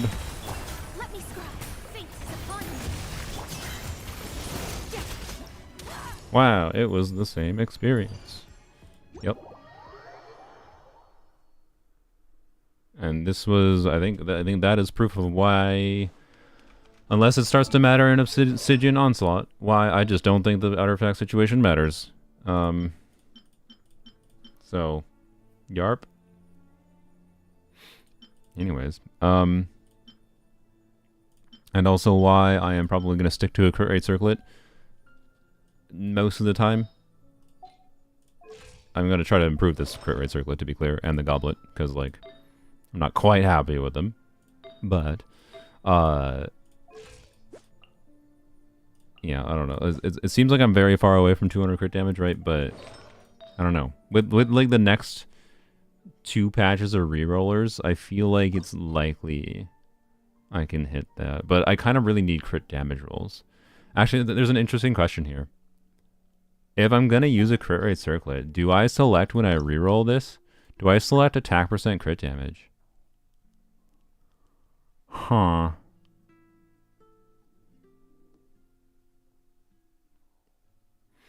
Funnily enough, I think if it gets to the point of, like, doing the 4 minor affixes, I think I definitely do. And I would have to think about it for the 3 selection pieces as well. It's risky to reroll that. I don't have to keep the new one. Did you know that, Andrew? when you reroll, it'll let you choose it. Which one you keep. You're not forced to keep the new one. Anyways, rerolling this is obviously just choose attack percent crit damage, duh. And then hopefully I can get it to a point of rerolling 3 times into crit damage, which is asking for a lot because this is not a 4-line piece. Like, a 4-line piece is much more likely to roll 3 times into crit damage than a 3-line. But it also kind of has the ideal baseline stats, so I don't know. I'll keep on farming I'll keep on selecting these pieces from the Stygian Onslaught. I think my priority is the Goblet. I'm just, like, not actually sure if I should select crit rate. The reason to select crit rate on this Goblet instead of attack percent, and so select crit rate crit damage instead of attack percent crit damage, is because of the fact that if I choose crit rate, right, let's say the circumstance of, let's say the most hypothetical extreme circumstance is this rolls 5 times into crit rate and it's all max rolls. So it has like almost 20% crit rate or something. I think that's technically possible.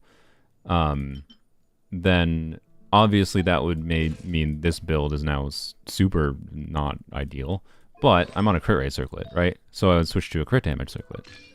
And so in the hypothetical of this having, so we can subtract 15 crit damage from this and add almost 20 crit rate, and we're talking an 85 crit rate build with 220 crit damage or 215 crit damage, right? That would be very acceptable to me. It would be very acceptable to me to have that. And that could be my theoretical ideal, right? Is having this piece be really heavy into crit rate, so that I could use a crit damage circlet offset. But I kind of feel like it's a better route to just do the crit rate circlet right now. But I don't know. Like we're talking fantasy land of this rolling entirely into crit rate. That's highly unlikely. And attack percent rolls are really good on Skirk, but they're not as good on Skirk and Sunfire teams. So, not in Sunfire, but in non-freeze teams in general. So I don't know. I think I'm just gonna keep on rerolling the Goblet and see what happens. I'll probably select crit rate, crit damage, because the ideal, of course, would just be like get at least one more roll of crit value on this, whether it be crit rate or crit damage, and then still have an additional attack percent roll. That would be a perfectly fine stopping point. Right. So my stopping point is 3 crit rolls with 3 crit rolls with 2 additional attack rolls, or 4 crit rolls with 2 attack rolls, or 5 crit rolls. Obviously 5 crit rolls, I'd probably keep that too. So when is attack percent not good on Skirk? I mean, attack percent Goblet is very good on Skirk, but I already have good attack percent Goblets. I don't need better attack percent Goblets, quite frankly. I would only be seriously considering an attack percent Goblet on her if I got an onset one. Because I'm going to play Skirk. I strongly feel, at least in Abyss, not Stygian Onslaught, I'll probably play her freeze teams most of the time. But outside of Stygian Onslaught, I think I will very often lean towards playing Skirk in non-freeze teams. Or if I do play her in freeze teams, it'll be lower investment freeze teams without Farina. And as soon as you remove Farina from the factor, attack doublet becomes meaningfully worse. Like in the neighborhood of like probably 10% worse. So, and like it's even in the scenarios that are really, really good for attack goblet, because there are scenarios where attack goblet can be better for Skirk than cryo goblet, it's very minorly better. So like cryo goblet is the more universal choice is the point, for varying investment levels, and if you want to do shenanigans like I want to do. So what if just the 2 HP rolls go to crit rate? No, that'd be fine. So like if we say the 2 HP rolls go to crit rate, that'd be, if we get the 2 HP rolls to go to crit rate, then what I want to do is re-roll the crit damage circlet to get more crit rate rolls, right? Because if the 2 HP rolls go to crit rate, I'd have 70, we'll say 73% crit rate. We'll assume like middling rolls. Then what I would want is to re-roll this. Like I would just keep on re-rolling this until it rolls 3 times into crit rate, probably. And again, I would prefer to re-roll a 4-line piece. That would substantially increase the chance of that actually happening. But so I'm not going to prioritize re-rolling the circlets. I'm not going to re-roll these 3-line circlets specifically until I get a goblet that the goblet that I'm happy with, right? Because in the time it will take me to like re-roll this piece, I'll have a decent chance of getting a 4-line circlet potentially, right? But it has to be a 4-line circuit with attack percent crit rate, or attack percent crit damage. But yeah, so anyways, yeah, this elixir piece, if only this elixir piece was 4-line, right? It would have paid off big time if this elixir piece was 4-line, because it would have been like, okay, whatever. Like it would have still saddened me. Like let's say it was a 4-liner and had an additional defense roll. Like it was the same artifact functionally. But then because I crafted this before the rerollers were announced, right? Then post rerollers being announced, it'd be like, holy shit, perfect. But the freaking elixirs gave me a 3-line piece. Ugh. I always get 3-line pieces for elixirs on this account. This is a 3-liner. I don't know if I have a freaking elixir piece that I've kept that was 4-line. This was a 3-line. Yeah.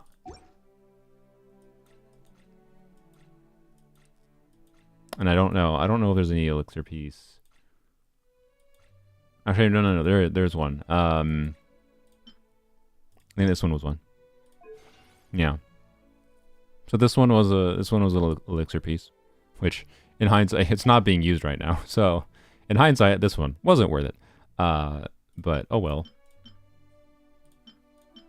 I think this was an elixir piece too, technically. I did this. The reason I did that was but this was not a 4-line. I think this is the only elixir piece I got that was 4-line that I actually ended up keeping. Yeah, it really annoys me that elixirs don't guarantee 4-lines. It'd be so much better if they did, especially with rerollers now. But it's fine. It's fine. It's fine. Surely the rerollers, by the way, will eventually give me, like Skirk. It's very possible that with rerolling this goblet, again, assuming that it rerolls into crit rate more, like I would be very, very fine with that balance of like, yeah, keep this amount of crit damage, and then just put these 2 flat HP rolls into crit rate. That'd be like perfectly fine, ideal for me. And then I re-roll this circlet. But like, I don't have a single crit damage circlet on my account with more than 2 crit rate rolls. So if the game actually seriously continues to troll me, this does not this is 2 crit rate rolls. It's just max rolls. This is the highest CV crit damage circlet I have on my account. Which is insane. I have higher CV circlets on the casual account, on the crit damage circlets on the casual account. What? What? Actually, no, it might be the same. I'm not sure. It's definitely better though, because I have an emblem circle on my casual account that I believe is this much crit rate, but it has like 15% attack and ER on top of it.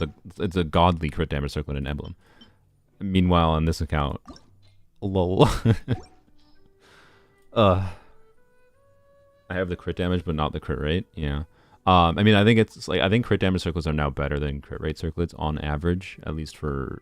Well, that's not necessarily true if you don't have 5-star weapon options. Because if you don't have 5-star weapon options, I think crit rate circlets are still maybe better. But it depends on the character and the artifact sets they can use, of course, whatever. So, anyways, I don't understand why, like I've got plenty of good circlets. Like, this is a really good circlet. It's fine. But, like, I don't understand how the game has not once given me a crit damage circlet that rolled more than twice into crit rate. It's just a bit cheeky at this point. I don't get it. Whatever. Yeah, Finale of the Deep is her. Well, no, sorry. Calamity of Eshu is her best free to play weapon.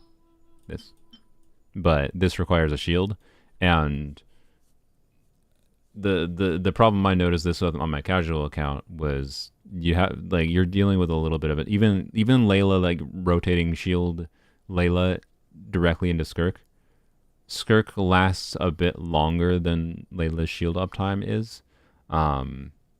So you lose, like, it's a noticeable damage fall off when the shield goes away.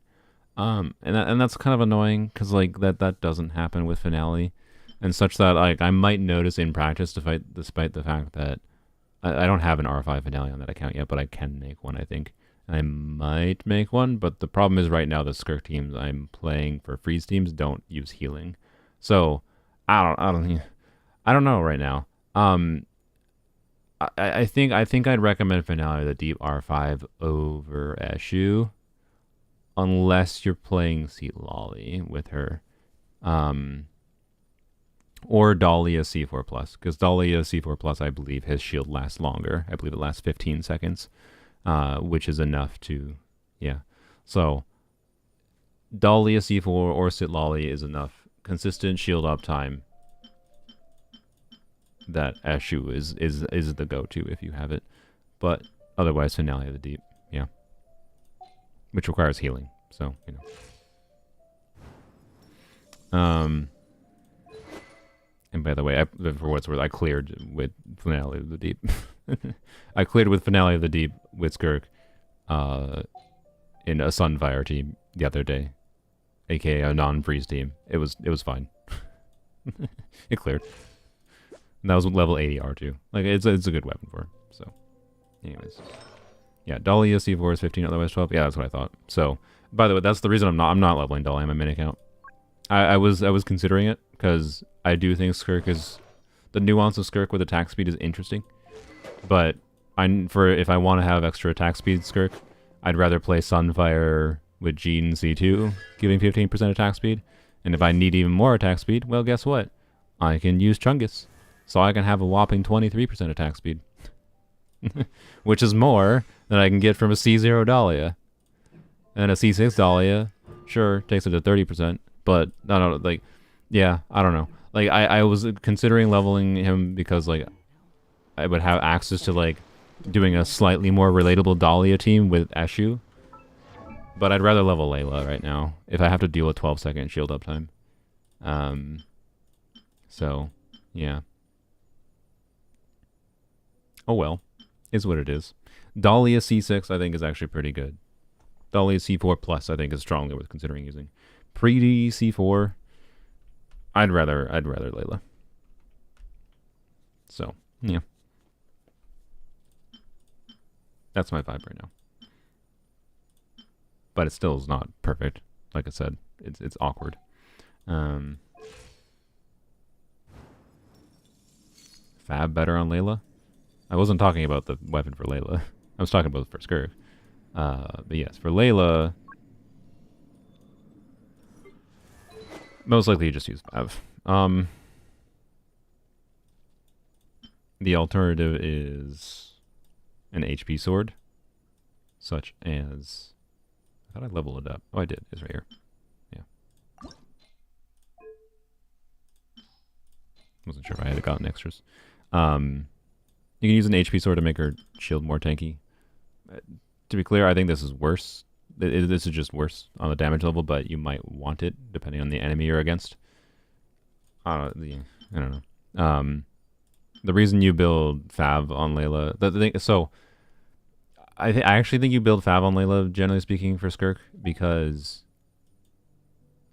thus far, so on the casual account, I was playing Layla, Skirk, Rosaria, Layla. That was a triple cryo team. And Layla with Fav on that account, so she has 160 ER, was, she has Fav, and there's 3 Fav users on the team. And to be clear, I think I was missing some Fav procs on occasion, that's probably why this happened. But I was just barely getting my burst back consistently, despite her having a 40 energy cost. So that meant that my point with that is not that she, has a lot of energy costs, but she has some energy needs. And then you also gain from having Fav on her by gaining energy for the other 2 teammates that need energy potentially. So, and also you might be like, oh, but why do I need to burst on Layla? Because if you don't burst on Layla, it will take you longer, because you're going to go from Layla's skill into Skirk. And Layla's skill, oh, it does do damage. Am I just bad? What is the, okay, let me go test this. Never mind. Because I was going to say, like, Layla needs to deal damage for you to get a stack from Skirk's passive. And Layla's skill doesn't start immediately doing damage. Yeah, I know it does damage after, but it takes time to do damage. And if it takes time to do the damage, that means you're doing like several normal attacks potentially on Skirk before you get the full 170% bonus. Like, you're missing meaningful damage. And bursting on Layla is kind of important then, because you can do burst and it should start doing damage right away. Like, once you're done switching into Skirk, you press her E, you should have the full stacks, right? But it did say it does damage actually, but I thought I saw it not doing damage on my casual account, is why I was mentioning this. But if it does actually do damage, it's fine. Actually, I didn't have to switch to her. I could just go to Abyss. What am I doing? Who did I replace? Bennett.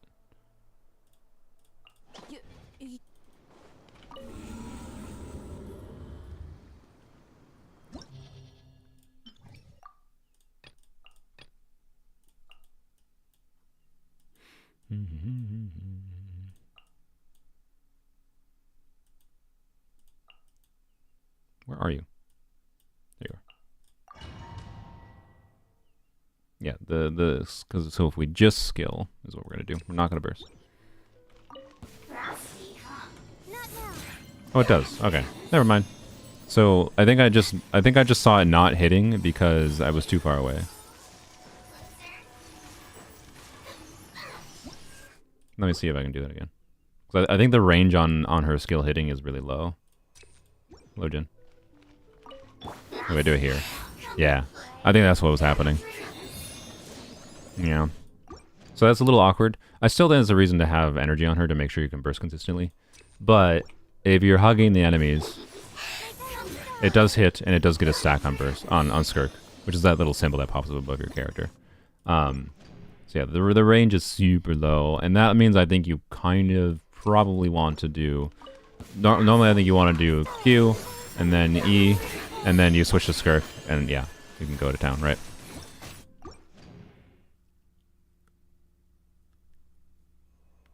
But yeah, and I don't think there's any problem rotation time-wise. I don't think you're extending rotations by doing that. Because you're most likely limited by cooldowns of other characters, or by Skirk herself, or by other characters. There we go.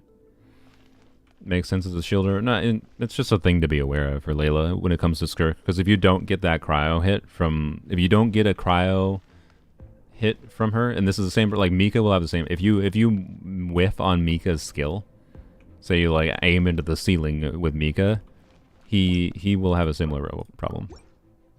Now, you cannot miss on Mika's skill in particular, because that is your only chance to do cryo damage with Mika. And you need that to be able to get the stack.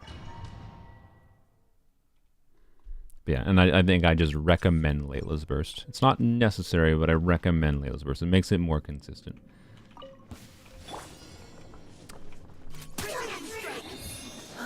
See? No stack. And and oh yeah, just burst. Doesn't do damage. So Mika doesn't do any cryo damage other than his one skill. So you have to make sure. How easy is it to miss on Mika? Let's see. That locks on. It's pretty easy. So is aim mode, to be clear, is not that. Like, I think it's relatively consistently. If you're right in front of the enemy, right, you hit. You get a stack. It's not a problem. So, anyways, yeah, that was my vibe just on that was my vibe on Layla with Skirk, just on based on very initial testing. The bigger problem with Layla with Skirk was just like having to manage the shield uptime properly. Yeah, so if you, okay, no, his tap skill is pretty good at auto targeting. How's the range on his tap skill though?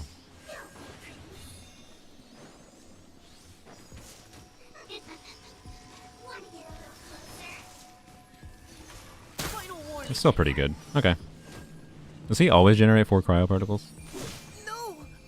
We'll never know.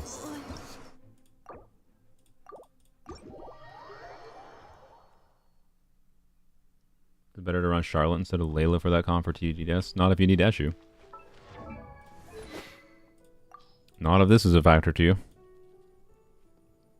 Like, yeah. But, to be clear,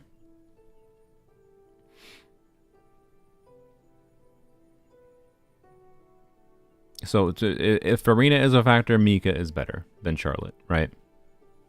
Unless you can burst consistently on Charlotte with Thrilling Tales. It's not impossible, but tricky, particularly for pre-Sweet 4 Charlotte. But yeah, I don't know.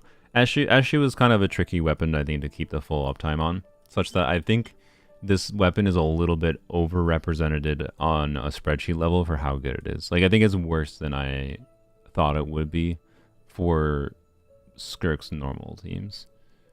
And in hindsight, I wish I had just hadn't bothered with leveling this weapon and just had, like, leveled this to 90, so I had this as a free-to-play weapon to showcase on her.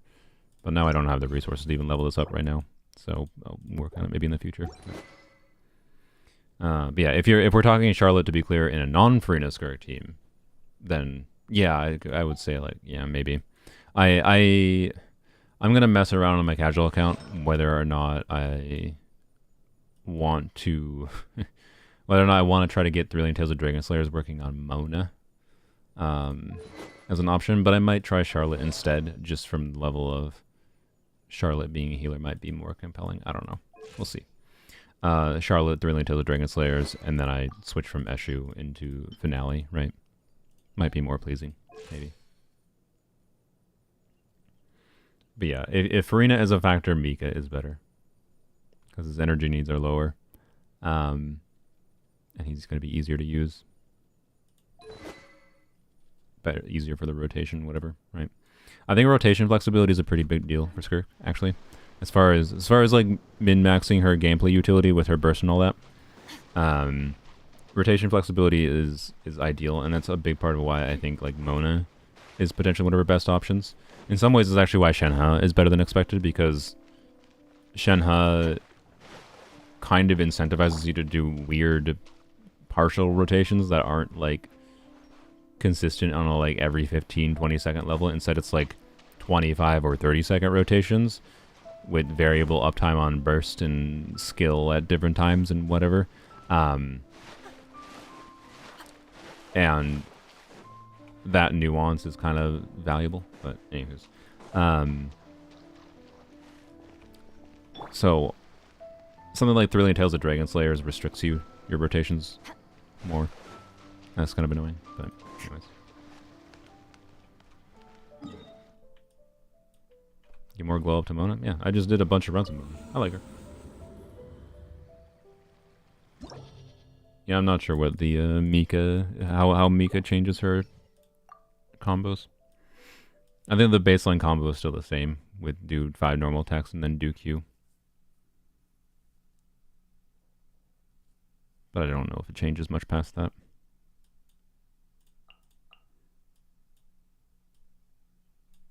Anyways, yeah. It's not obvious. Like, I think this character is really, really well designed. Like, This is very, very similar to Arlecchino, the vibes that I felt to Arlecchino. A little bit less overall. Like I like how versatile Arlecchino is for her different kinds of teams, but as time has gone on, realistically, I have tended towards very specific Arlecchino teams, anyways, which is the same thing that's I think already starting to happen with Skirk for me.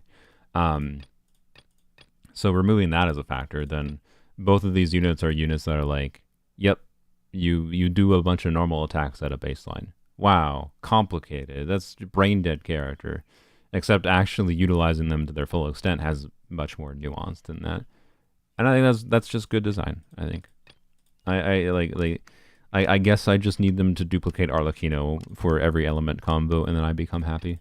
I think they kind of attempted to do that with Clorind, and that's probably part of why I like Clorind, but I don't quite like Clorind as much as I like these two as far as main DPS units go.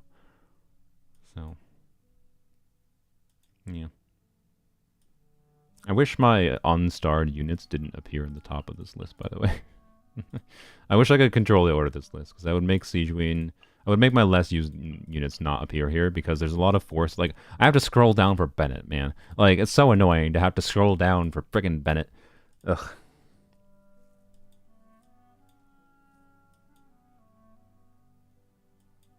And, like...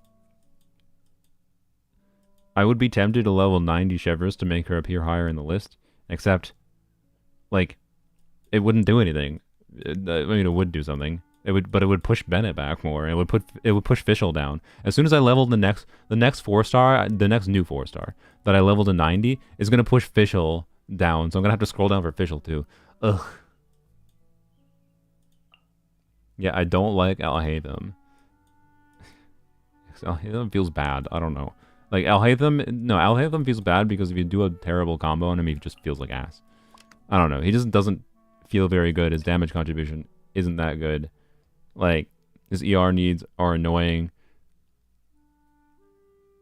I don't like how punishing, like, the timing is for his swapping. I don't know. Like I said, I thought I was going to like Alhaitham more than I did. I really did. But I don't. I don't know. Like, I'll try him again in the future if there's new interesting units that release that give him interesting teams. Like, I think there's a very, very, very high chance that they release a unit in Node Cry that, like, modifies one of the Dendro reactions. And then gives Alhaitham a new team context. I mean, you could argue that's Inefa already, I guess. But I more meant modify the Dendro reaction, not the reaction that happens to also happen alongside the Dendro reactions. Realistically, his best team now, by the way, is Inefa, Alhaitham. Oh, you want to see something sad? Okay, here, listen to the stream with something sad. Let's go back to GCsim.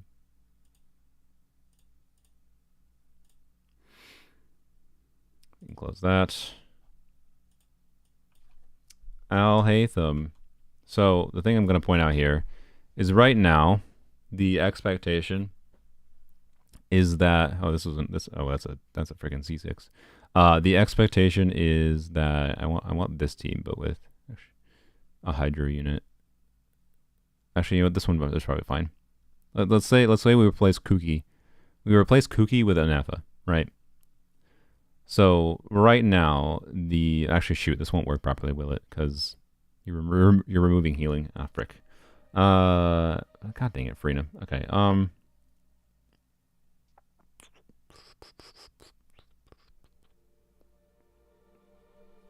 Sure. Let's check this one. This one's a good one because Inefa can straight up just replace Raiden here on not even necessarily an EM focus build, just a crit focus build probably. Alhaitham's damage contribution in this team, if you replace Raiden with Inefa, I think Alhaitham's damage contribution might be less than what Inefa's is.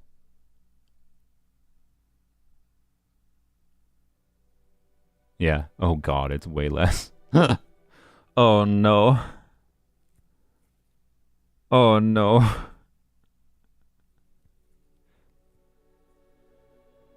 To be clear, I'm not saying that like necessarily Inefa is a crazy upgrade for the team. I think it probably takes this team towards 100k DPS. I don't think it's an insane upgrade. But like Alhaitham in this calc, this is a Harbinger of Dawn Alhaitham on 5 piece, whatever, the Gilded Dreams, right? Xingqiu, Nahida, yeah, Raiden, Hyperbloom. Yeah, Raiden's doing a very big chunk of the damage, but let's look at some other ones. Is there another context we can say we'd replace? It's just the same team, but probably different assumptions. Can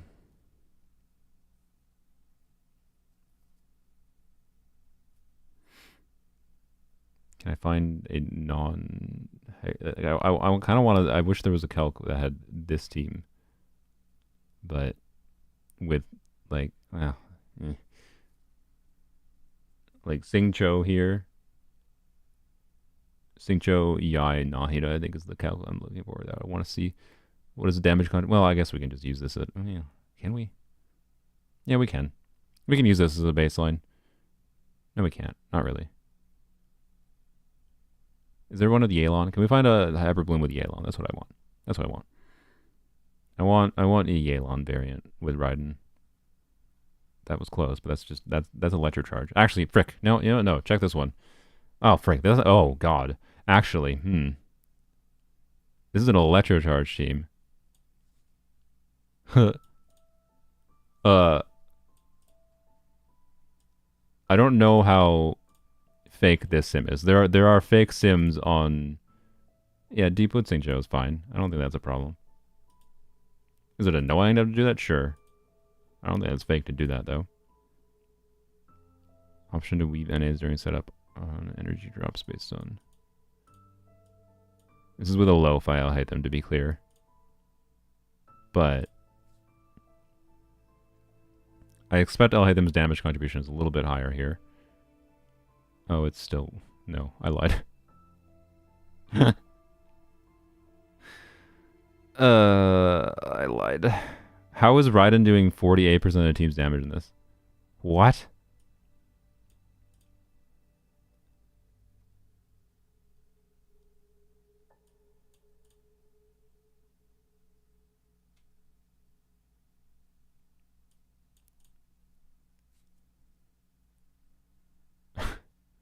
What?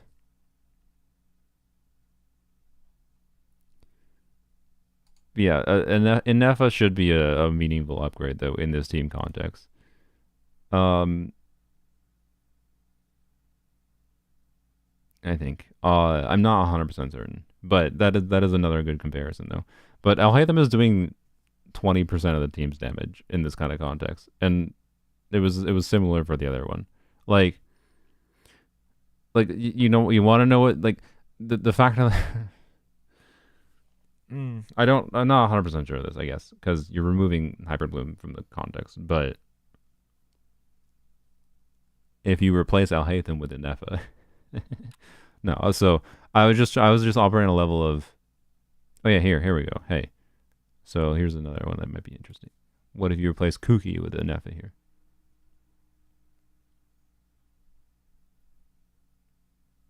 Hey, there we go. Hey, we found a team where Alhaitham's doing 31k DPS. But like an Inefa on a C0 invested build is doing, I believe what this is with Deathmatch, is doing towards 40k DPS. And her requirement for her doing that is basically have Hydro. So that's my comp, still plays the builds. Yeah, like these are perfectly competent teams. These teams could still, well, ignoring, the hyper-specific requirements of the enemies in Stygian Onslaught, it's enough DPS to clear Stygian. Little close, but, like it might be a little bit of a struggle, especially because Hyperbloom optimization and Alhaitham optimization, but yeah, Alhaitham's not actually that good of a character, quite frankly, and that's probably part of what I feel, right, is, like, he doesn't actually contribute. Yeah, was this with Constellations? No, it was C0, okay. C0, Harbinger of Dawn, but with Lisa, okay. I mean, sure. C0, Harbinger of Dawn, here's an Alhaitham that's doing 44k. DPS. But like, yeah, I don't know. He's weird, is my point. I feel like his combo is too punishing. He's not just normal attack spam DPS, right? I don't know, and he doesn't have much meaningful nuance. Like, he gives the facade. My ultimate problem with Al-Haytham is he gives the facade of having meaningful nuance to deciding when to use his burst, right? Like, he gives the facade of being Skirk-like. In that you can decide with how many mirrors up to use his burst differently. Except for in practice, there's no reason to do anything other than the one, like, ideal thing. And if you do the wrong thing, it can actually severely screw you. I'm not saying it's that hard. It's not that hard. I just don't like that he gives the facade of doing these interesting things, and like he gives the facade of you should be able to do quick swap burst DPS. I'll hate them, but you can't. You don't. So yeah. You start with burst, swap to Cookie E, and go back to him. Yeah. No. So I don't know. And to be clear, there are also longer rotations, I believe, generally speaking, which I also tend not to enjoy as much. I tend to enjoy faster rotation teams, not longer rotation teams. When I first got Alhaitham last summer, I didn't fully internalize that. Now I do. And that's a factor. To be clear, Skirk is longer rotations too, but not long, like her long rotations are normal, like 20-second rotations. Alhaitham's long rotations are different, but anyways. Put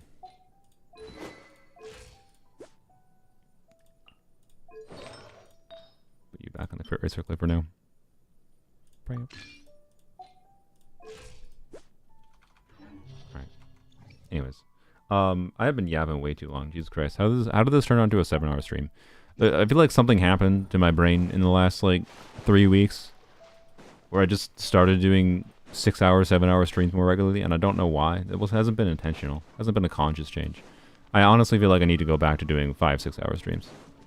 But and with that, I'm actually, I think, going to go. I don't get tired. I don't know. I used to get more tired. I don't know what's happened. I said I wanted to stop streaming 2 hours ago. Yep. But then I just kept on having conversations with you peoples. You weirdos. How dare you? How dare you? Anyways. Were people wrong to have considered him part of the big three during Sumeru early Fontaine? Who was the big three during that era? I don't remember.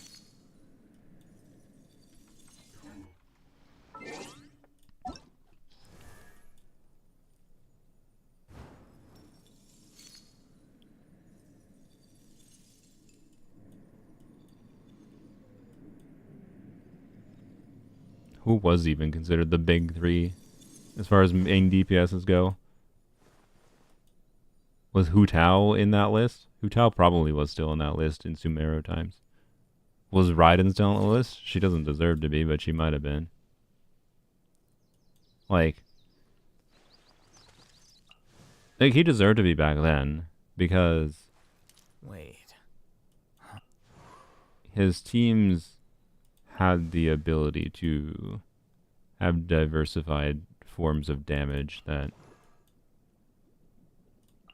like, arguably Raiden deserved to be too, just because Raiden National existed at all, right? But it's different. Like Fontaine marked a meaningful shift. In that, I think it literally, like, as soon as like Nubilet released, no consideration of who was the big three before mattered at all. And it doesn't really matter that much now.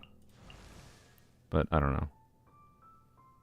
At C0, I think it was better than Raiden. I mean, yeah. But I think there's more reason to go for Raiden than Alhaitham because Raiden has off-field utility. Alhaitham has, you want to play him as an on-field DPS, otherwise he's completely useless and garbage. Like he does nothing on my account. I don't want to play him.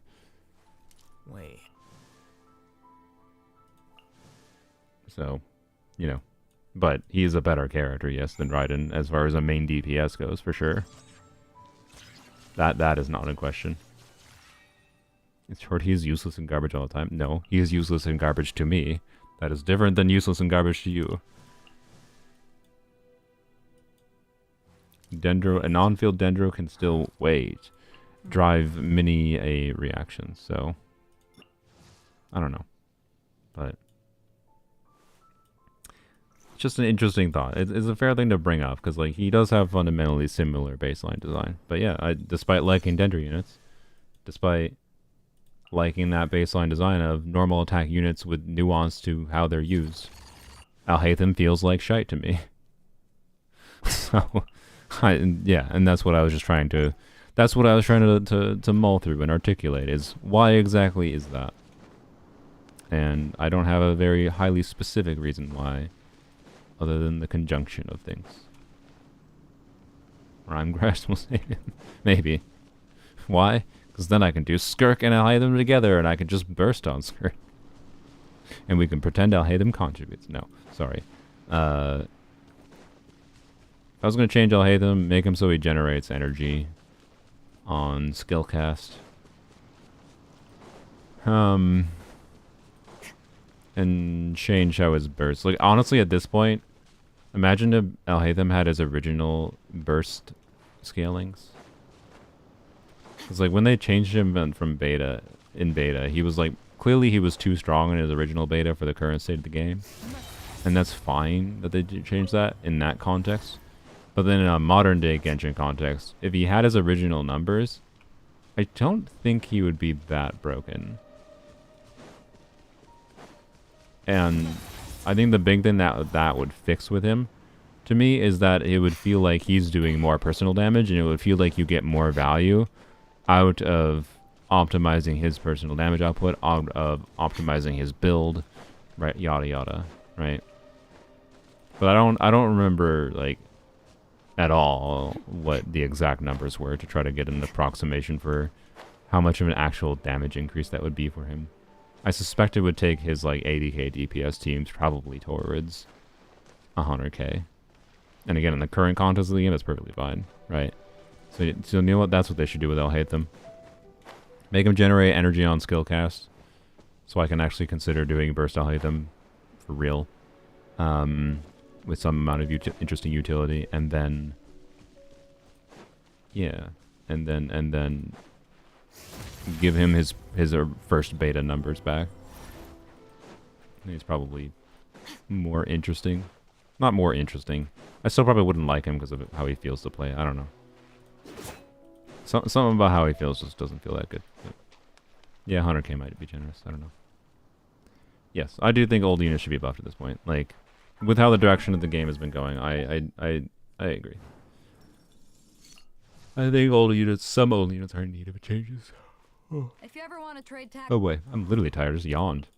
Okay. Mentally didn't feel that tired, but then I just yawned. So I don't know. Anyways. Stream tomorrow, probably, maybe. One of the things I was intending to potentially do this stream was this.